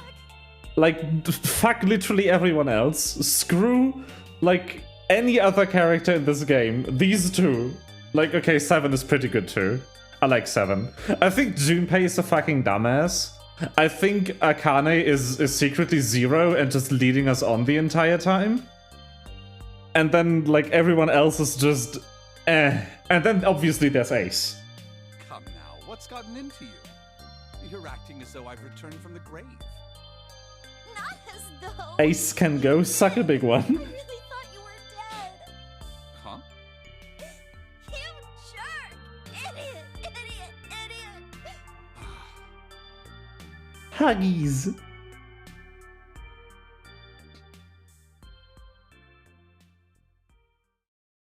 I see. I believe I understand things rather well now, thank you. In the shower room, there is a dead body wearing my clothes. Because of that, you thought that I was dead, correct? Yeah. You also discovered a corpse in the captain's quarters, and Santa turned on you here, in this room. Do I have it straight? Well, the dead body in the captain's quarters is a surprise. Sorry, there wasn't a good time to tell you. Don't worry about it. Well then. I've got a pretty decent idea of what happened while I was indisposed. I hope I'm not like I hope I'm not doing like a wrong assumption and lumping all the unknown dead people in with Ace and the pharmaceutical company. Like there were 4 names for the pharmaceutical company on the safe ending hint. And Ace is one of them. And if the 9th man, the dead person in the shower room, and the dead person in the captain's quarters are the other 4 people on that list, then every name that has been dropped would be accounted for except for Aoi. It's still something of a mystery who did all this. No, sorry, except for Light. Aoi, I'm pretty sure, is the one who died and is Santa's sister. The corpse in the shower room that looked like me, and the corpse in the captain's quarters. Why were they killed in the way they were? You don't know? No. Why would I? The guy in the shower room. We don't know who he is, so let's just call him Mr. X. Anyway, this Mr. X is wearing Snake's clothes, but you're wearing some kind of weird robes. That means someone took your clothes and put them on Mr. X. We need to figure out who that was. I apologize, but I have no idea who might have done this to me. I only just now woke up. I was unconscious during all the events you just described to me. They must have undressed me and changed my clothes during that time. When were you knocked out? When we split up to look for the red. Where did they get you? Do you remember? It was a small room in one of the hallways on C deck. What happened? The same thing that happened to every one of us when we were abducted. A canister releasing some sort of gas was thrown into the room. I believe the gas is some sort of incapacitating agent. Then that means it was... I'm pretty sure that the gas they used on us is the drug that the Cradle Pharmaceuticals is producing. 0. Looks that way, huh? There's nothing else I have to tell you. When I woke up, I was in this coffin. Why? Why did Zero make Mr. X wear Snake's clothes? How would that benefit Zero? I'm super curious now where the other 9 door, the one in the incinerator room, leads to. I don't get it. What the hell does any of it mean? And I have no idea how I got the passcode for the coffin either. Truth had gone, and truth had gone. Where did those words come from? Why did I feel compelled to push the buttons on the bracelet after hearing them? They came for the other from the other playthrough, the save ending, where you first entered them into something. I don't get it. What the hell does any of it mean? Also, Snake and Clover have been subjects in a similar experiment 9 years ago. The ability to access a morphogenetic field is affected by a couple of things. The first is epiphany, and the other is danger.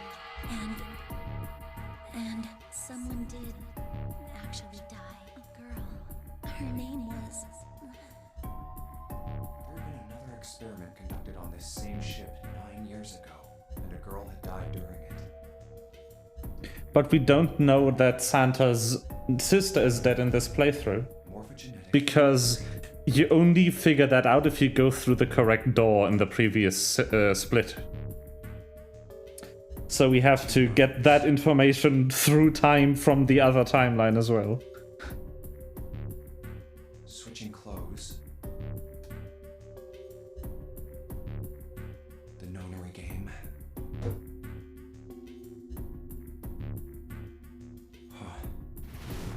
Zero. He's the ringleader.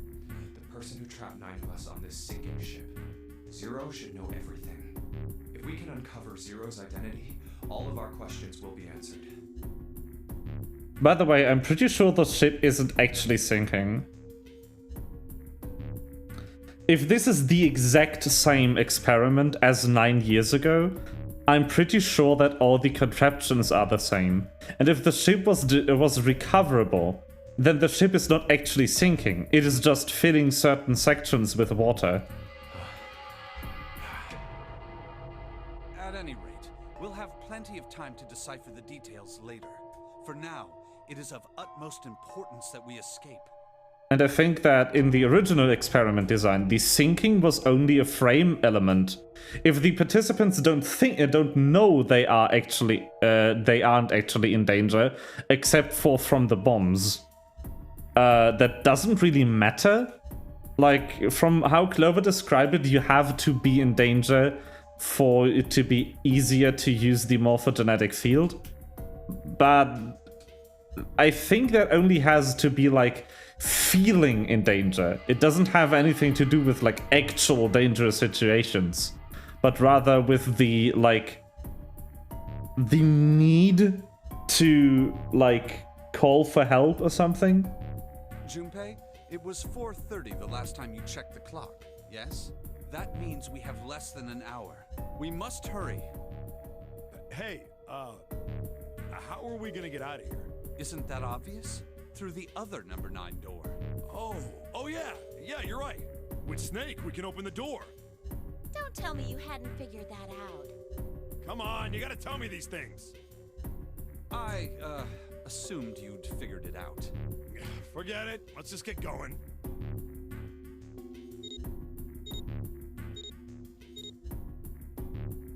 All right.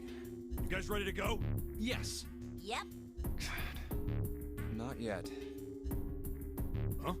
Before we go in, I'd like to check something. You want to check something? Yeah, but before I do, 7, could you pull the lever? I want to make sure we can verify with just the 4 of us. What do you mean? We don't need... Just do it, alright? But if the door opens, don't go in yet, okay? Please, this is really important. I really need to check this, okay? Work with me here. Fine.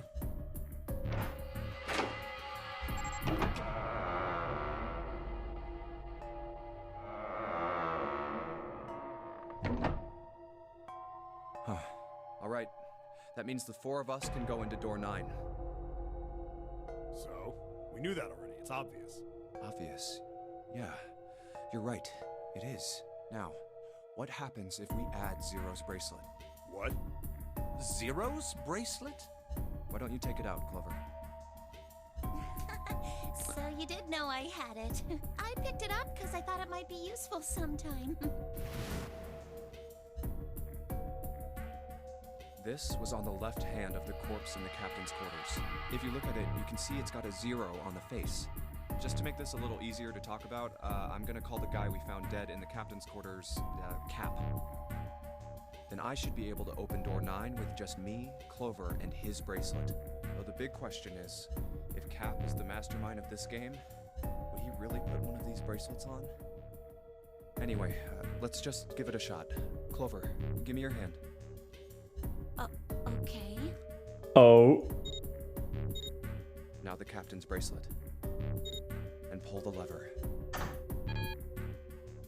It is not 0. Now, what does this tell us? Maybe the bracelet has to be on your wrist in order for it to work? No, that's impossible. Did you see how the panel showed a 3rd asterisk when I scanned Cap's bracelet? Whether or not it's on your wrist doesn't matter. All you have to do is put the bracelet near the panel for it to register. Huh. Looks like you're right. See? So what does that mean? There's only one possibility. That bracelet isn't the number 0. Is that what you're saying? That's right. Then what number is it? It is 6. Find out.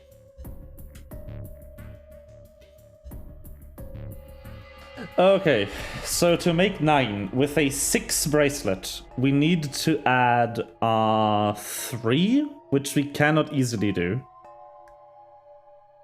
Because Ace isn't here. Otherwise, Snake, Ace, and Cab would open this door. That means the next best number we can make is 18. Which means we need to add 12. We can make 12 by combining 7 and myself. Yeah. Let's try 7, me, and Cap. If this combination opens the door, then Cap's bracelet is number 6.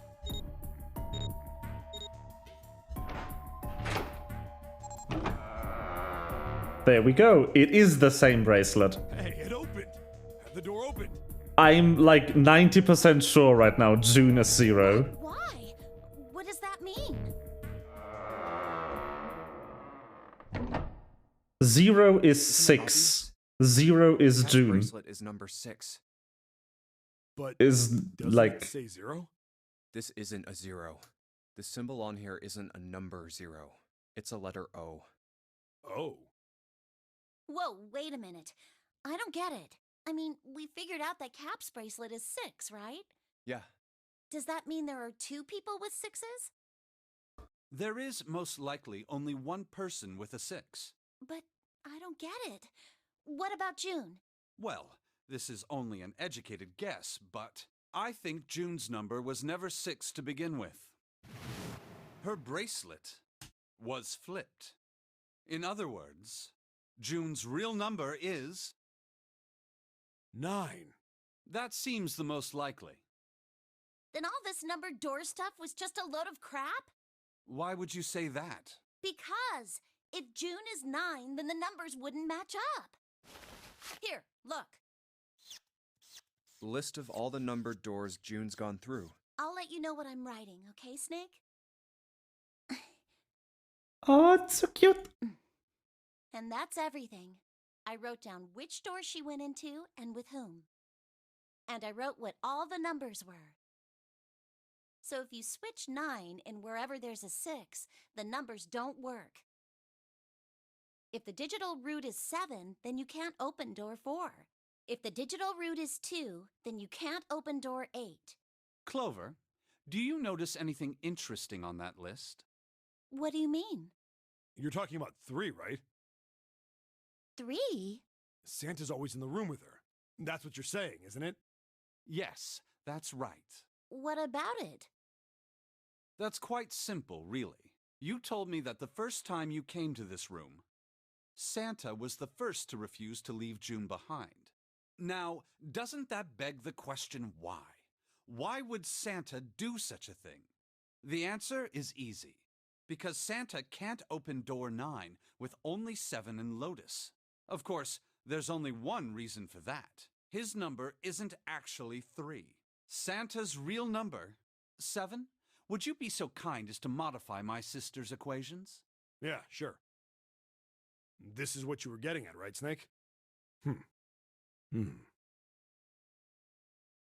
Thank you.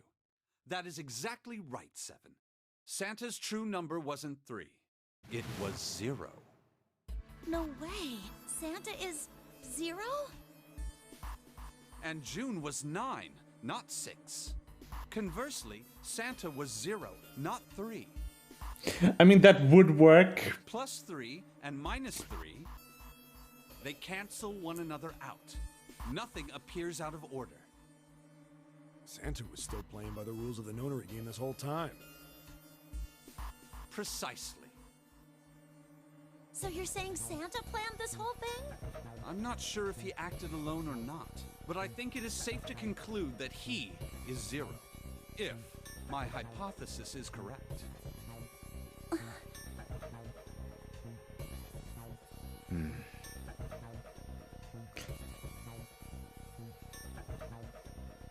Snake's hypothesis. Something doesn't seem right. June's bracelet being flipped. Even if that were possible, that would mean there are 2 number 9 bracelets. And if that's the case... All right, that's enough talking. Let's go. It's high time we went through that door.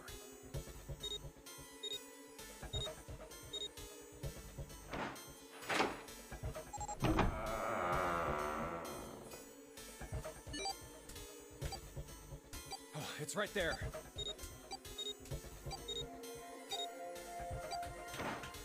Yes. Oh.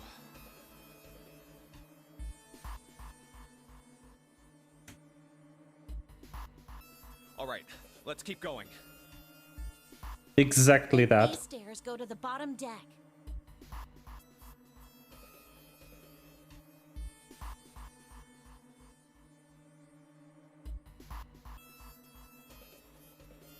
Looks dry. Let's head down.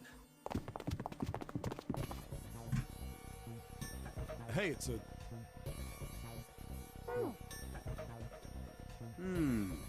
This is the Neptune symbol. There must be a key around here somewhere. Neptune key. I only have the Uranus key card. It's a different planet. Plus, it's the wrong kind of key. Let's turn around and go back for now. Yeah. Hey, another door. And a card reader this time.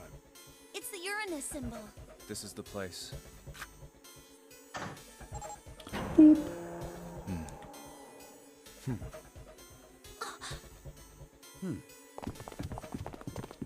The library. Wow! It's totally full of books! There's so many. I don't know where to look. All right, if we want to get through that door out there, we need the Neptune key. I say we split up and look for it. Okay. Very well. Sure thing. Good. Let's get started then. We don't have a lot of time.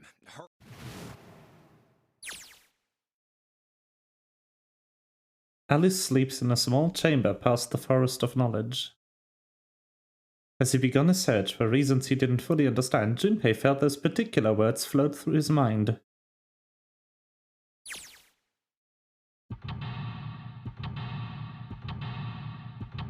Yeah, swapping 6 and 0 would make the same thing as swapping 3 and 0. And 6 with 9.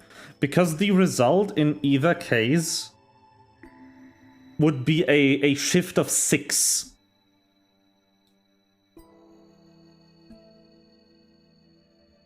And if the 0 bracelet and the 6 bracelet were swapped for values, that would make sense. And it would still solidify the idea of June being 0. But why? Intelligence often hides itself in darkness. Have you ever thought about the page of a book? Each page only sees what may be 2 or 3 minutes of light before the reader is on to the next. They spend the rest of their lives locked in darkness. rather like myself. That's horrible. But don't get me wrong. I'm not complaining, not at all. I live in the darkness, yes. But that has gifted me with the ability to catch the truth of others might miss. I can hear the voices hidden in the darkness, you might say.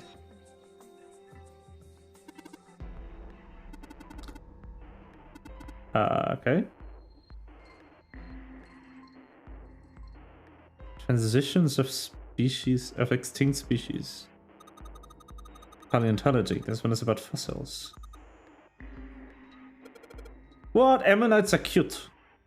Mother Nature. Hippie chicks. No, probably not, except perhaps tangentially. It's most likely about environmental protection. Dude, hippie chicks, really? Introduction to geology? Think about the Earth, even when you're in the ocean. Kinda romantic in a way, I guess. Theories of the Cambrian explosion? No, wrong kind of explosion. Also wrong kind of place. Yeah, research suggests the variety of living organisms increased by an order of magnitude. What that happened is, however, still something of a mystery. There are a number of theories. This book is most likely a collection of them. Theory of evolution. Heck, I even know this one. This is that Darwin guy, right? Well, yes and no. Charles Darwin wrote a book called On the Origin of the Species. In it, he put forth his theory of evolution. Natural selection, yeah, exactly. Micrographia. Robert Hicks' famous work, first published in 1665. Crap. He then drew pictures of many of the things he'd examined and published them in book. I'd hazard a guess this shelf is concerned with the natural sciences. Why did mankind lose their tails? Junpei, do you know what this one's about? What was that? The music is going a bit nuts right now. Why are you asking me? I didn't even know we had tails to lose. Maybe you should ask a human with a tail. Mankind's... Why does it just speedrun through the text boxes?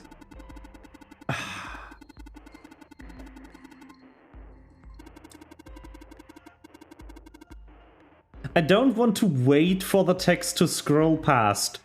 Why do you have line breaks? That is annoying. Pictures of colorful fish. Fish.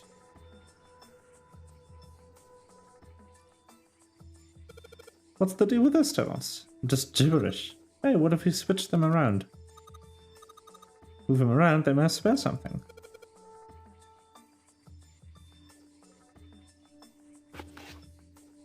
Pino Indfubl Pin Pion Erhaldiflub Poen Ere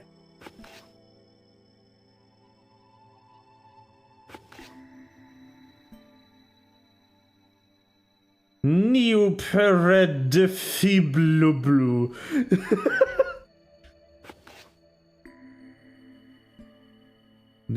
Nope.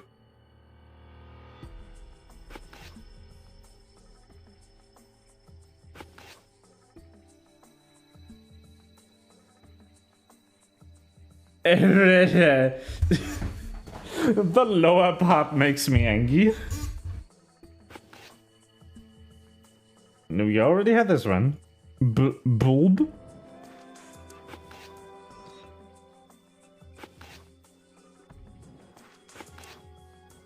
Ah, open here, find bulb.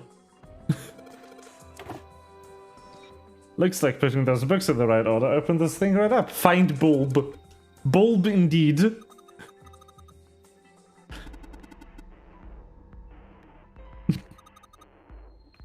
So the letters from the title spell out open here, find bulb. Bulb. Light bulb. Quantum gravity. 7, do you have any idea what this is? How about you start by using real words? Then maybe we'll get somewhere. General relativity. Einstein, yep. Overview of conformal field theory, yes. Theory that posits an invariant quantum field where conformal transformation can take place. Science voodoo. Supersymmetric string theory in 10-dimensional spacetime, yep. It's a theory of reality where, how to explain. It says that all elements of the universe are governed by the vibration and harmonics of tiny supersymmetric strings. Yes, I am aware. Are property values going up out in space too these days? Man, guess times are rough for aliens too. Cosmic inflation. Oh, 7, I love you. Honestly, we are currently in here with the best character squad. Let's go. Oh, that here's Faraday's laws of electrolysis. Oh, yeah. Yeah, Faraday. Couple of books. And save. I would like to interact with this. No? Okay. Energy theory, development of nanotechnology materials, interactions between shortwave electric energy and matter. Can't say fancy technology stuff and get along really well. Keep on talking about that stuff, you're gonna put me to sleep. The black hole hypothesis, gamma ray astrophysics. Guess this bookshelf has astronomy theme. Easy. Energy theory. I don't even understand the damn title. Looks like the shelves is all science and technology, yep. Kitab al-Aziz. Man, they got some weird stuff here. I can't even pronounce this one. Who's that? Some famous guy? It's not a person's name, it's the name of a fictional book created by Abdul al-Zared. It's said to be one of the sources in the creation of the legendary Book of the Dead, the Necronomicon.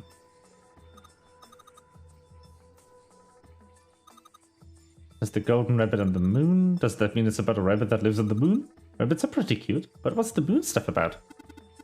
It's a talking about the Judas tree that is said to grow on the moon according to Chinese legend. Teletemporation and telepathy. Teletemporation. It refers to having the ability to travel through time, which apparently I have done. Mind swap. I mean, you could like change bodies with someone? Pretty much, but I'd rather die than let 7 switch with me. What the hell? Like, I don't even want to swap bodies with a little brat like... Hey, will you just imagine it? You were. Yeah, well, he wasn't the only one. Yeah. Okay. Weird. Sure. That's the same scene. It's the same bookshelf, rather. Automated robotic assembly line techniques. Very cute. What's that? Some sort of comic book? Jeez, I guess boys really like that stuff, huh? No, you're thinking of a different sort of robot. This book is talking about automated machinery that's used to build things like ours. Foundations of DNA and genetic engineering. Communication and computer science. Overview of photochemistry. I think whoever set this up wanted us to see the cover, not the spine. Bulb! Yes!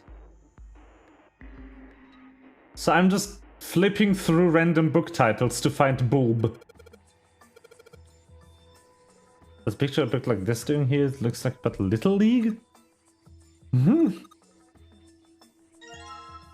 Yes, let's take the baseball book with us. Functions of the human brain, nervous system. Principles of monkey behavior. Praxeology studies on monkeys. It's called the correlation of muscle, bone density, and bone strength. You're just saying that because it says muscle. The book's just called Dissection. This bookshelf must be all medical books. Genre, yep. Human anatomy, regeneration of internal organs. Ancient gladiators, what's that book doing here? Dissection atlas. Medical books. Recreation of lost human functions. You think they're talking about if you like lose part of your body, then you could grow it back? I don't think so. Maybe they're talking about reconstructing abilities that humankind once possessed. In other words, they might be talking about cultivating a sixth sense.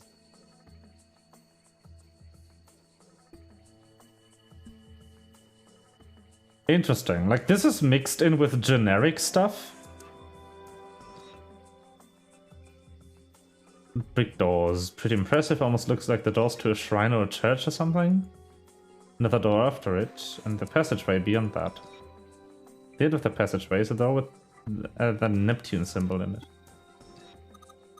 Yeah.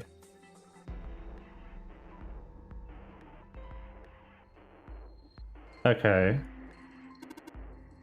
Kids' pictures books. Very cute. Hellenism. Greek and Oriental culture. Greek mythology. History of the Western world.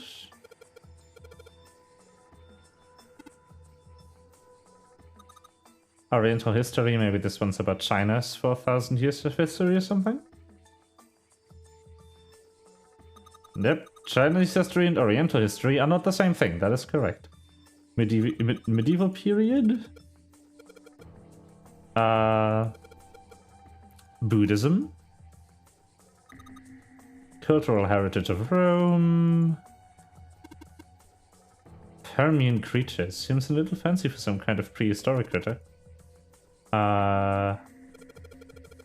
It's nothing to do with this. And this one is Hellenism again. Did I click center?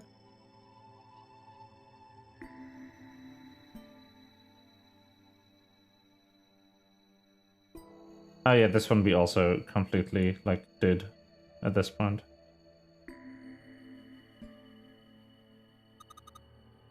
Code rack.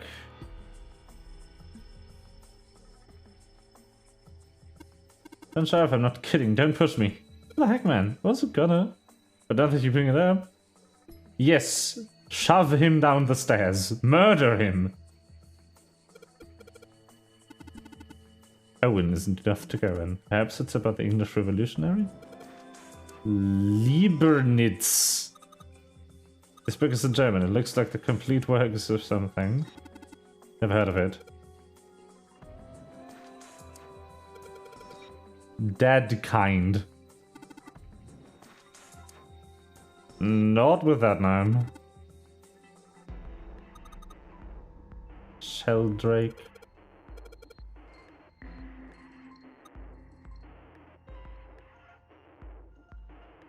Volume number? Leibniz is not a name. It's Leibniz. It's a mathematician. Pythagoras. Algebraic number, yeah, math. Nobody said anything about this. Well, number theory is usually split into 4 chief disciplines. Yeah. Goldbach's conjecture, yours. No, it's very respectable, yes. Look, let's not get into this right now, okay? No math. That's a weird book to be. Indian mathematics. Ah, that's funny. Why is that funny? Why is that funny, Clover? Riemann hypothesis. What's in there to hypothesize about what a Riemann? It's pretty straightforward. Heavens no, there are many factors: length, girth, lubrication, or lack thereof. It's an exciting, rapidly growing field. Whoa. Excuse me, what? Modern Japanese literature, origin of Japanese folklore. Yeah. This is the, by the way, this game is made by a Japanese developer, Bookshelf.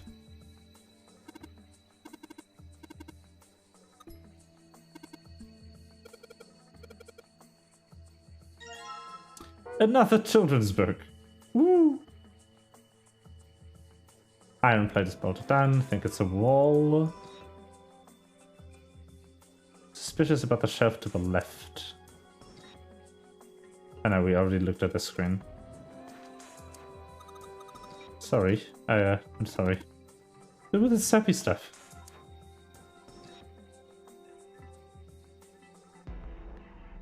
Bookshelf has sort of glass inlay. It's pretty big, but only 6 books in it. Seems kind of weird. Looks like there's something on the bottom. Can't really see though. Glass is all foggy.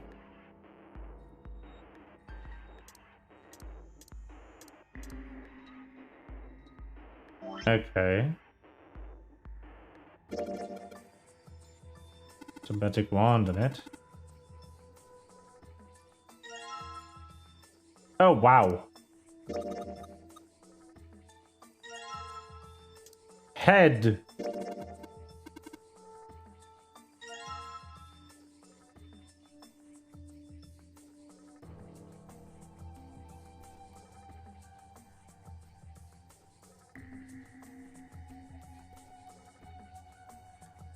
Okay.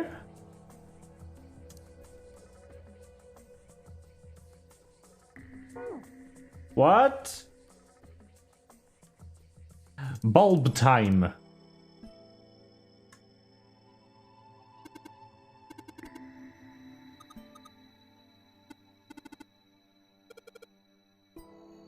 Okay, let's find the other bulb.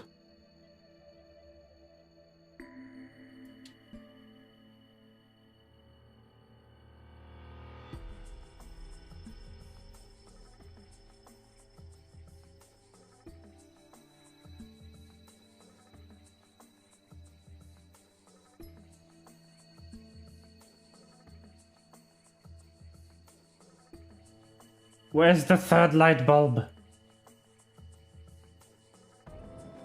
Bulb.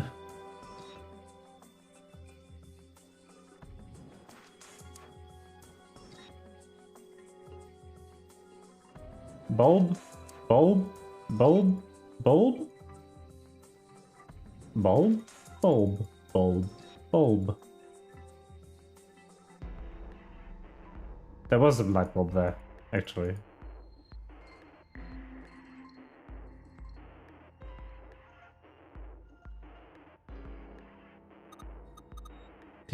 We should hold hands where there aren't any handrails. And feel vibrations in the floor and tell me where I am. That's not what I meant. Clover is very flirty for some reason. Not that I mind, in general, but I have no idea how old she is and how old Junpei is. Which is kind of important, you know? Unless she, unless she was talking about her brother. Who knows?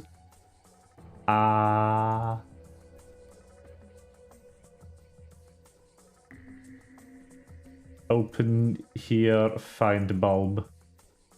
Bulb has been found. I need another bulb.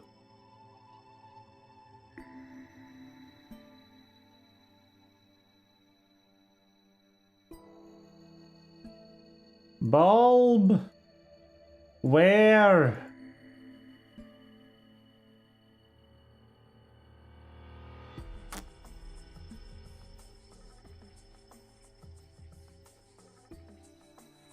Bulb? Hello? Bulb?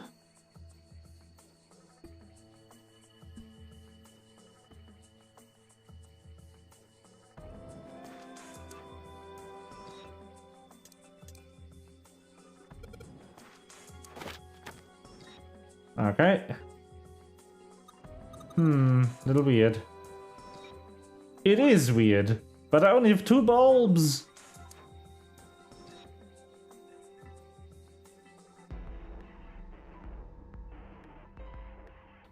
Bulb? Bulbasaur?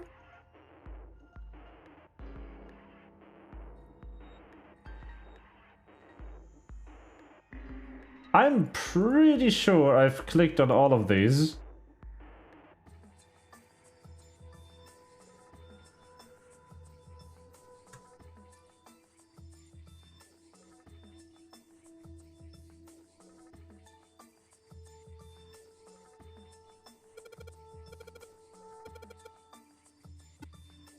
Yeah.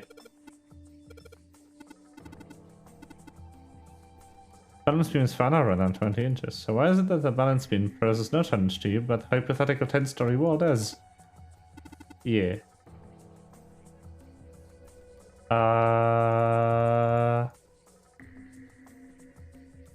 Where? I am confusion.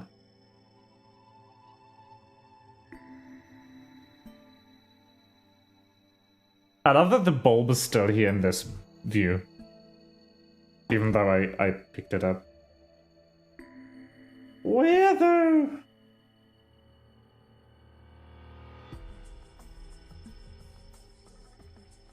Where? Huh?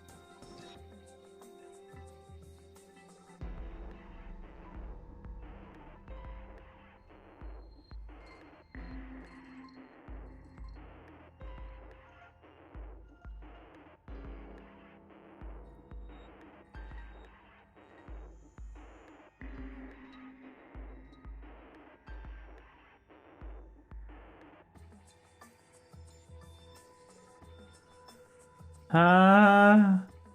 It's the same shelf again, damn it. We have this one.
Is there like a hint for the numbers somewhere?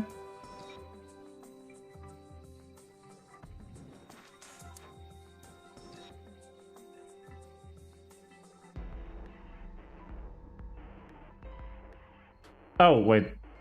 Well, there is numbers. 632415. Maybe that'll work?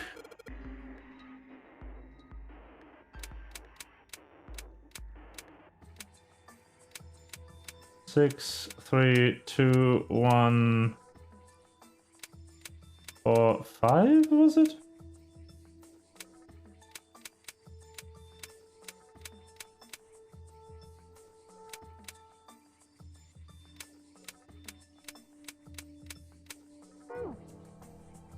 Wait.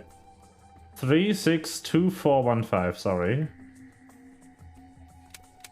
6, 3, 2, 4, 1, 5. Oh, well, that'll do it. You did it, Chippy! Yay! At least the lock's open now.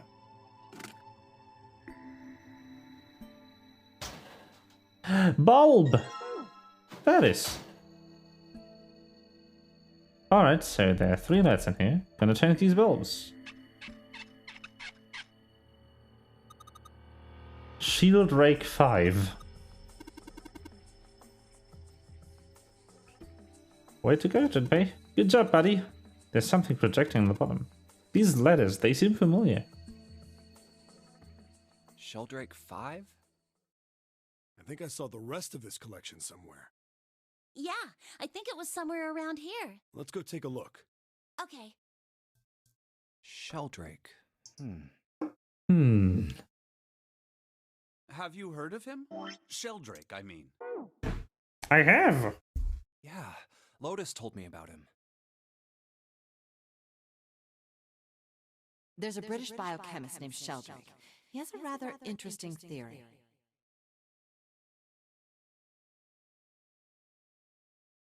Morphogenetic fields, which relies on the theory of morphic resonance.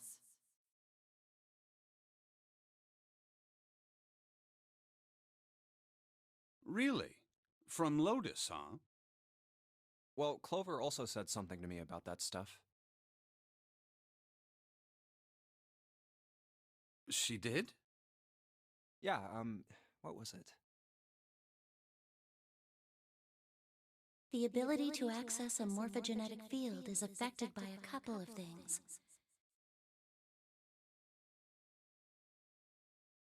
The first is epiphany, and the other is danger.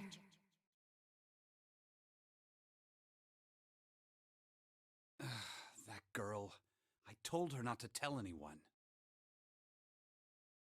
You did? Why? Well... Look, man, I didn't push it because we're in a hurry, but I'm kind of sick of this. How about you just tell me, okay?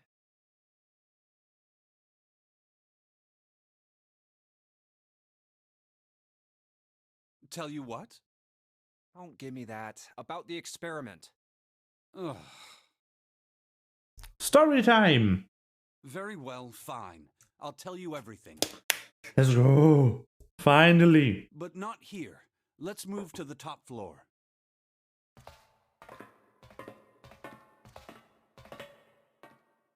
I suppose I might as well start by telling you why I kept quiet, and why I made sure Clover did as well. Because Ace is the dickhead. To be honest, the explanation is quite simple. Zero told me not to.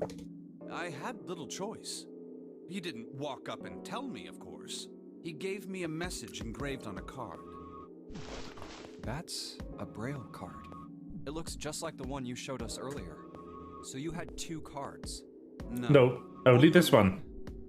But since Snake is the only one who can read Braille, and he already participated in the first Nonary game, he had no issue explaining the rules of the game to us without actually telling us what's on the card. What do you mean? And this way, it would be really easy for him to just make no one suspicious of the contents of the card. I thought that card just had some rules for the Nonary game on it. Yes, it did. And those were the rules I read you. However, they were not the only thing on the card. Or that works There too. was something I didn't read. Well, perhaps I should say there was something I couldn't read. And that was? Tell no one of the events that took place 9 years ago. Tell, and I activate your sister's detonator. What the It's a fuck? threat on our lives. Oh. Well, what about Clover? Did she get a message from Zero too? I don't believe she did. But doesn't it strike you as strange that Zero would shut my mouth, but not hers? Yeah. To be on the safe side, however, I told her it was best not to tell anyone. It was probably because Zero didn't, no, wait, Zero must have known. Apparently she told you. And then...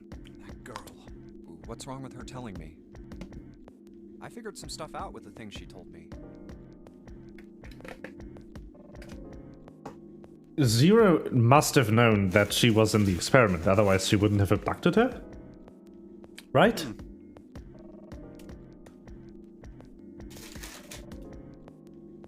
I mean, it looks like the whole activate her detonator thing was just a bluff.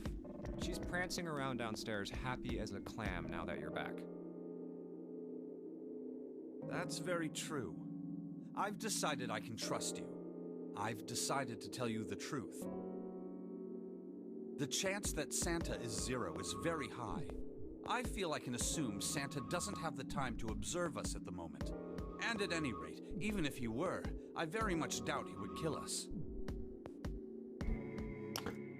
It's actually June, but she isn't here either, so... Why? Clover told me about the four-leaf clover, about the words. If he knew about that, then he was in my group during the first experiment. I'm sure of it. He wouldn't kill us, no matter what the situation was. Hey, Snake? Yes, I know. You want to know what happened during the experiment. Yeah. How much do you know? Clover told me about... I see. The morphogenetic field in the experiments 9 years prior. How the experiments had taken place simultaneously at 2 locations, one being the ship and the other being a building in Nevada. And the girl that died during the experiment. She told you all that, did she? At any rate, I now know how much you've learned. All that remains for us to determine is who did this and why, right? Yes. Can you tell me what happened? Yes. The people who organized the initial experiment were from a company called Cradle Pharmaceuticals. There were 4 of them running the show. Gentaro Hongo, Ace. Nagisa Nijisaki, Someone. Teruaki Kubota, Kagechika Musashido. Hongo was the CEO of Cradle Pharmaceuticals. There we have them. I was right. 9th man, the guy who changed clothes, and the guy who's dead in the captain's quarters. I was completely right. The only one alive from the people who pulled the strings behind the scenes is Ace. Nijisaki was his right-hand man and did the lion's share of the planning. Kubota led the company's research and development division. Musashido was their majority stockholder.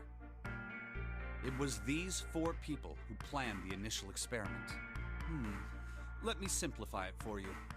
Hongo designed it, and Nijisaki put it all together. Kubota developed the technology required, and Musashido provided the cash. So it's Hongo, Nijisaki, Kubota, Musashido... Of course, more than 4 people were required to conduct an experiment of this scale. To that end, they organized a top-secret team to assist them with their research. All in all, they gathered 10 people or so. Those 10 completed their team, and they were able to begin the project. They named it the Nonary Project. The purpose of the experiment was to research the prospect of controlling a human mind through sheer will. The vessel, I suppose you could say, for this control was the morphogenetic field. Why did the glycerin suddenly begin to crystallize? Why did the crystal structure of EDT undergo a sudden change? Why did the rats improve their puzzle-solving skills with each generation? Experiments with humans produced the same results. The more people who knew the answer to a question, the more there were who could answer correctly without having seen the problem before. Why is that? How could it happen? Let's go. The answer is that the shape of the answer has been stored in a field invisible to the naked eye. And through that field, the resonant event transmits information related to that answer. That's essentially the idea behind morphogenetic fields. But that's just a theory. Can't bring yourself to believe it? Yeah. Let's say someone killed another person because the devil told them to do it. Whether the devil exists or not has no relevance to the murder. They believe the devil exists. Whether or not he does is immaterial. So what matters here is that Hongo believed in the morphogenetic field. That's right. But I still don't get it. You said they wanted to figure out how to control people, right? That is what you were saying. Yes. So how are they going to do that with a morphogenetic field? I'll keep it simple. Let's suppose 10,000 people have solved a certain problem. The chance of you knowing that answer, even if no one has told you, will go up. Let's have another example, shall we? Say 1 million people were to do a handstand right now. Tomorrow, the chances of you doing a handstand would be higher, even if you had heard nothing of this hypothetical mass handstanding. Mankind's thought process and actions are all part of a resonant event. All of the resonant events encoded in the fields are projected onto you. That is super interesting. Like, as a frame device for this story. But I also like that they just sprinkled the time travel telepathy Of course, here. this assumes you believe in this theory. Do you follow so far? Yeah. Now, if there was a person who had the same effect as those millions of people, what would happen? If that one person were to do a handstand, other people would find themselves wanting to do handstands as well. Can you imagine what a person with powers like that would be able to do? Come on, there's no way. I'm not done. Imagine another scenario. Imagine another person. This is an ordinary person. Let's say he does a handstand. What if there was someone who could grab the resonant event he created by doing that and use it to make other people do handstands? What would happen then? A person who has the power to write to the field, and someone who can read from the same. You could think of them as the writer and the reader, or the transmitter and the receiver. What would the world be like if there were people with abilities like these? So the transmitter's resonant event can be transmitted through the field and sent to the receiver. And then the transmitter can control the receiver however they wish. That's what you're saying, right? Yes, close enough at least. Come on, that's just crazy. Well, if you want to prove that, then you'll have to test it first. At least, that was how they thought. That was why they decided to do their experiment. That was how the Nonary project began. By the way, Junpei, have you ever heard of the Gansfeld experiment? Yeah, that was an experiment in telepathy, right? So long. You place a pair of subjects in separate rooms. Then you show one a picture and ask the other what they see. Interesting. I'm impressed. Yes, that is exactly correct. So, why did you bring up the Gansfeld experiment? It was used to screen subjects for the Nonary project. The hospital in a remote town was affiliated with Cradle Pharmaceuticals. Hongo used it to conduct experiments on visiting children in secret. Some of them, he found, had potential. He began to gather children that showed promise. Children that seemed as though they might be able to access the field. Of course, none of them volunteered. They were kidnapped. There were 9 pairs of siblings taken, for 18 children total. For reasons that were not fully understood at the time, each pair had one transmitter and one receiver. They were split perfectly. As such, the 18 children were split into 2 groups of 9. The children who were put into Group Q were the ones who excelled at transmitting. They were transferred to the mock experiment building known as Building Q in the Nevada desert. The children who excelled at receiving were put in Group A. Group A was then placed on the former hospital ship Gigantic. From the experiments he had conducted so far, Hongo had learned the following. There are 2 things that can increase one's resonance with the fields. The first is epiphany. The other is danger.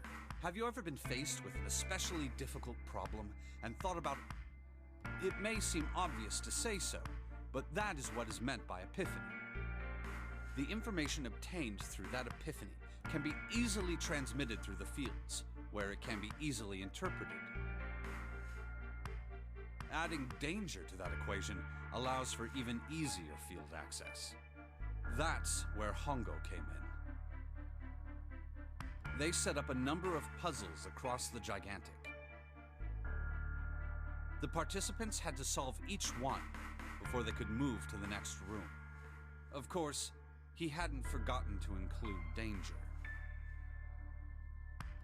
He had detonated a bomb on the hull of the Gigantic.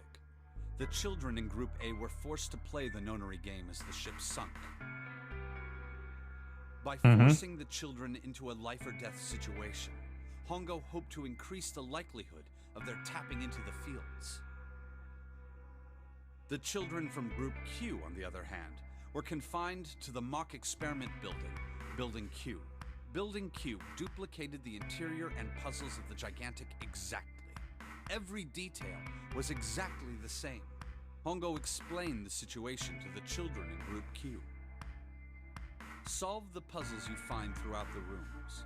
When you have the answers, transmit that information to the children in Group A. If you succeed, they will be able to solve the puzzles and escape.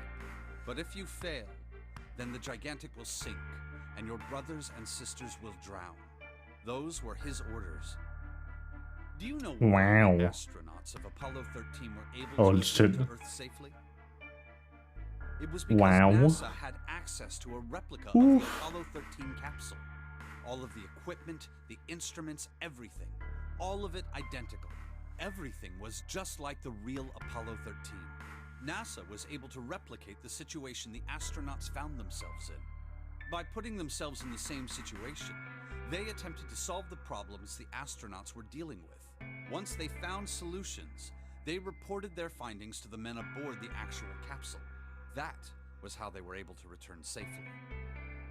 It was the same with the gigantic in Building Q. The children from Group Q had to use the power of epiphany to solve the puzzles they found and transmit what they learned through the fields. The children in Group A, however, they had to access the fields to learn how they might advance to the next stage.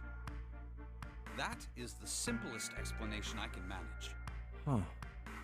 Hey, Junpei, Snake!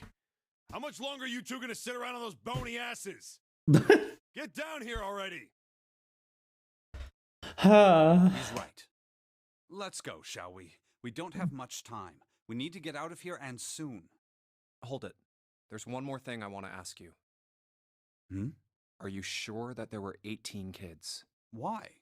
Well, I thought it was only 16. Oh, yes. That was what they said on the news, wasn't it? Yes, I have no doubt that 18 children were abducted and used in Hongo's experiment. After all, you couldn't exactly play a Nonary game with any less, could you? Well, yeah, but are you saying that the news got it wrong? Yes, I am. There were 2 more children. However, they had no relatives that I'm aware of. I imagine no one filed a police report when they went missing. Like 100% one of them is June? They were brother and sister, like Clover and I. Oh, maybe not. The brother's name was Aoi. The sister's name was... Her name was Akane. Ha! Ah, I knew it! That was the girl who died. What? Akane Kurashiki died 9 years ago? What? Then, who's June? No. It's impossible. It can't be true. Akane isn't... Oh, see, Aoi works as a boy's name, I guess. Japanese names, they are complicated. If Snake had known her last name, that's a different matter entirely. So they share a name. A lot of other people do too. It doesn't mean anything. It was someone else. Of course it was. It has to be. Is something wrong, Junpei? Your breathing sounds strange. Oh, no, it's nothing. I'm fine. Let's get back down there, alright? More signs pointing to June being 0. Let's fucking go. I couldn't do it. Why didn't I ask? What's her last name? I just couldn't get the words to come out.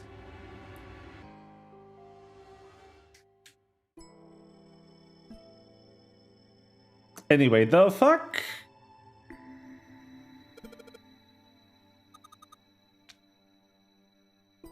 Yep, 5th volume. It's that one. Big red button behind the book. Let's go. Boop. Yo. Okay. Sure. Sounded like something really big was moving. Came from the top floor. Alright, let's go check it out.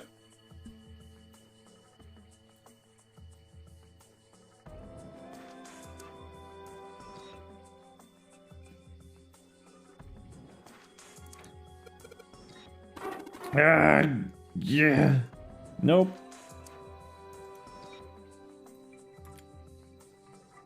Come on, door open. Come on. Okay. Nope.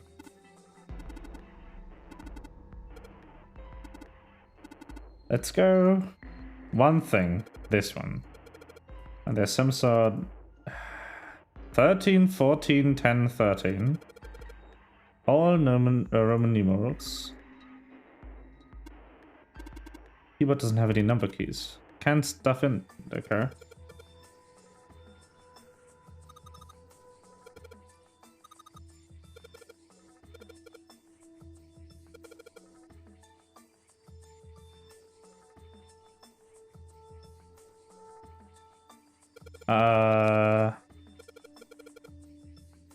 Yeah.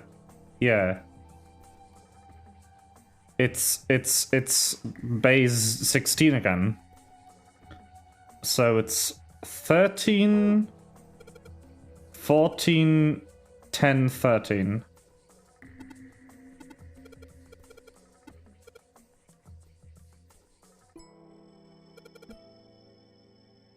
So it would be 13, 14, 10, 13. No?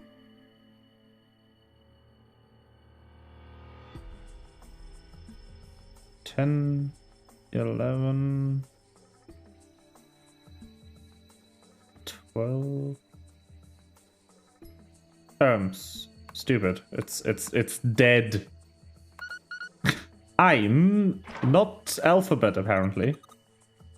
Yeah, you did it. It's unlocked. It's dead.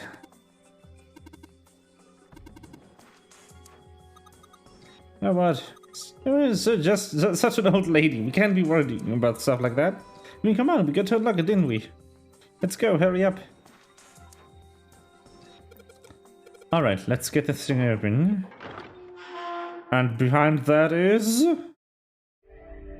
You found it! Behind that is the it. Very good, very good. Alright, this is the next...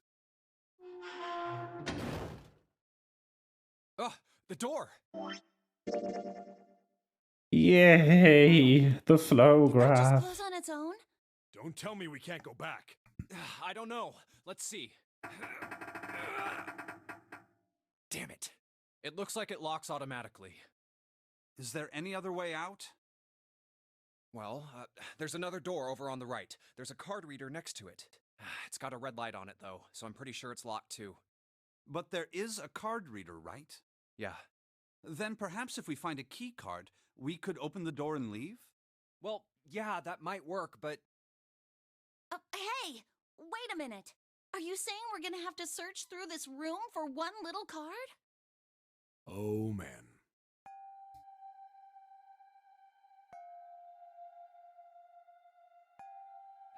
Looks that way. No way! For real? Well, we can sit down and wait to die, if that's what you prefer. I rather doubt that, however, so it would be wise to start looking. We haven't much time. Let's find that key card. Oh, and the Neptune key as well. We won't be able to get through the hallway without it. All right then, let's begin. Again? It's just back to back to back puzzle rooms. I see. Perfect. Nice. So what's this one called? The Study? Ah, yes. Perfect name. At least the novel sections in between are short. Yeah. Suppose belongs to overuse this room.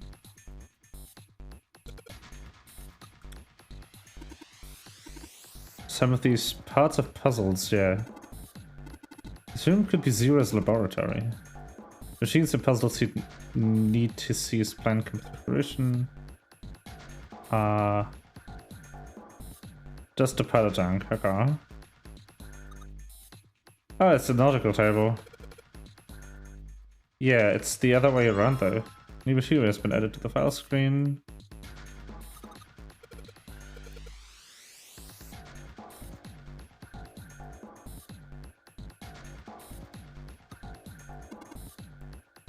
See your team monitors. Chair. I don't want to miss anything. Vents.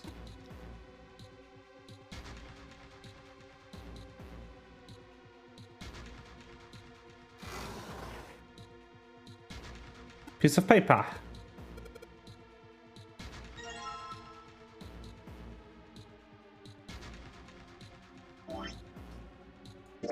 File.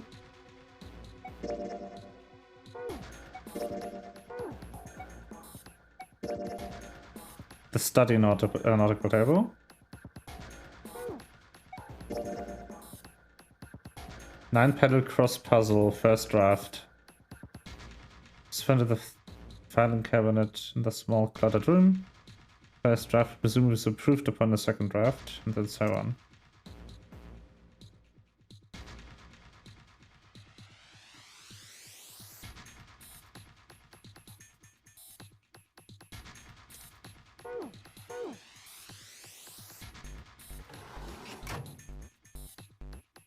Panel.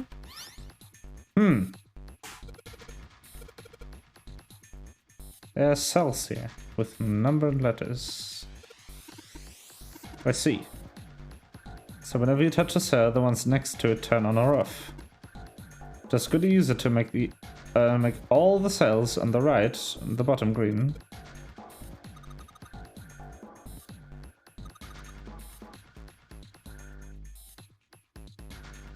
Yeah.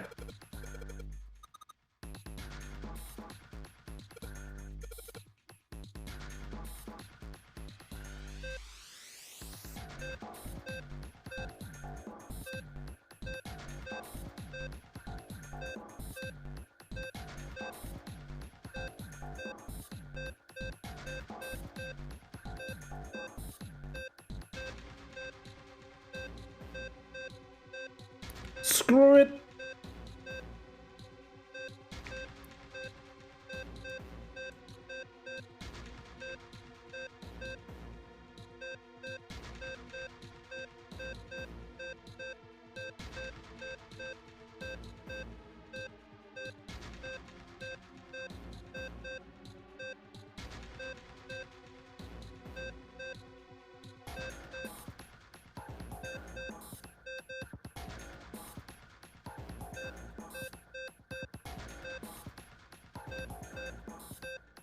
Okay, the bottom row, the top row has to be 6 and 4.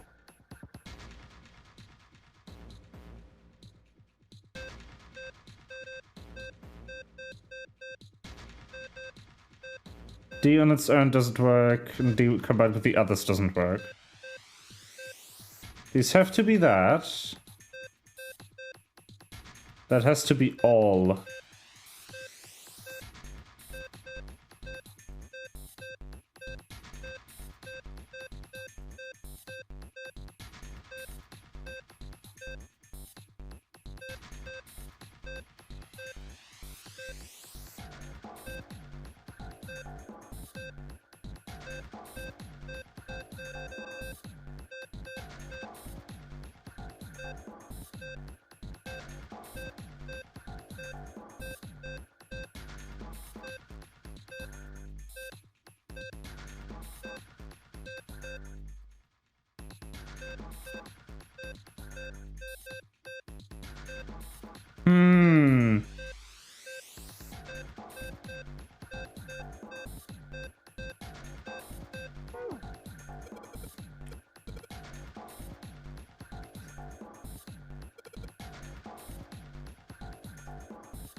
I mean, I know what has to be turned on. It's the bottom. Yeah, and I need to turn this on, this off, and this on. Without turning the center off, though.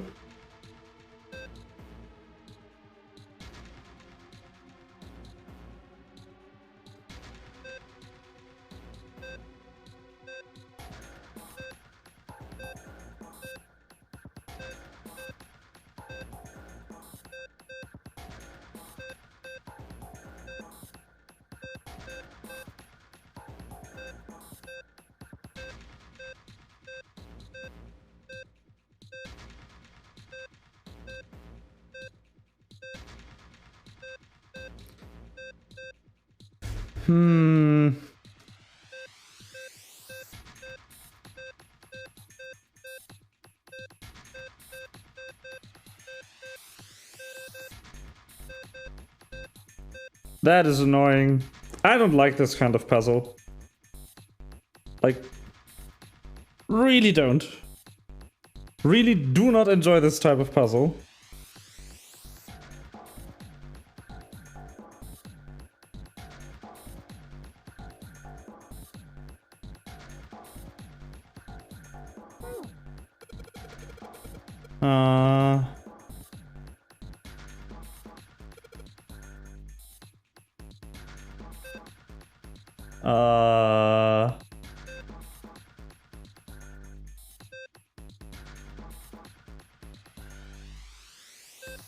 Oh, well.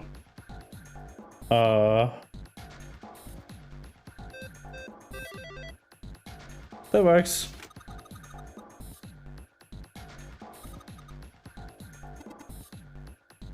Yay.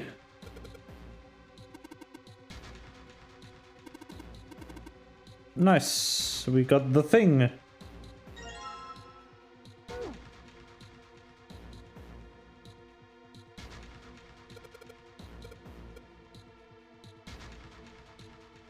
Okay.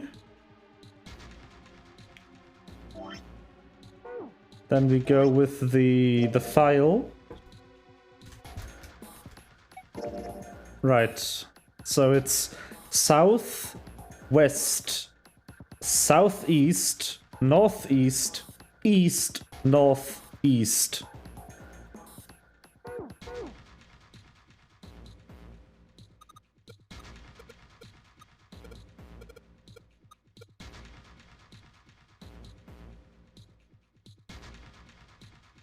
Yeah.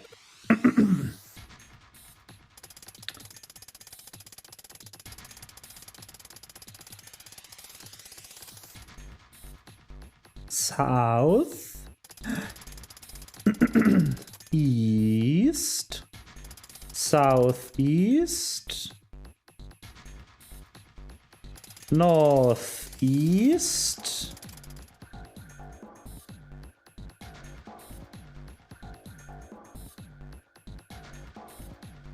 east,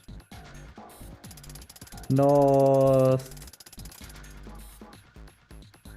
east. No? Wait, which one did I fuck up?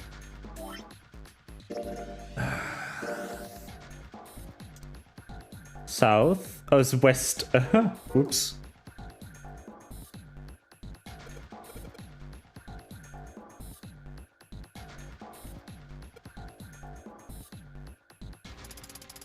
Oops. South. West. Southeast. Northeast. East. North. East. Haha! I have done it! Yay, something came out. A new thing.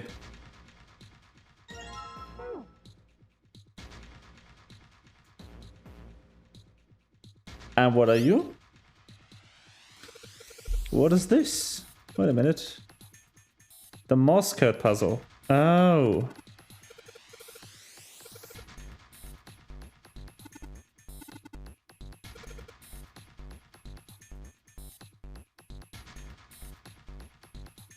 Yeah.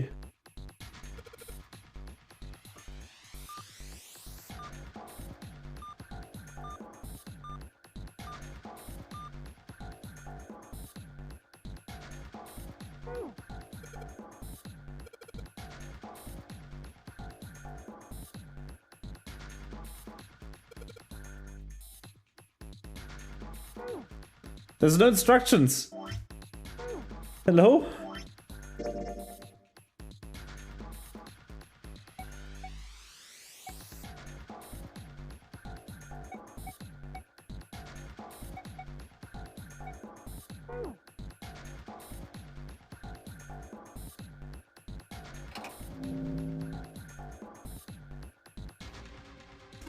Oh boy.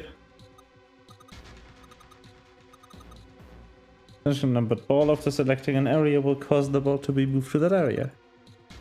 Cannot move the red balls. Move 3 to 5 balls in a single area.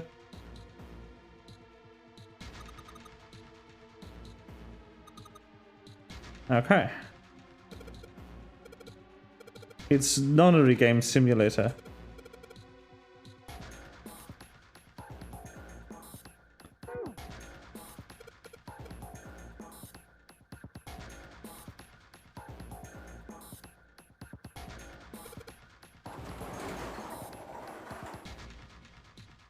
Oh, holy shit! There's a coffin in here. A coffin. Oh man. Yeah. He's thinking the same thing I am. No way. Could this be? It's a coffin. I wonder if there's a vampire in it. Right, I guess Clover and Snake don't know the story. Well, at any rate, let's have a look around.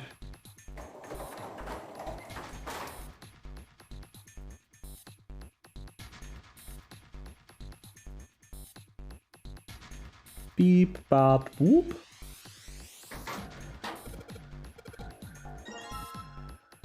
Okay. Pipe, pipe, pipe.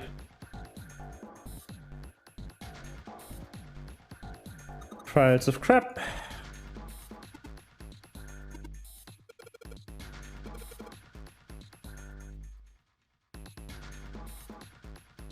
Card reader locked. Okay. Okay. Okay.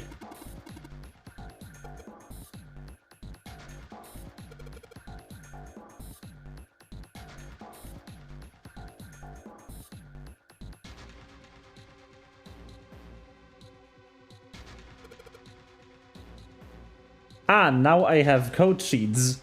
Very good.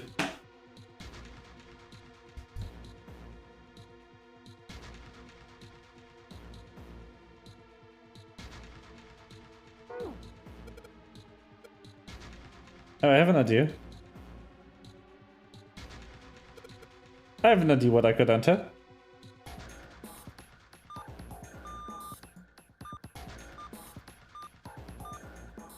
Oh, it's a 3-letter word.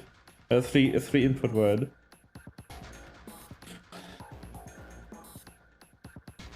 The last one has to be E or T. I could input not.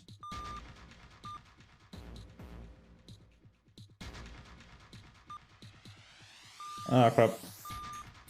I cannot input not. I need 2, 4, 1.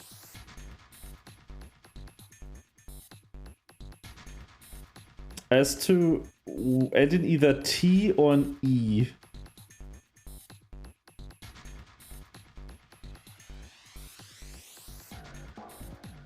The first letter is also limited to A, M, N,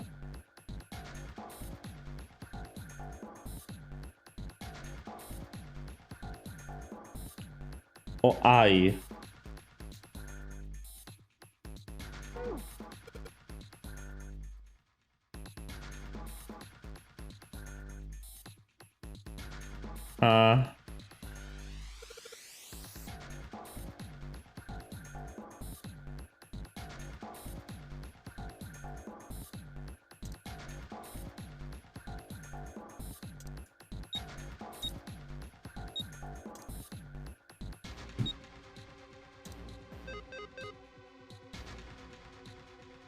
Oh, okay.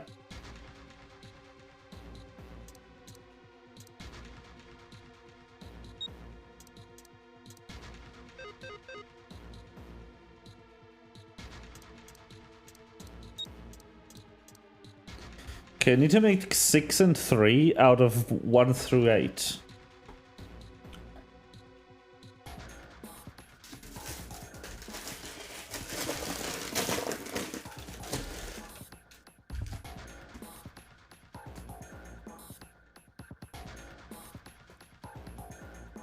Hmm.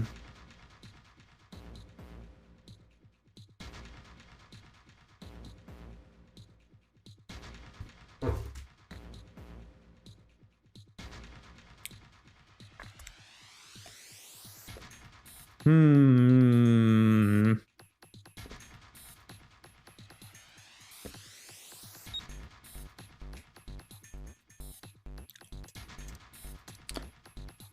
Make this. No, wait. Make this for a 9.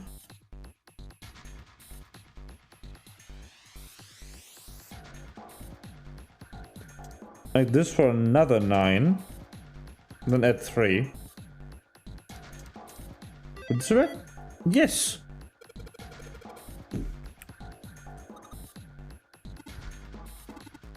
Hmm.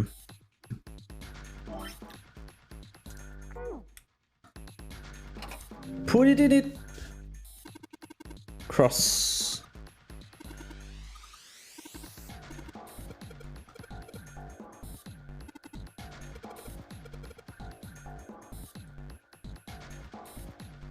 One and 7, and I cannot use 1 this time. Interesting. So I need to make a 10 somehow.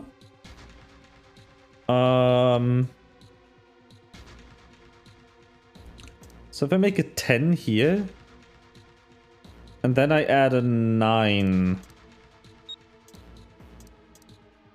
That doesn't look right. Or is it? Oh, it is right. Oh, neat. That worked.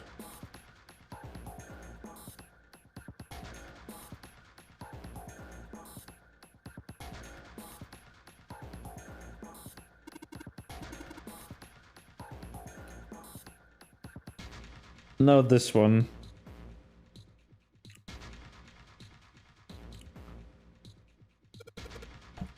What letter starting in...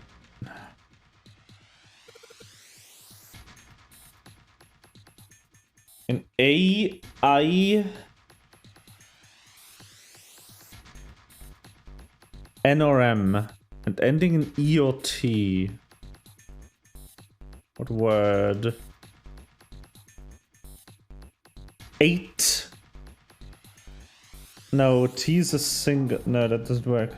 It also has to be one of the 4 dash in the center. Ice would work, wouldn't it?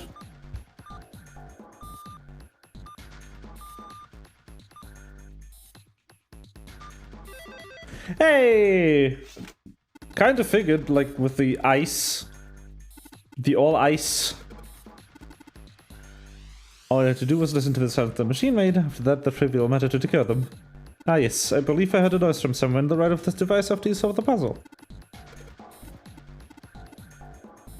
Boop.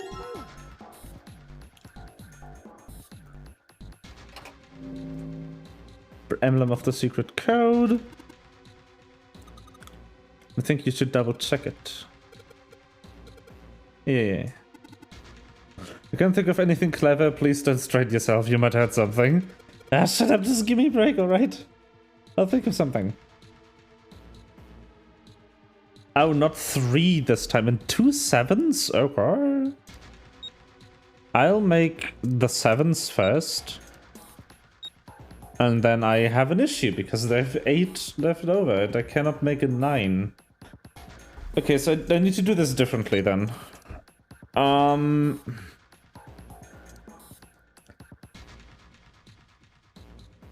I can make a 7 and a 9. But what would the leftover make? 7. Okay, cool. That works.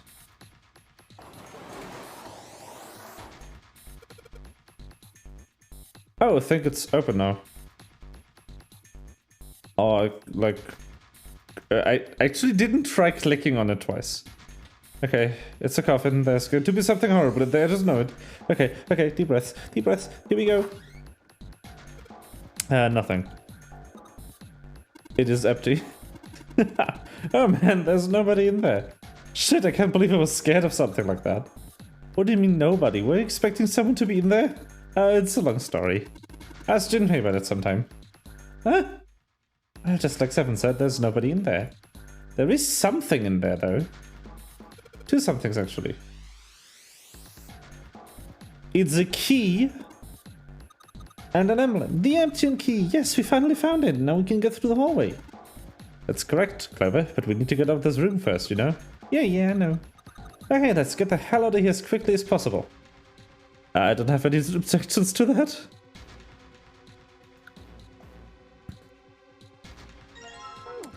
Neptune key is added to the story inventory. The story inventory. Store inventory.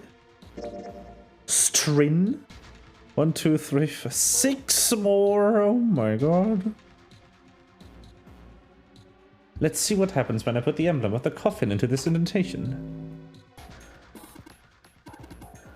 The fourth one, the puzzle looks a lot like the last couple. I think this is probably the last one. Once we solve this puzzle, I'm sure something will happen.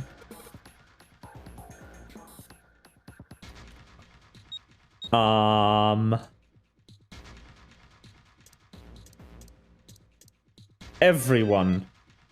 Oh, that worked. Huh? Where did that noise come from? Underneath the keyboard? Where'd it go, Junpei? You answered all the questions. Damn, Junpei, good job. Hey, did you hear something? From the bottom of the left corner of the desk, I believe. A picture? Huh? What the? There they are. All 3 of What the them. hell is this? This man with a mustache on the right. Is the dead man. We found murdered in the captain's quarters. He had the zero bracelet on his left arm. And this second man with the glasses and a doctor's coat. He's the 9th man. The one with bracelet number 9. He died after he went into door 5. But this guy, the one in the striped suit. Oh man, that's Ace. Yeah, He is. guess it is. No doubt about it. But what does it mean? What is Ace doing in this picture? Not only Ace, the 9th man and Cap too. And they look happy, like they knew each other well. Why? How? How in the world are these 4 men connected? You say Ace is in that picture? Yeah, it doesn't look like it was taken recently though. Ace, the 9th man, and Cap all look about 10 years younger.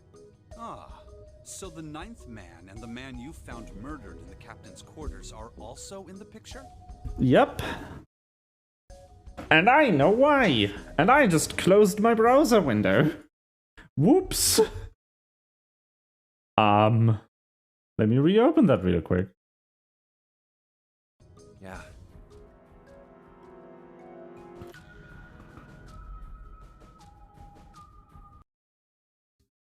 Is there anyone Whoopsies. else? Or are there only 3 people in the picture?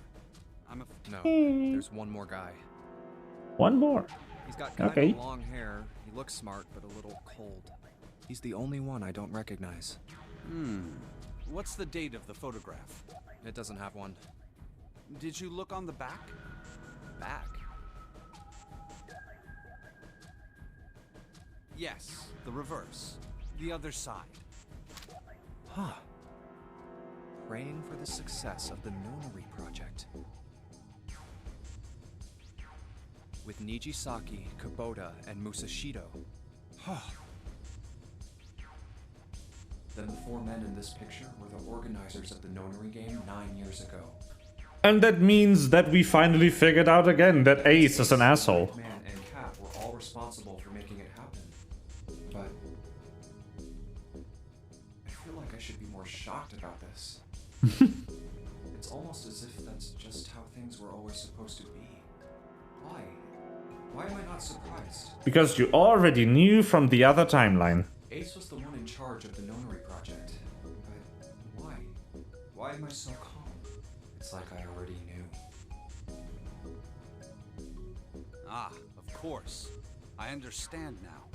Ace was the CEO of Cradle Pharmaceuticals. He was the one who invented the game 9 years ago. He was Gentaro Hongo. Ace is Hongo? I had my suspicions from the beginning. Their voices were similar. Too similar to be a coincidence. I could never forget his voice. It was the voice of the devil. True. I couldn't be sure, though. After all, I had no way to check. I certainly couldn't ask him. Even if I had known, however, I would never have told you. Zero made it quite clear what would have happened if I did. Oh my gosh, I had no idea. Huh? I didn't know that Ace was Hongo. Oh, yes. I suppose you wouldn't have. 9 years ago, you were in Building Q in Nevada, but Hongo was in the Gigantic with us. I know. That's why I didn't know what Hongo looked like. But why? Why didn't you tell me? I mean, I'm your sister, right? You could have told me. I'm sorry. I apologize for keeping this from you. But if I'd told you, Clover, you would have told everyone else. And if you did, then I would have been forced to tell them about what happened 9 years ago. I had to prevent that. Hey, Junpei. You think I could borrow that picture for a sec? Sure. Sure. Hongo Kubota Nijisaki Musashiro. Oh, is he gonna remember? Hongo Kubota Nijisaki Musashiro. Hongo Kubota Nijisaki Musashiro. I think he's gonna remember. Hey, Seven, do you... Shut it. Just be quiet. Poor Bean.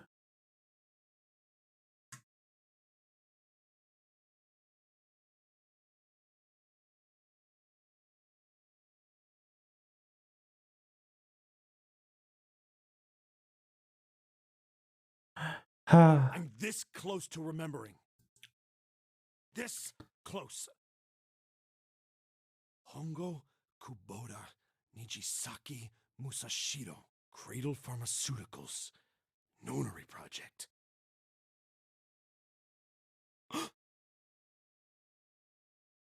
Shit. What? What's wrong? Holy shit, this is nuts. What's nuts? I remember Remember what? everything. Everything? Everything? Yeah, I remember all of it. My memory's back. I remember what happened before I got snatched. What?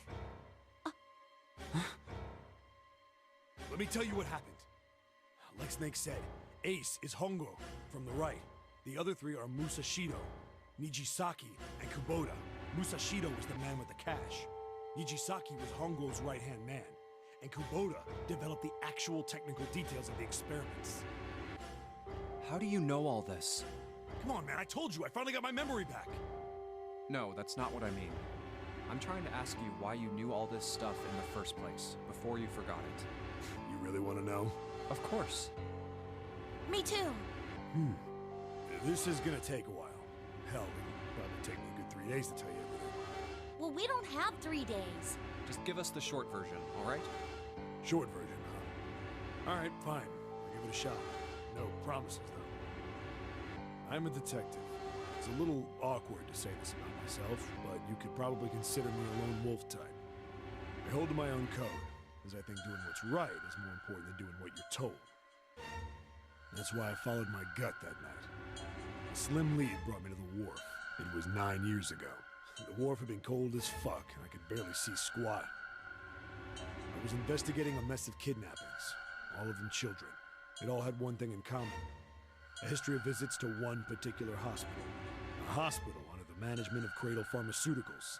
My investigation had turned up evidence that Cradle had been involved in the kidnappings. After a little sweet talking, I managed to finally get a real lead from someone inside Cradle. It's all coming together. Source told me this. Tonight, a ship is set to take the children to a large passenger liner docked offshore. So I headed to the wharf. In the shadows, I searched the harbor until I found the ship he was talking about. There was a bunch of movement near it. Men in black suits, many of them carrying large bags. Bags. There was something about the way they moved as they were carried.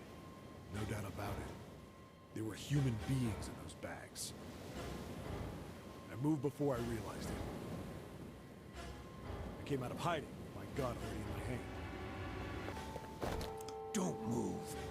I felt metal touch the back of my head. Drop the gun. I could kill you right now. It'd be easy to get away with it, too. Just tie an anchor to your feet, and no one would find you for a week. Like what you want? The fish here would love a meal. I kept digging the cold metal thing into my skull. There was nothing I could do. I did what he said and laid my gun on the ground. Then suddenly, Bonk. there was a sharp pain in my neck. A needle. A drug. Let's go. That was my last thought. My face hit cold concrete. I was out like a light after that. I woke up on a hard floor. Damn it. Shit, my head hurts. I did a quick once-over of the room. Where am I? A small, shabby bed. A toilet with no privacy. I'd seen it countless times as a cop. I'm in a cell, huh? Facing the toilet was a door set into the wall. It's the same dialogue as the last time he told the story in the other timeline. I pushed and pulled on it, but it won't open. Not like I expected much else. Would be dumb enough to put me in a cell and leave it unlocked. Threw myself against the door a few times, but it wouldn't budge. I knew it. I gave up and made my way back to the bed.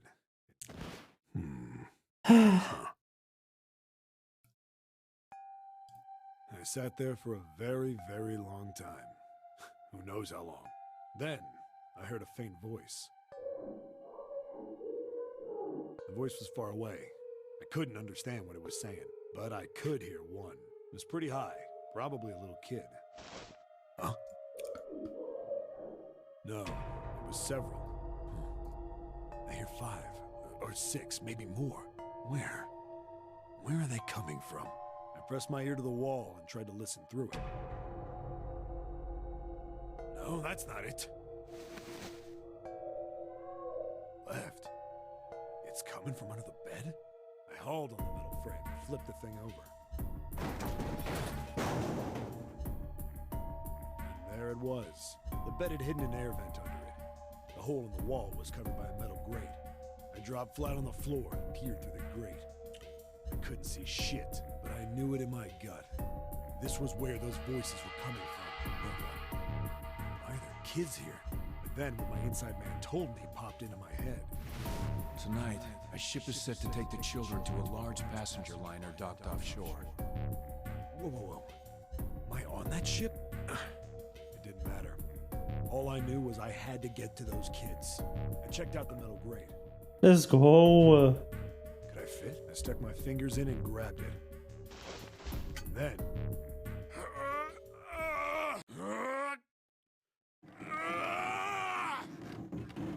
Let's go again. Past 7.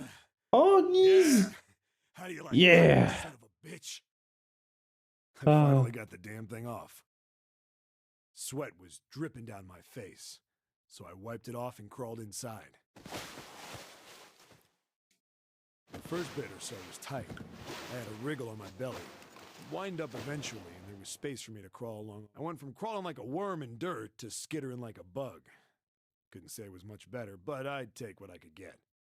And when I'd been in the thing long enough to start wondering where it'd take me, a massive sound nearly scared the piss out of me. It was like a heavy metal door had just been slammed shut. Then there was a voice.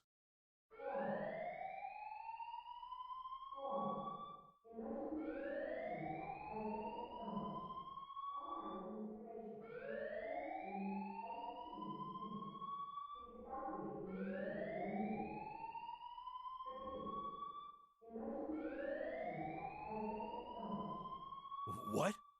I wasn't sure what it meant, but anything with incinerator is bad news. Then, almost as if that was a cue, I heard a mess of young-sounding voices. A bunch of them were straight up screaming in terror. And all the sounds together made a howl that made the hair on my neck stand straight up. Damn it! What the hell is going on here? I scrambled through the duct as fast as I could. I made a giant racket, but I didn't care at that point. I soon found a metal door on the left side of the duct. The kids were screaming on the other side. I found it. I yanked the handle and threw the door open. I almost ripped the metal off its hinges. What the hell is this place? I couldn't believe what I saw. The room had a dome up top, and there had to be about 9 walls, all the same size. Up in the ceiling was an upside-down funnel. Almost like a chimney. I looked down. There they were. The kids I'd been searching for. They all gawked up at me, suddenly silent. For the moment, from surprise and fear. Look! It's... I bet this is Snake. Scared of the room or me, I couldn't tell. Probably both, actually. Not like I can blame them running into a mug like this when they're already scared shitless. I snorted at my own dig at myself and turned to the kids. Don't worry, kids, I'm not your enemy. I'm one of the good guys. All of them stood there, frozen. Well, except one. He was a boy, slightly older than the others. No, it is... Actually, it is not 7. It is... Who the hell are you? Fucking Santa? He stepped forward and glared at me suspiciously. I'm a detective. I'm here to rescue you. It looked like they relaxed some the second I got the words out. How are you gonna help us? Where's the exit? I think? There isn't one. The doors we came in through won't open, and the door over there... He kinda cut himself off. I think he was considering something before he changed his mind. Anyway, there's no point. We can't all get out of here. If we don't get out of here, we're gonna be burned to death. Burned to death? Can't you hear it? That voice said the incinerator's gonna start up soon. So... The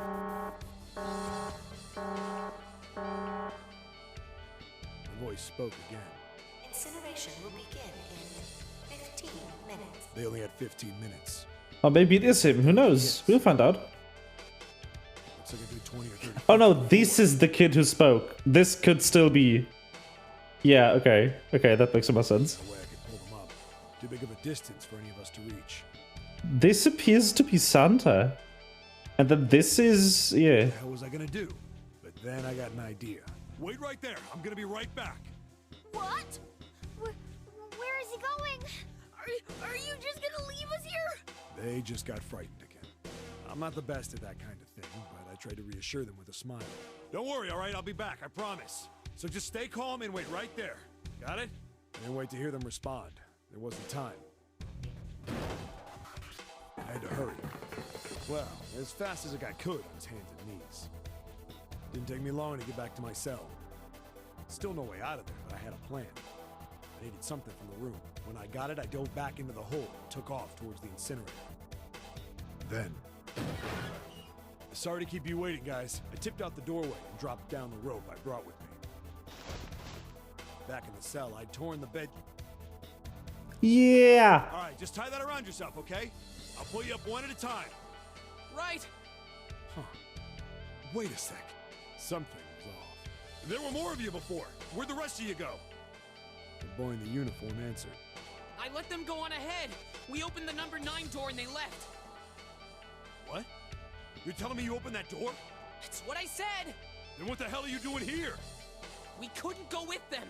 Why not? Look, the only people who can go through the numbered door... He was in the middle of explaining.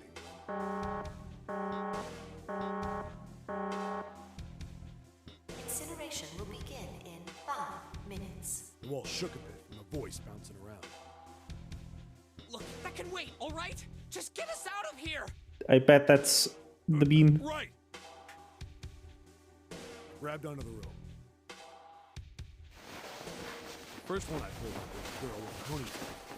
Next was a girl with a red necktie. A boy in a jacket came after. He said he'd climb up on his own. The boy in the uniform was the last up.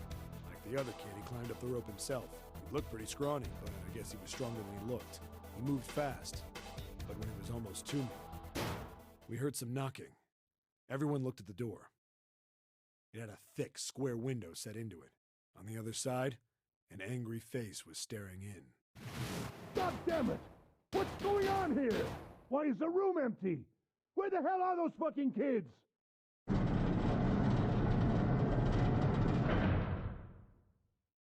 The door opened, and a man stepped in looking half mad with fury. I recognized his face. I saw him many times in photos during my investigation. The man's name was Gintaro Hongo, the CEO of Cradle Pharmaceuticals. Hongo saw the boy hanging from the rope. Yeah! It was like he was an animal. He lunged for the rope. Hurry! I know! The boy in the uniform booked it up the rope. You son of a bitch! Get back here, you little shit! 15 feet. 10. The second I could reach the kid, I grabbed him. I hauled him up and tossed him into the duct behind me. No! Hongo had his face didn't even look human. It was like the bastard pulled off his fake face. He was really a terrifying devil or some kind of damn monster. I quickly reeled in the rope. Yo. Yelling at me from the floor. You fucking bastard! You won't get away with this! How dare you compromise this experiment! Experiment? What experiment?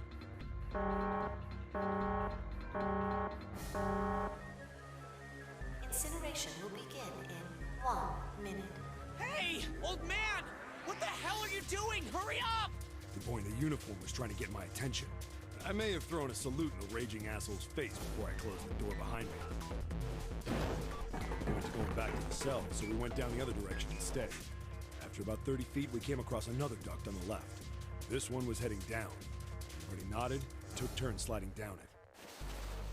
The duct emptied us out into a narrow hallway. There was a door on either side. The one on the left was a normal double door. But the one on the right was familiar. It had black and yellow stripes, and a device next to it on the wall. The plate on it read, Incinerator. Incinerator? Yeah, that's where we were. It was the girl with the red tie who answered me. We were inside an incinerator? Yeah, Hongo might still be there. It looks like it's been shut off, though. Wait, what? If he's still in there... Yeah, that's not good. That meant way better. We gotta get out of here. Go to the other door, hurry! The kids started running, and I was close on their heels. On the other side of the door was a large spiral staircase. Run! Didn't need to tell them twice. Up, up, and up. Feet pounding the steps. Our arms pumping fast. We went round, round, round. The devil was on our tail. The stairway kept going.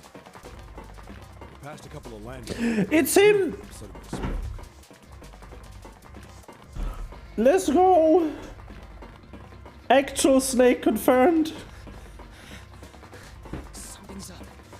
Akane's not catching up to us. Akane? My kid sister. The girl with the red necktie. Akane. That's strange. I didn't remember seeing that name on the list of missing kids. Hey! Akane! He kept his hand around his mouth and yelled. So then Santa is Akane's brother. Right? Maybe we outran her. The boy in the uniform skidded to a stop. I stopped too. So did the other two kids. When did we do that? Well, we passed a couple big rooms on the way here. Maybe she took a rest in one of them? No, that's impossible. Sorry, Grandpa. You keep going. I gotta go look for her downstairs. He turned to go. Hey, kid, wait! God damn it, I said wait! I don't think the kid even heard me. Fuck! I spun around to the boy in the jacket, the girl with the ponytail. I'm going after him. You two keep going, all right? You got The girl nodded and ran up the stairs. But the boy... Are we still in the same story segment, by the way? Oh, we're still in the escape segment even. Holy fuck. I didn't have time to argue. I just nodded and took off down the stairs. I could hear her following. We ran all the way to the bottom floor, calling for her. Akane was nowhere to be found. God damn it, where the hell did she go? I could tell the kid was frustrated. And suddenly... Help me! Somebody help me! We heard a girl's voice. Akane! The boy in the uniform threw open the door and leapt into the hallway by the incinerator. We rushed in after him. I couldn't for the life of me believe what we were seeing. That bastard Hongo had Akane by the arm and was forcing her into the incinerator. Come on, goddammit, move! No! want to! Let me go, please! She planted her feet squarely on the floor and was struggling to get away. But Hongo was bigger and stronger. She wasn't gonna win. Akane! My brother roared with anger and charged toward Hongo. Help me! Ah! You're too late, idiot! Hongo lifted Akane bodily into the air and threw her, still fighting him, into the incinerator. Before we could even blink, Hongo had leapt through the door after her. They aren't even like acting like that's not exactly June. It even called Akane in Akane the subtitle. Oh, that is funny.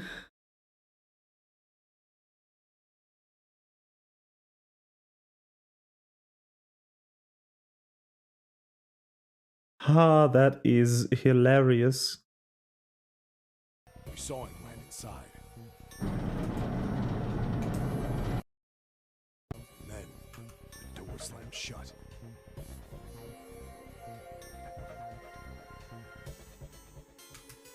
We ran to the door. Huh? We did everything we could think of to get the thing open.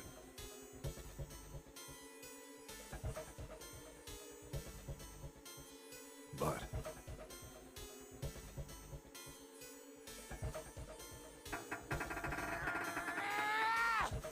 Fuck! It's no use! The goddamn thing won't move an inch! he started slamming his fists against the door. He was close to shattering his knuckles with how hard he pounded on it. Akane! Akane! Are you okay? You came back! Her voice was muffled, but all of us could hear the sheer terror in it. What should I do? I think I'm trapped in here! Where's Hongo? He went out the other door! What? Warning. Warning.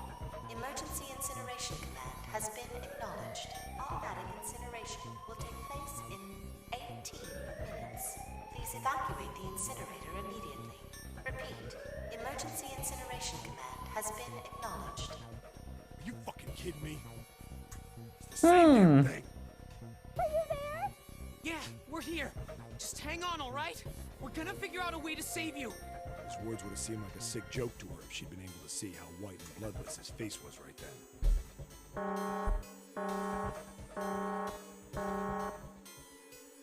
Incineration will begin in 17 minutes.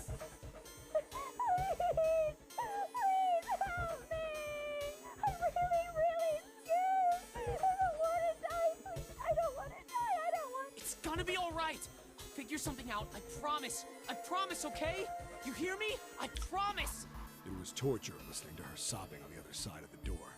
Her brother was nearly crying himself. He could only stand there, fists clenched so tight his knuckles were white. Oh, wow.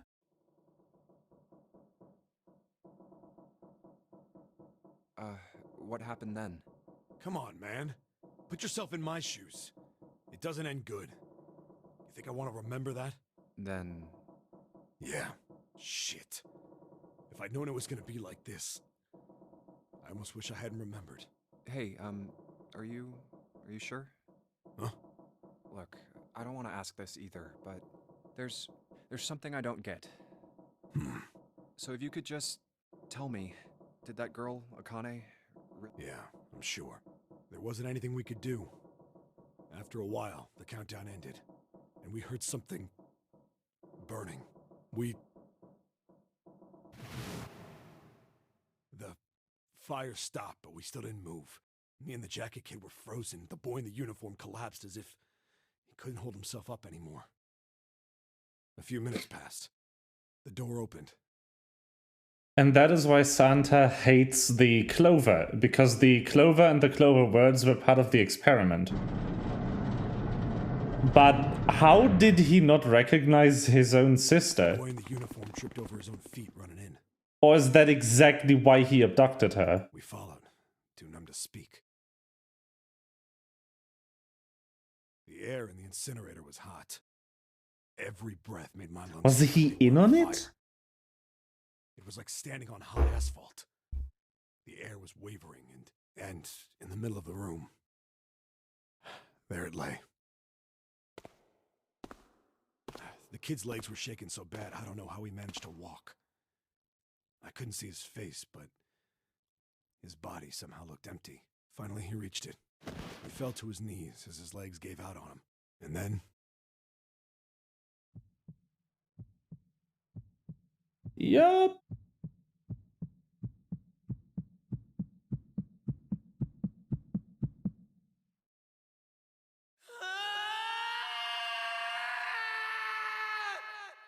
Yes.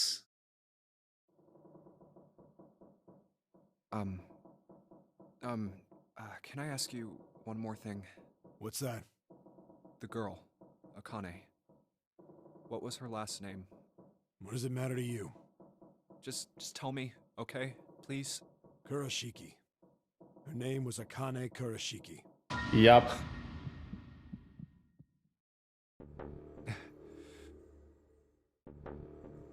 You were there that day, weren't you? The tall kid in the jacket. That was you, wasn't it? Yes, it was. You are correct, Detective. Don't misunderstand me. I told you before how Zero threatened me. There was nothing I could do. I couldn't say anything about what happened 9 years ago. So you're saying you're not working for Zero, right? Of course not. Clover, what about you? Hey, come on! You really think I'm working with Zero? I told you before, you idiot! I was in Nevada, in Building Q. I did hear that a detective rescued the kids on the boat, but I didn't know it was you. Well, I guess I believe you. Alright, let me ask you another question. Santa's real name is Aoi Kurashiki. He's Akane's brother. Yep. You know that? No, I didn't. Did you? Well, yes. I know Aoi Kurashiki was her brother, but I didn't know he was Santa. At least not from the beginning. 9 years ago, he was in the middle of puberty. His voice is entirely different now. I'm ashamed to say that even my exceptional hearing wasn't able to make that connection. As such, I had no reason to think Santa was Aoi. When did you figure it out? Clover told me that Santa might have been one of the subjects of the initial experiment. It was only a short while ago, while we were leaving the library. When she told me that, I had a feeling. Santa is Aoi? Akane Kurashiki, June's brother? There's still a lot we don't know. I mean, like a lot. But there is one thing I think we can say we know. What's that? The body we found in the shower room. It had to be Nijisaki, dressed up to look like Snake. What? Come on, man, what kind of detective are you? You didn't figure that out already? Hey, go easy on me, man. I just got my memory back, alright? Cut me some slack. Well, if he is, the 3 murders make sense then, don't they? Yeah, that's right. Murder. Kubota blew himself up, but that was murder too. So why did these murders take place? If Junpei is correct, and the body in the shower room was Nijisaki's, that means all of the people who were murdered were involved with the creation of the Nonary project. And they were all murdered by Ace, so they wouldn't call him out. They wouldn't stab his back. The person who conducted the actual experiments. Nijisaki, Hongo's assistant. Musashido, the man who financed the project. You mean this was all just revenge? Santa is Zero. He's getting revenge for the death of his sister. That's why he killed them. No, I don't think Santa actually murdered anyone. If I'm right, then it's not hard to figure out who the next victim's gonna be, is it? I'm pretty sure I don't have to tell you. Yes. Yep. Right. The next target will be Gentaro Hongo. The person who planned the Nonary project. In other words, Ace. What? What the hell's going on here? It must be 6 a.m. Our time is up. Shit! Come on, we need to get out of here. How? The Zero keycard. Come on, let's go. Okay, let's fucking go.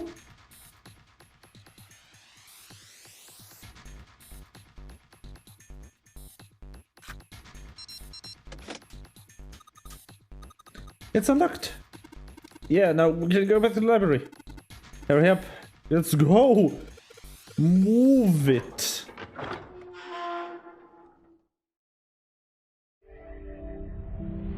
You found the it, Pog. It's all coming together. Huh. I think the shaking stopped. It would seem so, but we are yet to be out of danger. You're right. Let's hurry. This exit needs the Uranus card, too. Hey, Junpei. Yeah, I know. Boop. All right, it's open. Okay, Neptune Key, let's see if you work. Yes! I think it unlocked. It says incinerator. So this is the incinerator. This is the first time I've seen it from this side, but yeah, I think so. Then there ought to be a lever near the door. Yeah, right here. Pull that and the door should open. Got it.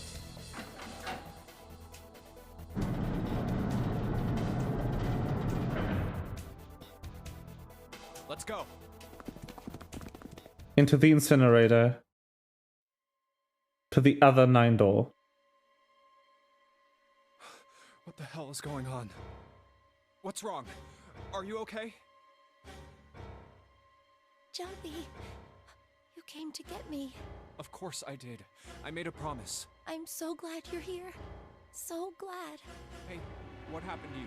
I'm fine. I just fainted. I wasn't feeling very good. I'm feeling a lot better now, though. Are you sure? Yes. I just need to rest a little longer. I'm sure I'll be fine. You shouldn't worry about me. Santa. Hey, where is it? Where's the gun? You hide it somewhere? I don't have it. I got sucker punched and they took the gun. What? Who took it? What? Isn't that obvious? I took the gun.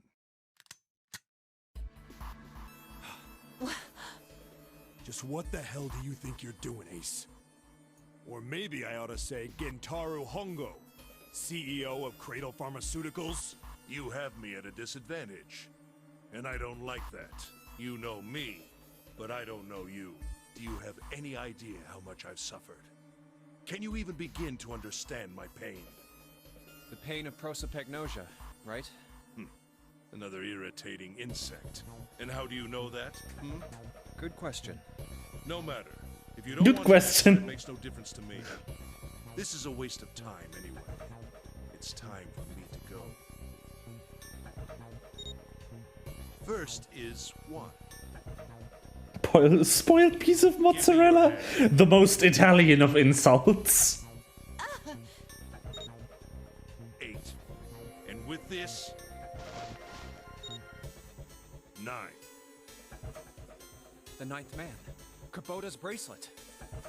I believe I've won this game. I've had quite a time playing with you. I must thank Zero, I suppose. Wait, what? Ace doesn't know who Zero is. What the hell are you planning, Santa? At any rate, this game ends now. Nothing. He isn't Zero. It wouldn't work out. And the rest of you will have a slightly less pleasant ending. I suggest you enjoy your final moments. Akane is Zero. Goodbye. Wait!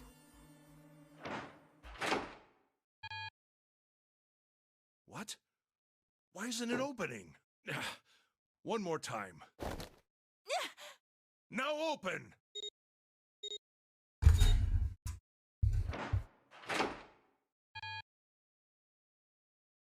No!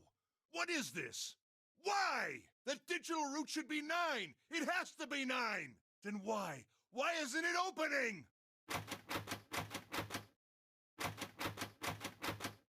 Now!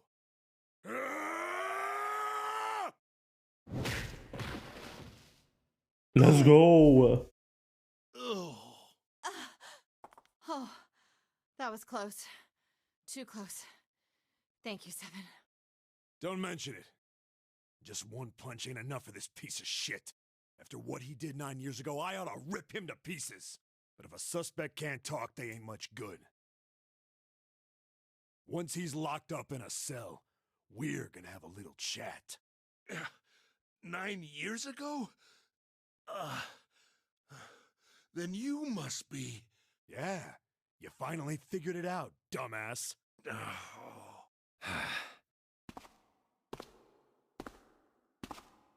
Ace, you killed Kubota, Nijisaki, and Musashido, didn't you? Wait, Nijisaki?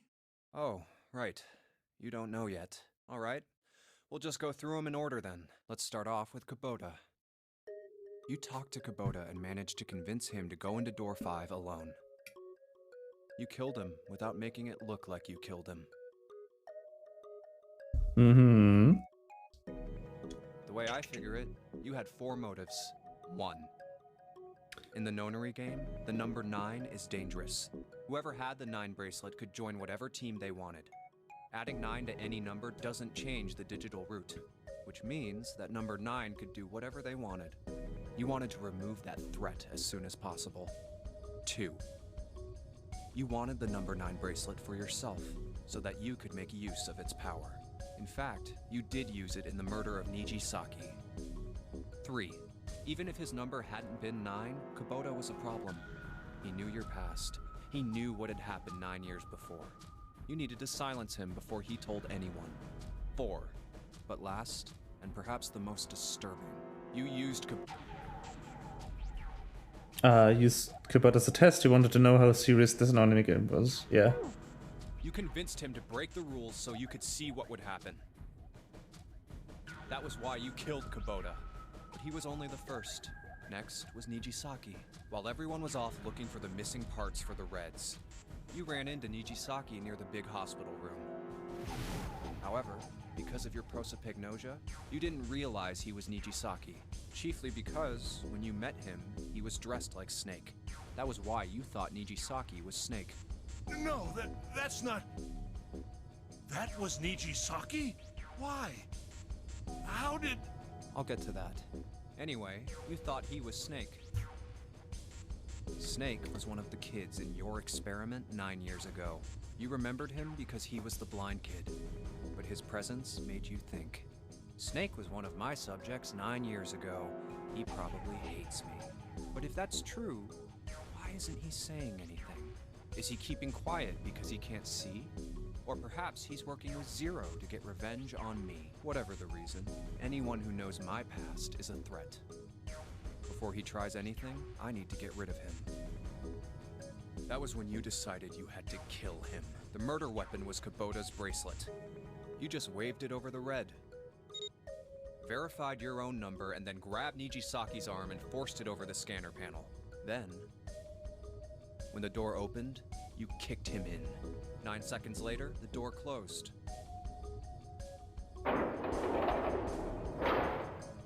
And then 81 seconds passed. And poor Nijisaki was dead. Yee. And you mean to say... Snake is still alive? Sorry to disappoint you, but I'm as good as new. Thank you for killing the wrong man, but I can't say I like knowing that you wanted me dead.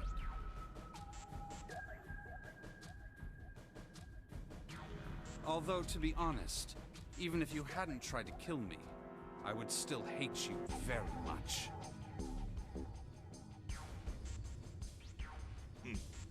Well, I wouldn't blame you.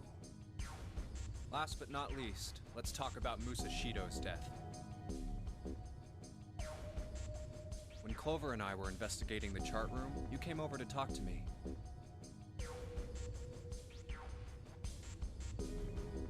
Do you remember what you said? Oh, a pocket watch. Might I take a look at it? I handed it to you, and you left the room. You had been in charge of the Nonary project. Of course you would have known the solution to every puzzle. Which which would mean that you also knew how to get out of the wheelhouse. Because it's the exact same setup. Place the watch in the indentation on the door to unlock it.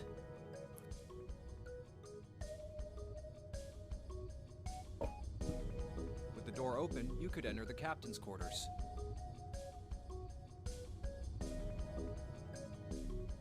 Musashido was there.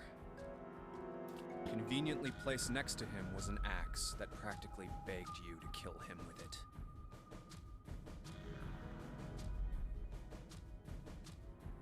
You picked up that axe and buried the blade deep in the other man's chest.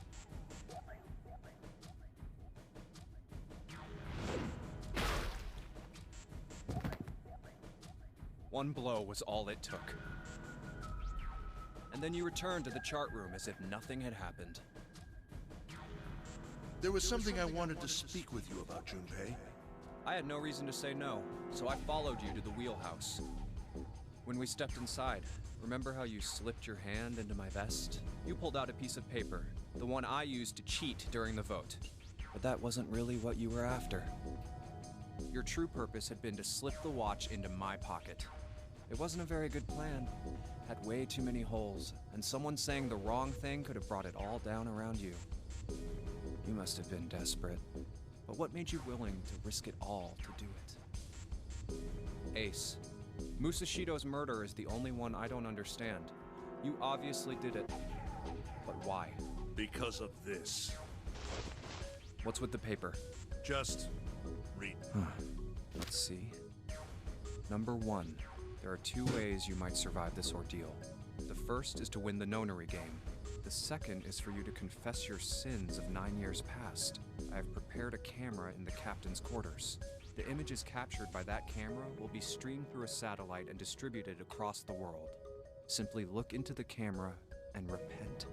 Once you have confessed everything, I will release you from this ship. To make your confession more credible, I have left you a witness in the captain's quarters. Perhaps he will confess with you.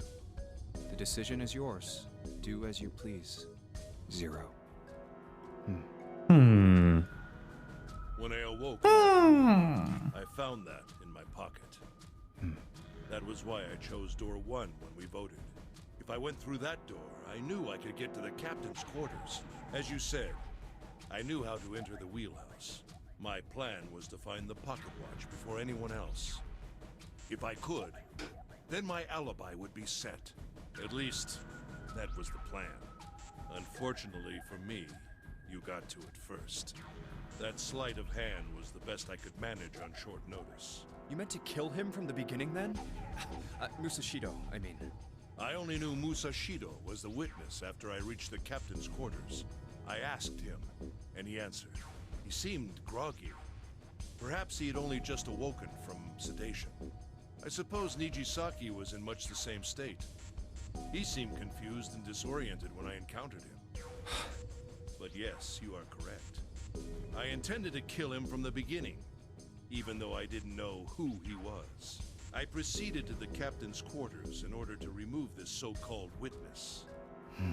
Ace, you figured it out, haven't you? You were being manipulated. Yes, so it would seem. I was little more than a puppet. In many ways, everywhere I went, everything was already prepared. The Reds in the large hospital room were dismantled. Nijisaki was dressed like Snake. There was an axe in the captain's quarters. Musashido was delirious from the anesthetic, so he couldn't fight back. Nijisaki as well. In retrospect, I can't understand how I could have fallen into such a simple trap. But yes, this was a trap. It was Zero's trap. And I fell for it, hook, line, and sinker. I did everything he wanted me to do. Yeah. By manipulating you, Zero was able to kill 3 people and keep the blood off his own hands. All of this was revenge for what happened 9 years ago. That's why this Nonary game happened. Am I right, Santa? Huh? What the hell are you talking about? I don't know any... Ain't no point trying to play dumb anymore, Santa. Actually, I guess I should call you Aoi Kurashiki, huh? My memory came back to me, kid. You're Aoi Kurashiki, no doubt about it. Let's go. Never thought I'd be back in this room talking to you. But hey, I guess this was all part of your plan, right? After all, the person who planned the Nonary game this time around was Zero. And Zero's you. Nope. Looks like you really do have your memories back, huh? Well, I guess there's no point in hiding it then, huh? Yeah, you got me. I'm Aoi Kurashiki. I was one of the kids in the Nonary game 9 years ago. I made it out. So did Snake over there. But there's one thing... No, I guess there's two things you got wrong. Number one, I ain't Zero. What? Wait, what? Sure, I was helping Zero out, but I'm really more of an assistant, like a secretary.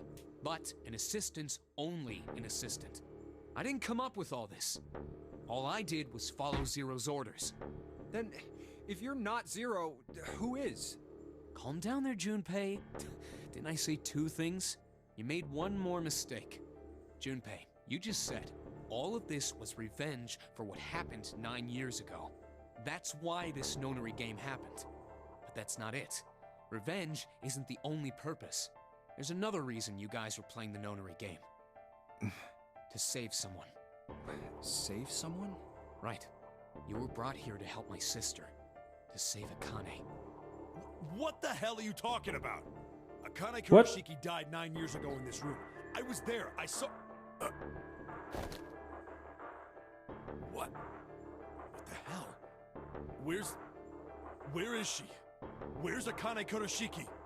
Ugh! Oh, my head! My head, it feels like it's gonna pop. Seven! What the hell is going on? I don't know.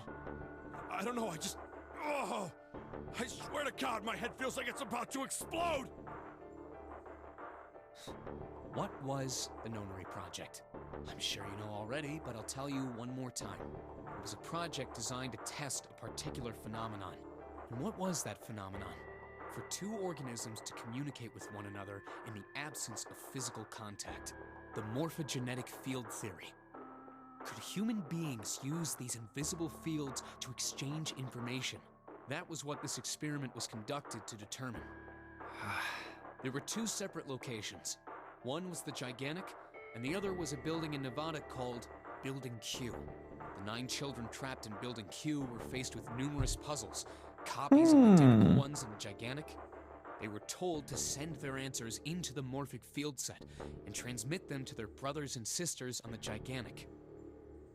The transmitters were put in Building Q, and the receivers were put on the Gigantic. Each sibling pair was supposed to be split up, but there was a mistake. Akane was a transmitter. She should have been in Building Q. However, for some reason, she was placed on the Gigantic with the receivers, like me. Perhaps she was mistaken for someone who was supposed to be in Group A. Whatever the case, Akane ended up on the Gigantic. I think I've told you enough. You get it, don't you? I'm pretty sure you know where this is going, Junpei. Where what is going? Don't play dumb. You know things you shouldn't. Things you couldn't. How did you know Ace had prosopagnosia? How did you know why Ace wanted to kill Kubota and how Nijisaki was killed? Were you surprised when you found out Ace was Hongo? And what about the coffin Snake was trapped in? How the hell did you open it? Well, that's...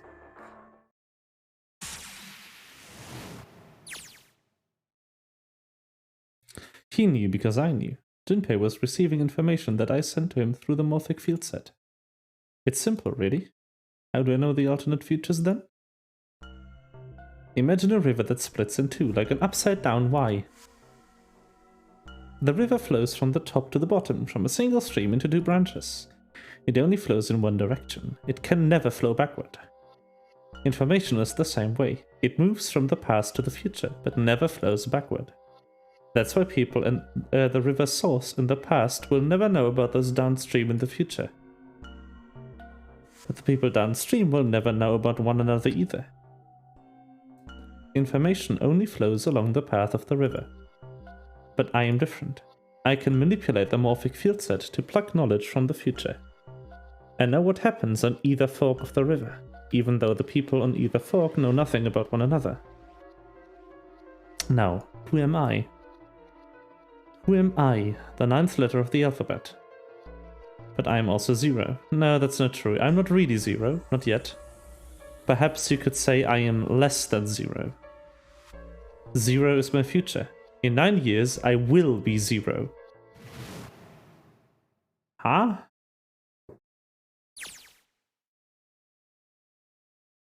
Where did you go? June? No, Akane. Where did you go? Santa! Where's Clover? Oh shit. Freeze. Santa's got the gun. I guess he picked it up when he went lodging. Looks like he's turned the tables on Ace though. Wonder how he's likes having a gun to his head. Get up. Sure isn't about to take that gun off him for a minute, is he? Ace isn't putting up any kind of fight. I mean, I don't think I would either, but he just looks drained. I guess he's going for the door, huh? He doesn't need to verify to go through the door, but... Hey, what's your plan, Santa? What are you doing? He can't get through any numbered doors with just 2 people. What the hell is he thinking? Didn't I tell you? I'm Santa Claus. It's time for me to go make a wish come true. That's it? That's all he's gonna give us? What the hell does that even mean? Shit, they're out.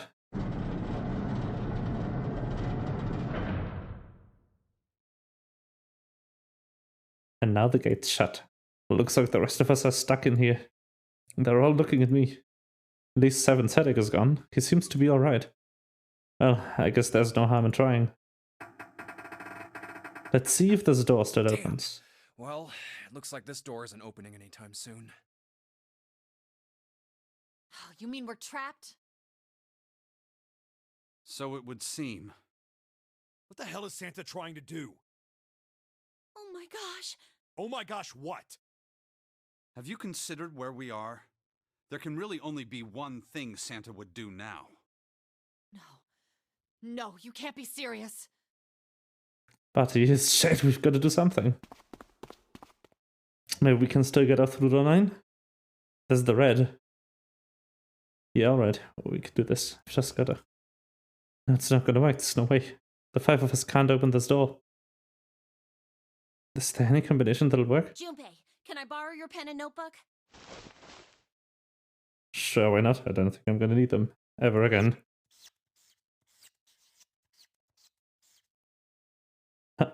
A man? Oh man, she doesn't look very happy. What? Hey, no need to be ripping pages up like that. Jeez. What the hell are you doing, Clover? Give me that! Alright, at least 7 got it away from her. Maybe, and now we can get a look at what she was writing. Let's see.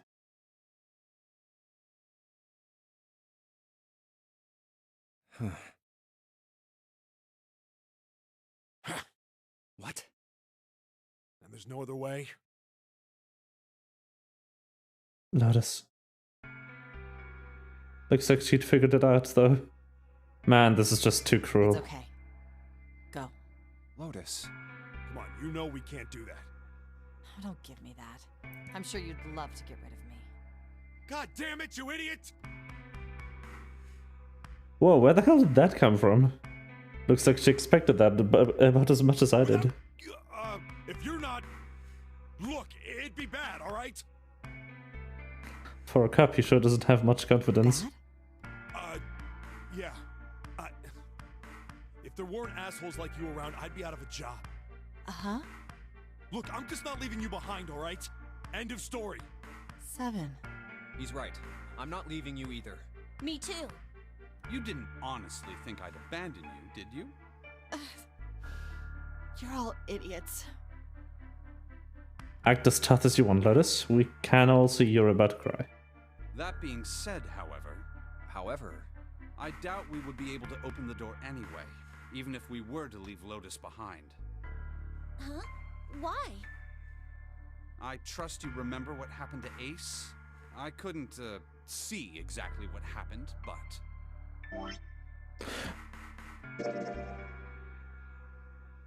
Wait. There's a hint here. Lotus, 7, me, Snake and Clover. Make 8. This is an 8 door. The puzzle in the other room, the way you solved it was opening the 8 door instead of the 9 door with exactly the people who are here. I was able This is all planned. earlier at the red. Oh, yeah. No! What is this? Why? The digital route should be 9! It has to be 9! Then why? Why isn't it opening? Just to see. Why don't we give it a shot? Give it a shot. Yes, that is what I said.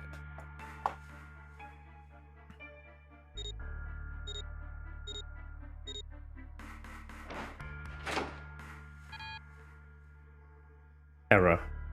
You were right. It ain't opening. But it did open 9 years ago. The digital route was 9 then, I'm sure of it. You think maybe they changed the settings? Perhaps. Shit, if we can't get through the door, we can't get out. The walls are way too high. There's no way in hell we could go to that hole Seven popped out of 9 years ago. All we can do is stand here and stare at this door with a 9 on it. No, it's not it. You're an idiot, Junpei.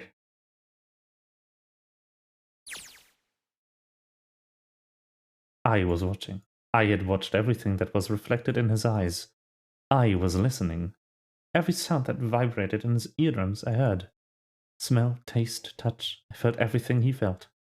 I knew everything about him. What he was thinking, what he was feeling, what he was sensing.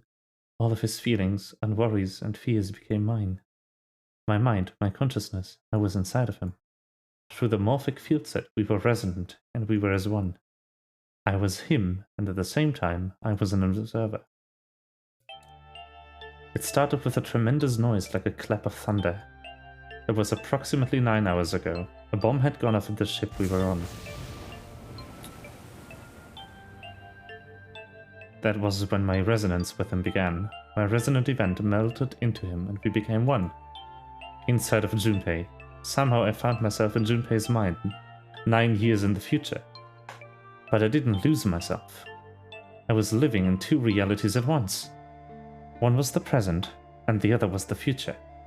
Perhaps you can't think of it like as 2 movies showing on the same screen at the same time. Eventually it becomes difficult to separate them and determine which movie is which. However, I concentrated. I was able to focus on one or the other. That was why I was able to grasp what was happening in front of me. Come on, over here! That was my brother, Aoi. He was yelling. I followed him. Around me were 7 other children. They all looked like they were about my age. Come on, hurry up! We ran down a long straight hallway and burst into the large hospital room.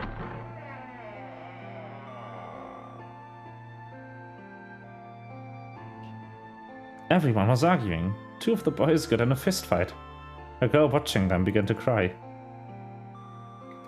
I wanna go home, I wanna go home, she cried. Another girl slapped a crying girl and glared down at her. It has been 2 hours since the Nonary game began. We were starting to fall apart. But just when all hope seemed lost, Light started talking. He was blind. 9 years later, we would call him Snake. I knew it! They didn't bother making up names. Hello? Everyone? Could you come over here for a moment? He was older than most of us. His voice had authority and dignity. The fights died down. We gathered around him. I have a little sister. She is very important to me. Right now, she is over in Building Q and is desperately trying to send information over to me. Her name is Clover, and today is her 9th birthday. More 9. As she spoke, he pulled something from his pocket. Wait, that means Clover's 18. In his hands were 9 4-leaf clovers. I was going to give these to her as a birthday present. I was outside picking them when I was abducted. I'm sure I've already told you, but I am blind. For a man who can't see, collecting 9 of a very specific plant is, well, it is difficult. But my sister means a great deal to me.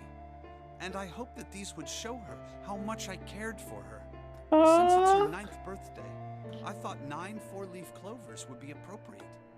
Also, it's interesting that her name is actually Every Clover. one of you has a brother or a sister in Building Q with Clover. For their sake, we have to survive. We have to get off this ship. Do you understand? If we're going to do that, there are 3 things you have to remember. We need trust and love, and we have to have faith in one another. If we can take all 3 of those to heart, then I promise that good luck will come our way. Did you know that the leaves on the 4-leaf clover mean faith, trust, love, and luck? Those words are leaf words. So if you believe what I've told you, and you understand, then I want you each to have one of these. They're a promise between friends. He gave a clover to each of us. It took one too. Eventually, he was left with only a single 4-leaf clover. He had one last thing to say. Never forget, so long as you have that, we will always be connected. Do you understand?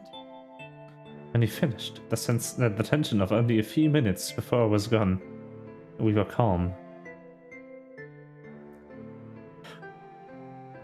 After that, we ran around the ship for a while longer and opened several of the numbered doors until we finally found a door with the number 9 on it. In fact, there were 2 doors with a 9 on them, and we found them in the chapel. We split into 2 groups and walked through the doors. Snake best boy! Oh, yes.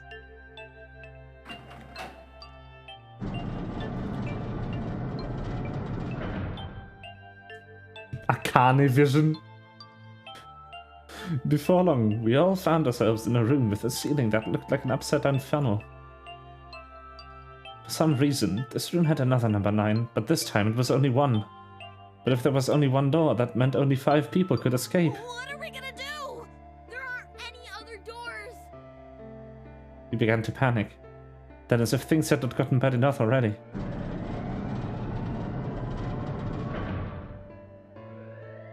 Warning. Emergency incineration command has been acknowledged. Automatic incineration will take place in 18 minutes. Please evacuate the incinerator immediately. Repeat. Emergency incineration command has been acknowledged. What? What's happening? What did that thing say? That didn't sound good. My brother Aoi was swallowed hard and answered. It means this room is gonna burn. Burn! The plaque on the door says incinerator, and that voice said that the incineration is about to start. And incinerate means to burn. No! Help me! Abject terror filled the room, as everyone began to scream and cry. Every pair of eyes were filled with despair. Then, high up on the wall, a door opened and a man appeared. He was a huge, frightening mountain of a man, as large as a bear. And years later, we would call him 7. Don't worry, kids. I'm not your enemy. I'm one of the good guys. I'm a detective. The rest happened just like 7 had said it did. The 4 of us who had stayed behind were saved by 7.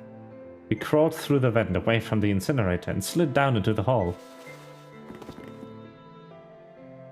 We came out on the door at the side of door 9. On the wall opposite the door was a set of double doors. We went through those and began to run up the spiral stairs. As we ran, I led the way. Behind me were Nona, my brother, Aoi, Snake, and 7. The other children, the ones who'd gone through door 9 before us, were up ahead. I could hear them cheering each other on. We ran and ran and ran. We leapt across as many stairs as we could and kept running. The stairs spiraled upward like a tornado. Eventually, it pulled ahead of the rest. Perhaps Nona had slowed them down. I didn't want to lose them, so I slowed down as well. I didn't stop, but I glanced over my shoulder from time to time to see if they had caught up. That was when I realized. Where is it? Did I drop Jumpy's present? And you had it with me when we passed through the vent. Then I had dropped it as it slid out. I had to go back, I had to. But I knew I couldn't tell the others. They would stop me, I was sure of that. But I didn't stop to think, I simply moved. I ran to the central hall, the room that connected all the other areas of the ship. I hid in the shadows, and moments later I felt a rush of wind as they ran past me up the staircase. I waited until they were out of sight and then I ran. I moved as quietly as I could, down and down and down. Finally, I reached the bottom deck. I ran through the hallway and looked around frantically. There it is! It was just where I thought it would be, sitting under the opening of the vent. I ran over and snatched it from the floor, but as I ran back toward the stairs in freedom,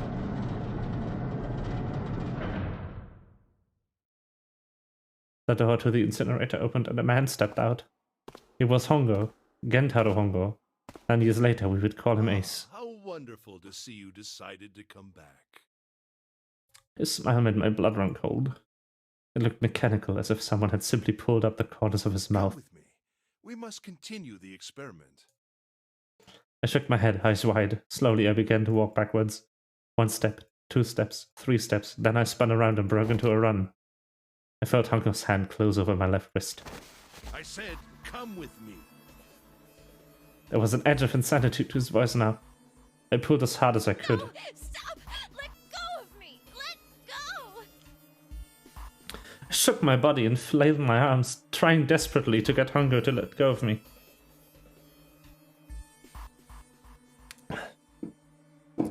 But I was still only a child.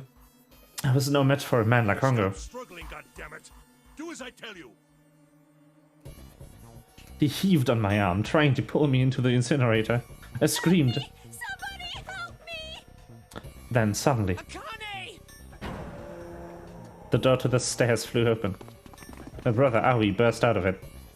Behind him came Seven and Snake. Akane! Cried my name again and leapt toward Hongo. You came back! I cried out, but then You're too late, idiot!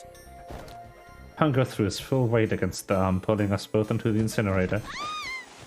The force of it threw me to the floor. I scrambled to my feet and looked toward the open number 9 door. Hongo stood between it and me, but behind him I could see my brother and his fists clenched. But those fists never reached Hongo.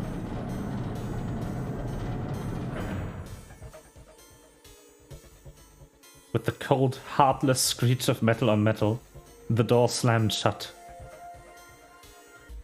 Hongo glanced at me mechanically, his face registering that there was an object there, but not anything he would consider a human being. Then he turned away and walked to the red that sat next to the door.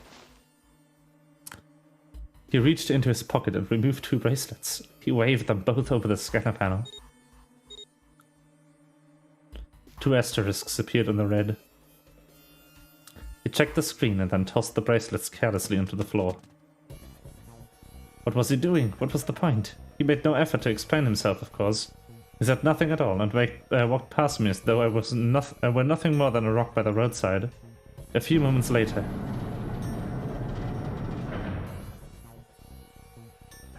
the 2 other doors slid shut as well. Faintly, I could hear someone pounding on the door behind me. I turned around and ran toward the door with a 9. Akane! Akane! Are you okay? I could hear a voice from the other side of the door. A worried, frightened voice. My throat was already raw, but I screamed as loud as I could. My voice echoed lonely around the empty room. What should I do? I think I'm trapped in here! Where's Hongo? He went out the other door! What? Then it started again. Warning, warning. Warning, warning. Emergency incineration command has been acknowledged. Incineration will begin in 18 minutes. Please evacuate the incinerator immediately. Junpei vision. Holy shit. Man, I knew I was going, what I was gonna say, but that is one hell of a creepy voice. I knew it! It's starting. Santa started the incinerator. Fuck! Man, I never thought I'd hear that damn voice again after 9 years. What the hell? What the hell? What in God's name are you talking about? It's 9 years this and 9 years that, and when it's not 9 years something, then you're talking about some sort of fucking experiments. You aren't making any sense. I'm sorry, Lotus, but we really don't have time to explain it right now. I promise. I'll tell you everything once we get out of here. But Incineration will begin in 17 minutes. You know what that means, right? Incinerate means burn! what kind of idiot do you think I am? I know what incinerate means. Well, god damn it. Okay, fine. I won't ask anything else. Talk about whatever you want. But you have to do something for me. 7, figure this out. What? Why me? Just shut up and stop this thing. How the hell? There has to be some sort of emergency shut-off button. There isn't anything like that. How the hell do you know? Because I looked for it 9 years ago. Yeah, Lettuce isn't happy about that. Can't really blame her. Wait. The floor is moving. The fuck is that? What else can I say about it? But What the hell is that? What is that?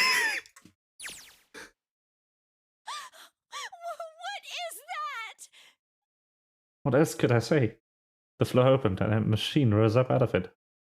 It looked like a computer. At least it kinda did. There was a monitor, a keyboard, and a cross-shaped device of some kind. Something about the machine scared me, but I forced myself to walk up to it. I was terrified. Tears poured down my face. I wiped them off, even as more took their place, and forced myself forward. Finally, I reached it. I looked at the screen. It was blank.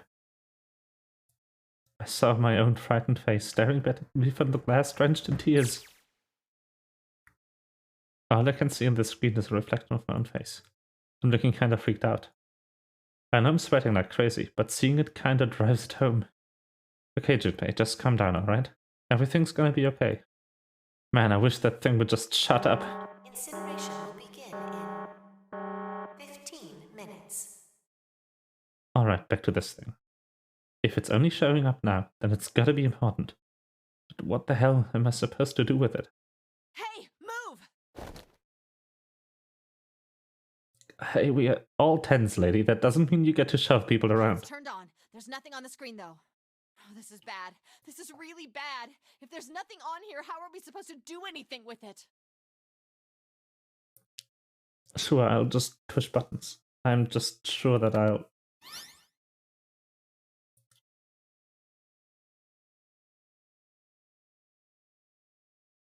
Well, at least it's on now. What's on the screen there? What's up? It looks like some sort of puzzle. It's got a bunch of numbers and letters scattered across a 5x5 grid. The numbers range from 1 to 8. Do you think that if we solve this puzzle, the incinerator will stop? Yeah. Well, we can hope, right? Alright, puzzle. So how do you work? Oh man, that goddamn voice again. Incineration will begin in 13 minutes. Shit, 30 minutes. Can we really do this? Heart feels like it's gonna pop. Arcane vision! Still 4 parts left of this, holy fuck! My heart was pounding like it was about to explode. I stared at the puzzle on the screen. I was sure I had to solve it, but somehow, but no idea how. My connection to Jumpy had been gone for a while. His mind was gone. I couldn't get any more information from him. I felt the seconds tick by as I stared at the screen, completely lost. My cheeks felt hot as tears poured over them. And I heard a voice. Hey, what are you doing? It was muffled. I turned around. Pressed against the window in the entry door was a frightened, eager face. It was Hunger. How long had he been watching me? Don't know what to do? He was yelling. It's simple, really. But I suppose I might as well tell you. Just solve the puzzle on that machine.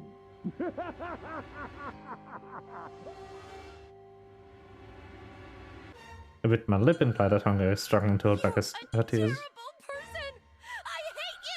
Oh my! How could you call a gentleman such as myself a terrible person? That's not very nice. I'm quite fair. I don't use tricks or play dirty, you see?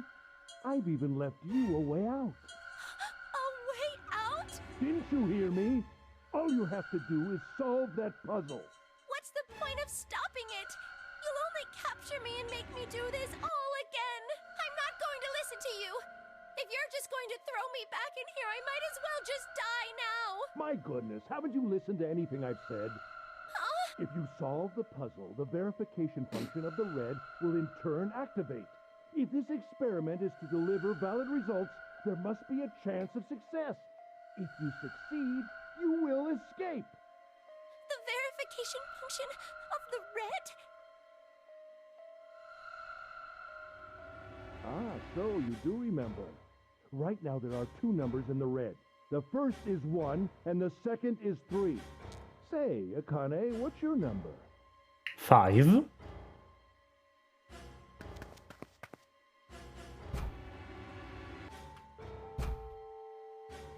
really... I've Yeah. already told you, didn't I? Once you solve the puzzle, in other words, if you haven't solved the puzzle, you can't enter your number. What kind of fool are you? Why are you doing this? You could never understand. You don't know what it's like to spend every day surrounded by monkeys. Now start the experiment. Solve the puzzle. I can't! I don't know how! Of course you don't. Isn't that the point? You understand, don't you? Access the morphogenetic field and find the solution. I can't! Then you'll die. You'll burn alive. I imagine it'll be very painful.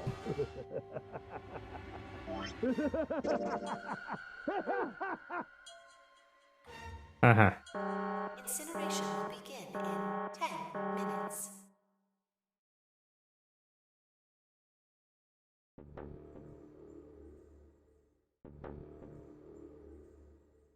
I can't!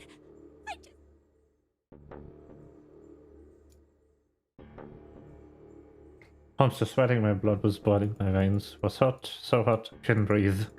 Felt dizzy, my heart roared in my chest, it would pound itself to pieces.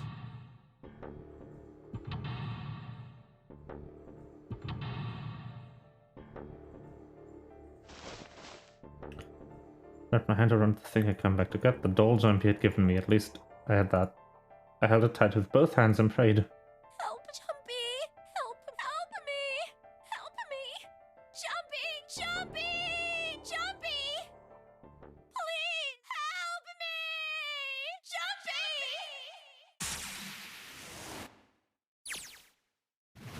Akane? Akane? Who the hell is Akane? Shut up! Just shut the hell up! 7 unloaders don't understand. I think Clover and Snake have an idea though. Clover's looking at me. And I think Snake may have figured it out. No, it doesn't matter. They're my way. Where'd she go? Maybe we're here? Akane! Akane! Can you hear me? Akane! Say something! I swear I just heard her. Shit! Akane! Answer me! Akane! Jumpy? I spun around. I heard a voice. His voice. I looked around. It wasn't in the room, of course, but I heard it so clearly, like he was right there. Jumpy! I screamed as loud as I could. Akane! Jumpy! That's her. She's there. Yo, let's go. That means...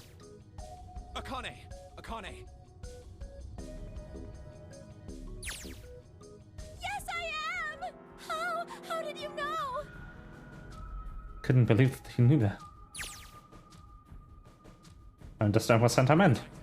There's only one way to help her. You were brought here to help my sister. To save Akane. Ah, so adventure mode is Junpei's vision, and Akane mode is the novel vision. Incineration will begin in...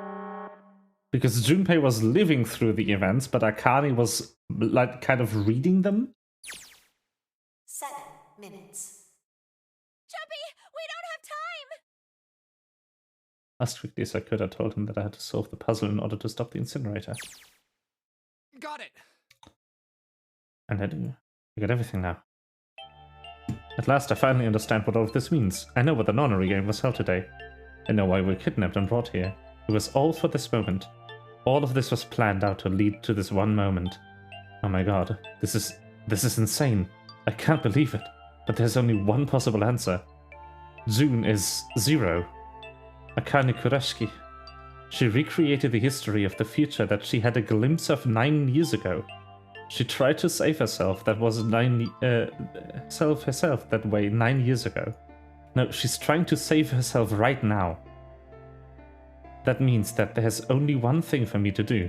Even if this is all some sort of insane plan, I will save her. I will save Akane Kurashiki. Incineration will begin in 6 minutes. The voice reminded me of how much time I'd left. Yeah, I know. Just hang on, all right? I promise I'll get you out of there. I'm not gonna let you die. I promise. So Let's don't go. worry, all right? Just give me a few minutes, okay? Oh, this counts as an escape. I sat in the room. It felt like my heart was on fire. 6 minutes or not. My heart burned with my feelings for him. Let's go. Yo! I need to close my windows. Ah!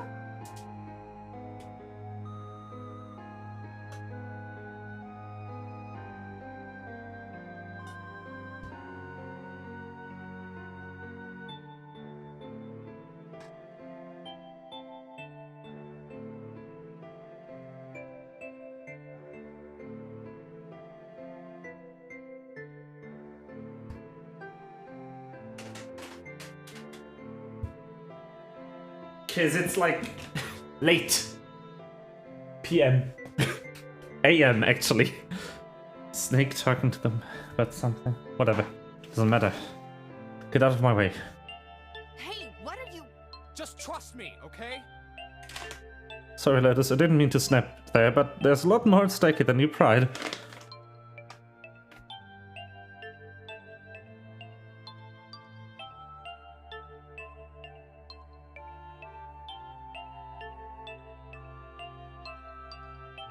Okay. Just think of what I did all those times before. I'm gonna do this on my own, with my own mind. I'm gonna solve this problem. Let's go, Junpei. Pog. Also, yes, popcorn. I also have noms.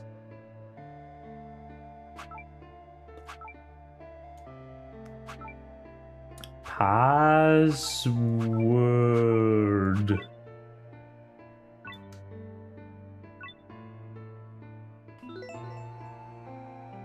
That's easy.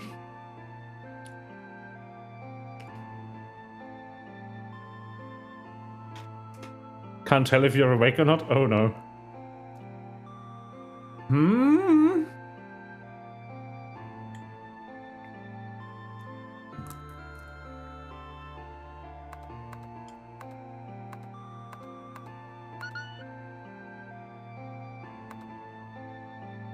Excuse me? What?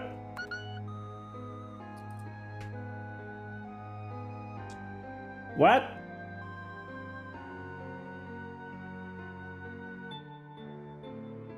Sorry, what?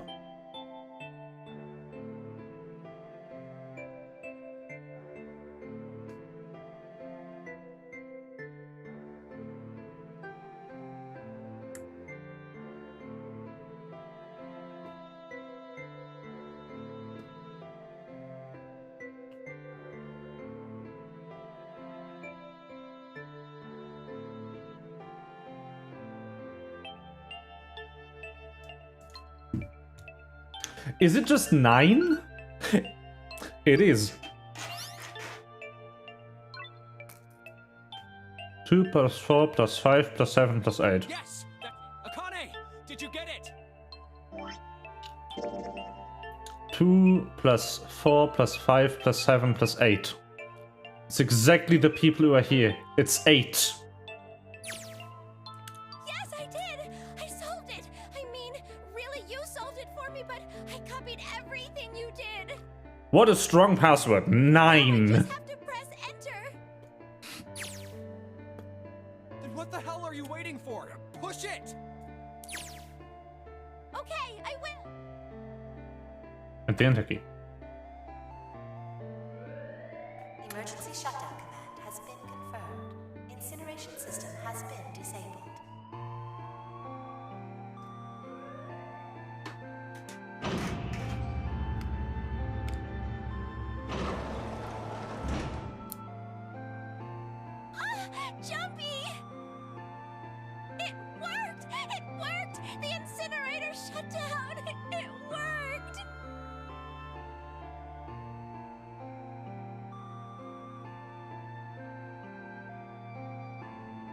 Let's go.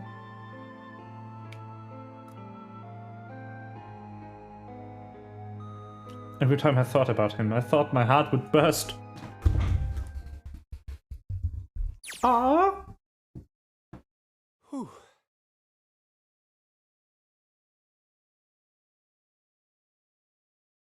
I feel like my heart's on fire. Merp, merp. It's like 9. Like, so she was panicking, right? But she had 18 minutes for this. How did she not solve it? Akane, sorry, but things are kind of busy over here. I'm gonna have to hang up now, okay? Oh, of course, that's fine.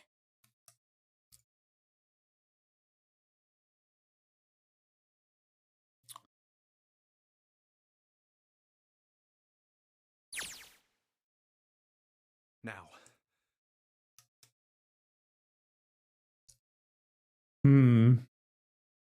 They don't look particularly happy with me. Not a very nice look to give someone who just saved your life, guys.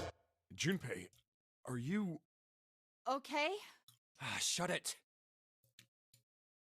Right, okay, maybe they have a reason to be pissed off. So what if I haven't pressed the enter key yet?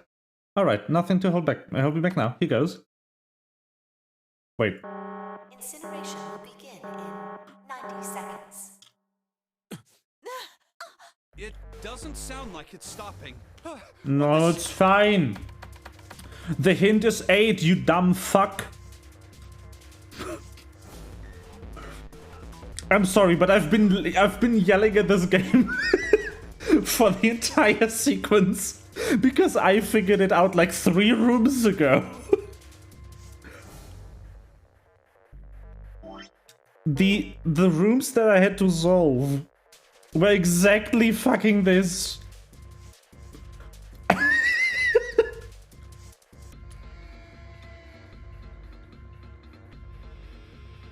What the fuck is this thing stopping? The hell do I know, you pig? 60 seconds. Oh my god. Yes, 2 plus 4 plus 5 plus 7 plus 8. That is exactly everyone who is here. Door 9 is door 8. It is hidden, but an exit can be found. Seek a way out. Seek a door that... Just have to put the right number into the red end. Incineration will begin in 30 seconds. Run, guys! Get to the door! Run!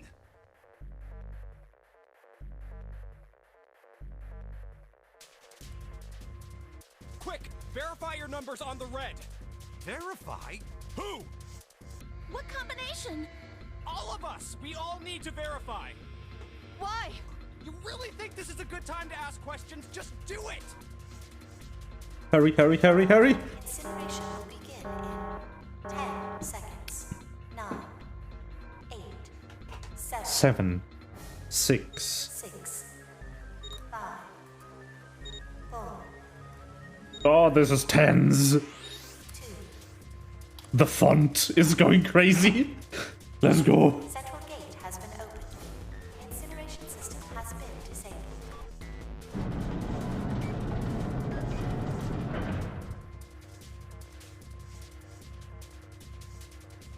Thank fucking Christ. No, not time to be happy. Time to go. Hurry! We've only got 9 seconds before the door closes! Go, go, go!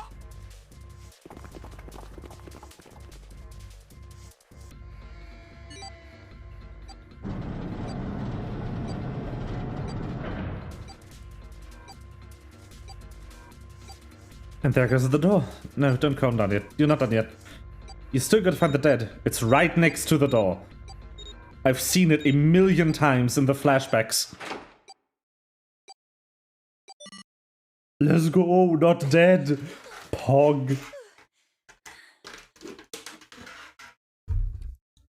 Sorry for all the noise I'm probably making. It's just really late and I'm hungry. I'm snacking right now.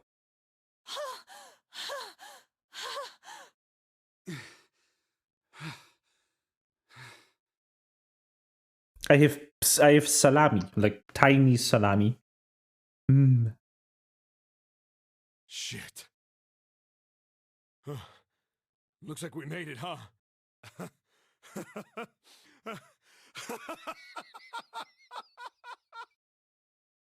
Yeah.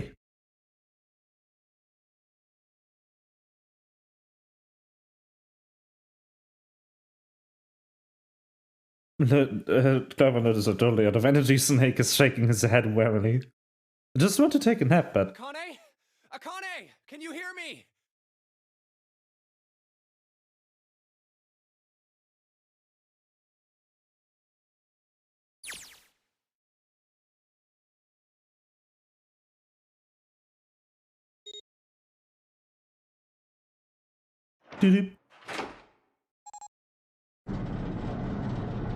And now we have created a past where Akane lives? The door opened. Standing in front of it was my brother. Akane! So, the eye, the whole eye in this segment where Akane was talking about herself, it was Akane 9 years ago. Because of the in 9 years I will be 0. Like, she's 0 now. I cried his name even though my voice was almost gone. Oh, Aoi! Akane!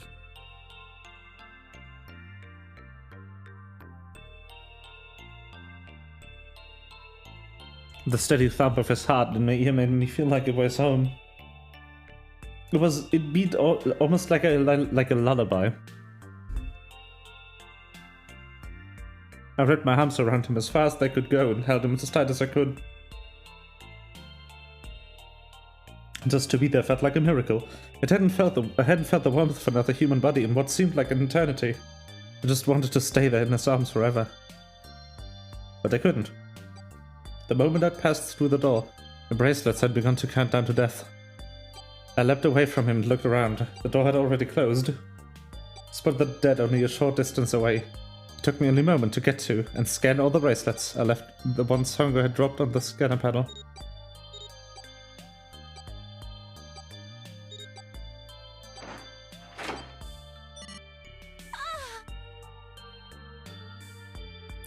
Deadn't! The huge detective who would call 7 in 9 years and Snake, the blind boy, were looking at me. They seemed to have been utterly stunned by my sudden appearance. Their eyes were wide and their mouths hung open. Right, let's get out of here. If we don't book it, we might run into Hongo again.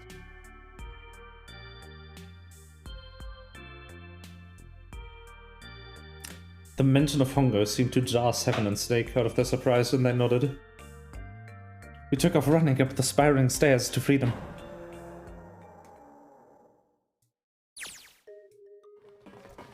Time for more running. But if they can't get us out of here, no wonder we're running so hard. My heart's beating so hard I can barely hear. But I can't wait to breathe the real air again. Is 7 talking? Hey, Junpei, can I ask you something? What's up? That door, the one with the 9 on it. Why'd it open? Yeah, all 5 of us verified our numbers on the red. 2 plus 4 plus 5 plus 7 plus 8 is 26. That makes our digital route 8. It shouldn't have opened. That's not like you, Lotus. I thought you would have figured it out already. Huh? Why? Because you were the person who taught me about the idea of bases. Bases? Yeah. What are the 2 numbers in base 2? 0 and 1. How about base 10? That goes from 0 to 9, right? And how about base 16? 0 through F. After 9, it starts at A and goes from there. B. You're right.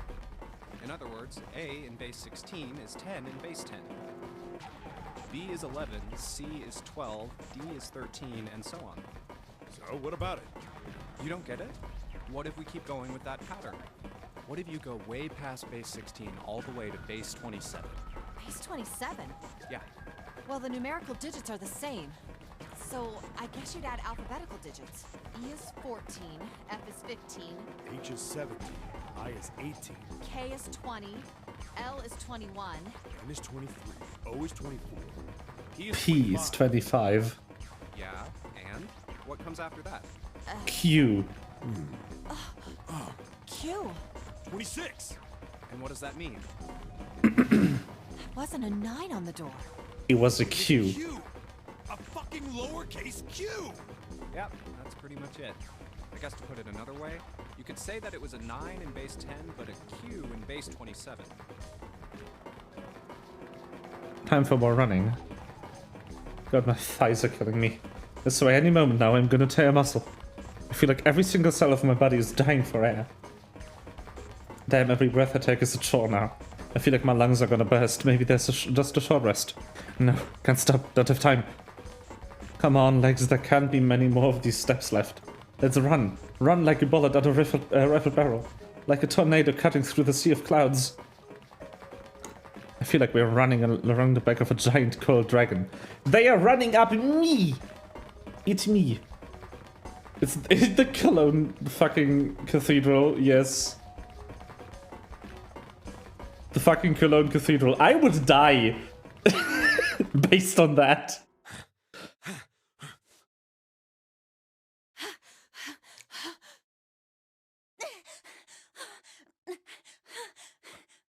If you ever needed a reason to work out more and get back into shape, you could die in a Nonary game if you don't.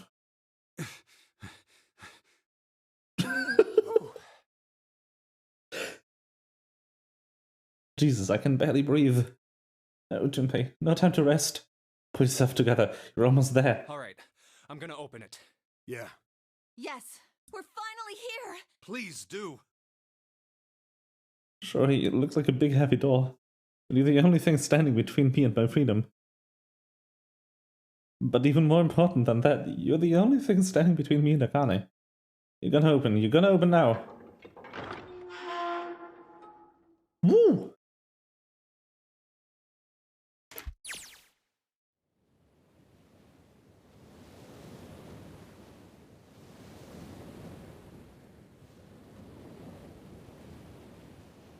I felt a hand on my shoulder. It was Aoi's. He gave it a small, reassuring squeeze. I was so happy, I felt like it could melt. My heart was at peace. Not only because my brother and I were back together again. Thanks to the huge detective, all 9 of us who had been kidnapped. We were finally able to escape from the gigantic. I'm pretty sure that the others are in the building in Nevada. Because the gigantic is literally sinking in this picture. On the distant horizon, we could see the faint outline of the ship as it sank. And where the thunderous roar that finally slipped beneath the waves. Its last cry echoed out across the ocean, and then it was gone. It's over. Aoi whispered. Yeah. It's finally over. Or was it? Was it really? No, that was wrong. That wasn't it at all. I was sure of it. This wasn't the end. It was only the beginning. It was only a prologue to what would happen in 9 years.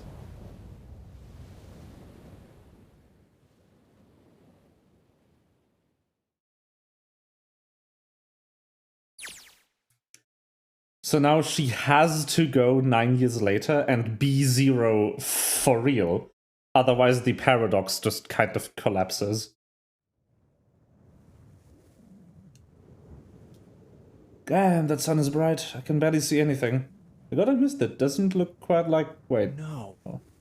You've gotta be shitting me. What? It can't be. This is... The top of a building in Nevada. Let's fucking go. I was right. This is the building in the Nevada desert. the mock experiment building. Oh my god. This whole time we were in Building Q. Of course, you dumb fuck. The ship is at the bottom of the ocean. There's no way that Akane could unsink a Titanic-sized vessel.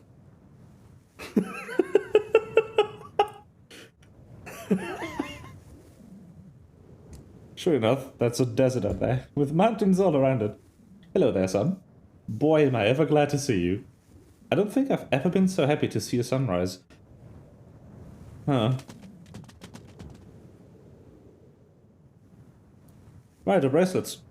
I guess I've never really got a good look at the underside of those. Let's see what's inside you. Just a little electronic chip, like an ATM card.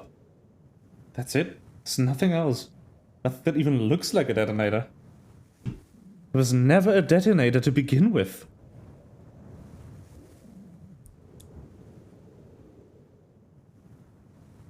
And let me guess, the only ones that had detonators were the ones on the 4 pharmaceutical employees.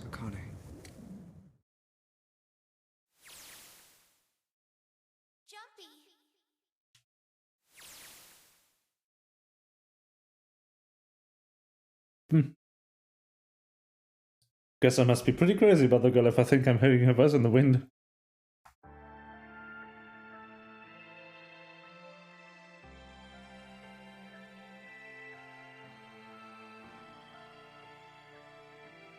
Hello? Game? Is this the end? Is this it? Can I shut down the stream after like 8 fucking hours? I think it is. Let's go. Oh, that was great. That was really fucking good. Thank you so much for suggesting this, Tarist. Oh, that was amazing.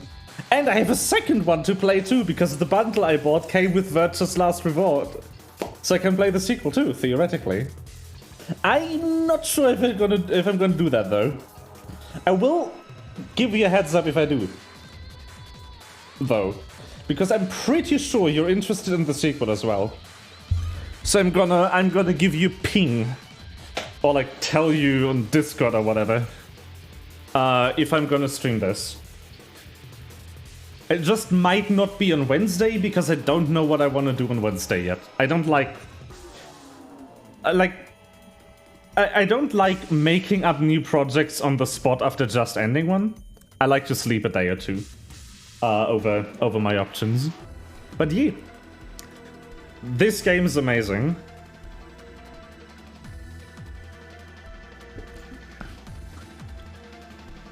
I 100% want to play the sequel, especially because I already fucking own it. And like, why wouldn't I play the game I already have? And also, I really like the story. Like, it is really, really, like... It is not easy to piece together. I mean, I've gotten a... Oh, that's such a cute picture. I've gotten a great deal of things wrong in the beginning. I was clearing Akane instantly. For some reason. But then, like, if you go into the story, like, logically... Okay. If you go into the story logically, you can really just piece everything together. This is nothing. Really? Yeah. You don't look okay. Jump here, we're sitting. Okay. How does it look then? I'm serious, I'm joking. Thought about it for a minute first. Well, let's see. It looks like you kissed a toad and got warts, but then they just... What does that even mean? He got into a fight, didn't he? Ow, ow, ow, ow. See? I told you you're not okay. You're too reckless. You can't beat 5 8th graders, Jumpy. That's crazy. Jesus! Yeah, but I couldn't just stand there. I mean, don't you think so? I had to do something.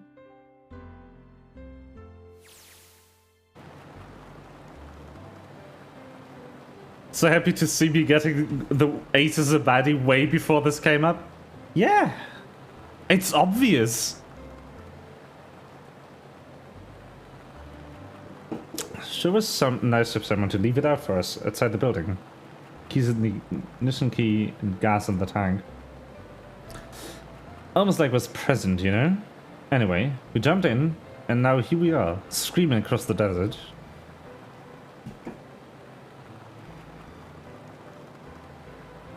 Lotus is over there, the passenger seat. Snake and Seven and I are all squeezed into the backseat here. Still can't believe we let her drive. This is so fun!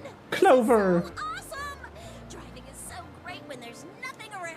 Also, There's no speed limit. everyone, breaking news. Clover was kidnapped on her 9th birthday exactly. Which means, since this is exactly 9 years after the original Nonary game, she is 18 now. Hey, Clover, watch those bumps, alright?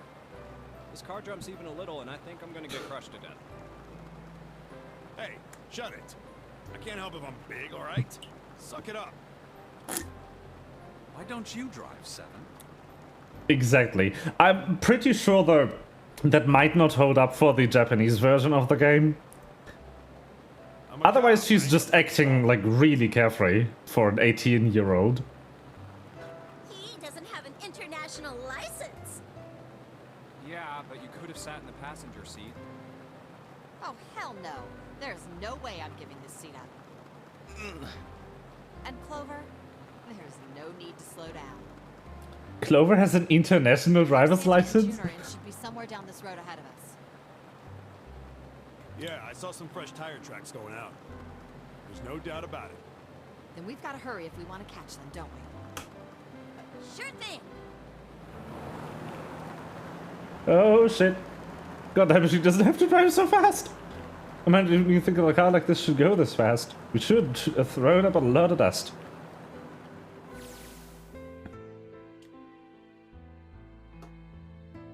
I was a couple hours after we'd run into the junior high students. Okay. Hey, what the hell are you doing? Hiding in the bushes. Drenching a kitten in gasoline, what the fuck? Hickley scooped up the kitten and tossed it to me. I caught it and ran for the police station as fast as I could. Officer, please, you have to come with me. The policeman and I headed back to the hill. All we found was a Jumpy, sprawled on the ground with a face covered in big swelling lumps. Run away after you threw the kitty to me? Stuck his tongue out through the hole in his mouth. Yeah, I guess I could have. Then why didn't you? I didn't want to. I wanted to beat him up. Beat him up real good. Because of what they were doing to the kitty. Yeah, that too, but I think they were the ones behind those murders our first semester. Remember? Oh, you mean the bunnies. Yeah, the bunnies. He plucked some grass from the ground and tossed it into the They wind. asked me what elementary school I was from, so I told them. And then they said they'd do the same thing to you that they did to the rabbits. I couldn't forgive them for that. What the fuck are these people? Jesus! Hey, there's still some stuff I don't get. Of course they probably didn't know any more than I Like do. Ace. Well, I guess I should say Kentaro Hongo. Why did he create the Nonary project? Anybody? Why don't you ask him yourself? Oh yeah, I guess I could. He's still in the trunk, I assume? Yeah, he is. Still tied up, I'm assuming, with his mouth taped shut. His eyes just look empty, no emotion. Looks like he's just given up. I wonder if he even cares what happens to him anymore. Hey, were you listening to us? Yeah, go ahead and try to pretend you weren't, you old bastard. Let's get that tape off your mouth. Come on, I know you were. Answer me. You could at least look at me when you talk, man. I only wanted to see the faces. Human faces. I thought if I could gain the ability to access the morphic field set, then perhaps I could see faces. By peering into people's minds, you could understand how they were processing the expressions of others. That's it? Yes. If you want to put it simply, but if you are looking for a more philosophical answer, we can supply that as well.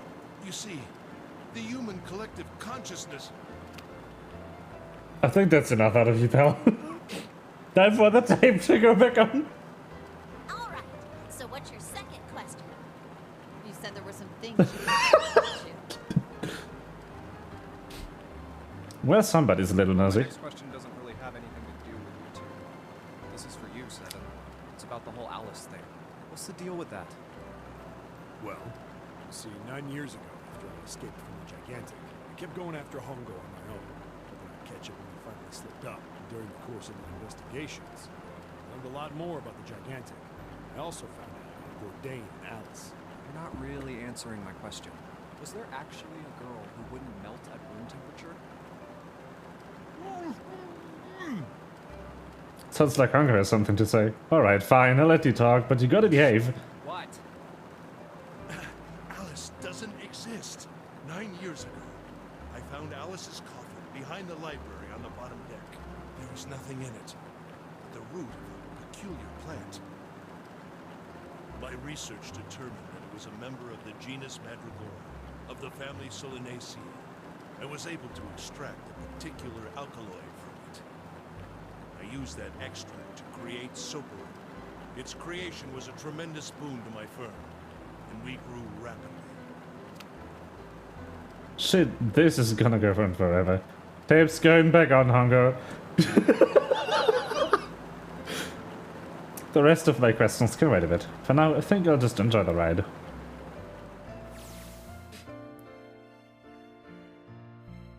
Here, this is for you. What's this? This is a for you doll. His name is Junpei. Jumpy pulled something out of his pocket and shoved his arm toward me. In his hand was a doll made of yarn, small enough to fit in his palm. Are you sure it's, for you, doll? Huh? Yeah, the lady at the shop said so, so that means it's for you, right? Are you sure it's not a voodoo doll? Wait, what? That's... Oh, man. Oh, man. Well, it sure looks like a voodoo doll. I mean, you do know what a voodoo doll is used for. Yeah, I guess calling it Junpei isn't a very good idea then. Why are you giving me this anyway? It just seems really sudden. The voodoo doll. It ties everything back together. We aren't gonna get to see each other too much. After June, are you kidding me? I mean, we're gonna be in different schools, and I just thought I'd, you know, Oh, okay, well, how about we call it June, then? Okay. So, I wanted to give you this. You sound like some sort of tribal chief in a bad movie. Yes. I, head of tribe. This doll, traditional charm of tribe. So I give Very cute. this, it me. So we always together. Oh, Jumpy. If something bad, then hold and pray. I go wherever you are. So here, take. I reached my hand out and picked up the doll gently. Thank you. Thank you so much, Jumpy. Before I knew I was crying, tears streamed down my face and fell into June's tiny yarn body. Jumpy, I'll never forget you, I promise. Yay! Very cute. Jumpy looked straight into my eyes and said just 5 words. I'll never forget you either. The sky was a beautiful crimson red as it melted down toward the horizon. The last golden rays of sunlight stretched out across the city and painted themselves across the hills. We sat bathed in the warm light of evening. Just the two of us, leaning gently against one another, shoulder to shoulder. The sun set, and we still didn't leave. We watched in silence as the darkness deepened, and only one by one, the lights of the town began to flicker on.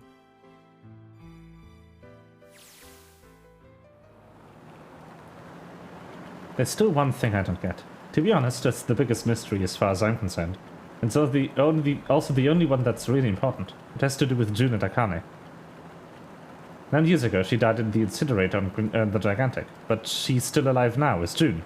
But how? Was it because I tapped into the morphic field set and saved her 9 years ago? Alright, let's say that makes some kind of insane sense. If I did that, then...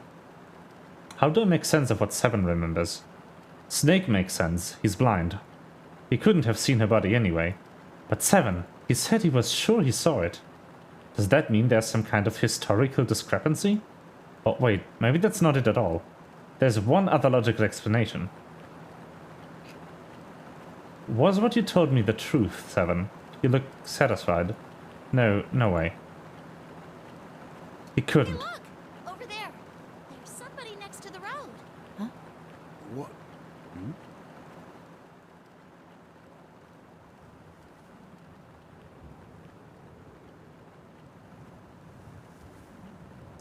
What the fuck?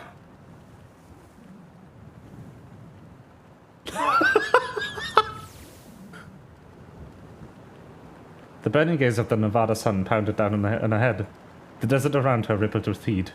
Standing there on that shimmering plain was a woman, her arm out and a thumb up. It would not be long before Junpei realized who it was. Sam was in on it from the beginning.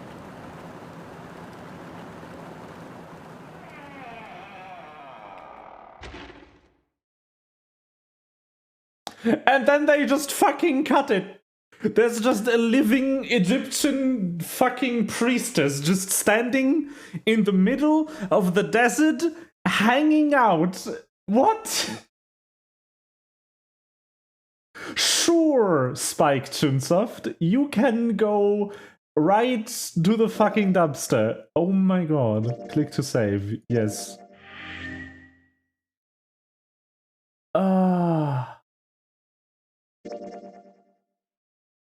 No fucking thank you.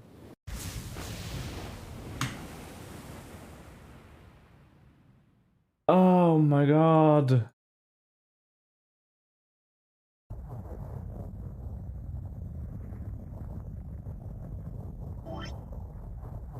Yeah. Nah. Yep.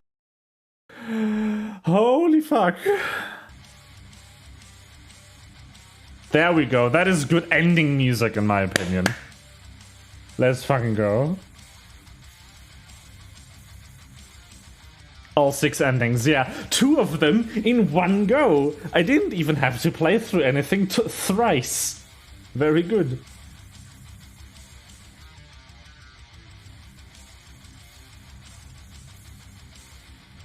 Anyway, I think this is excellent ending music.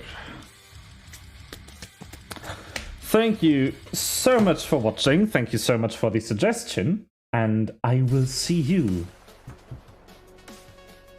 on fucking Wednesday, I guess.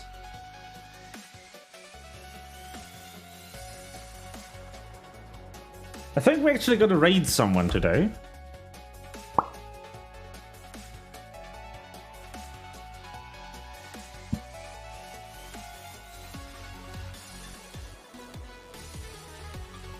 We're gonna raid Kitari, who is good streamer. She is playing Horizon Forbidden West right now. And I haven't raided into a stream in years. So that's what we're gonna do now. Thank you so much for watching. Bye!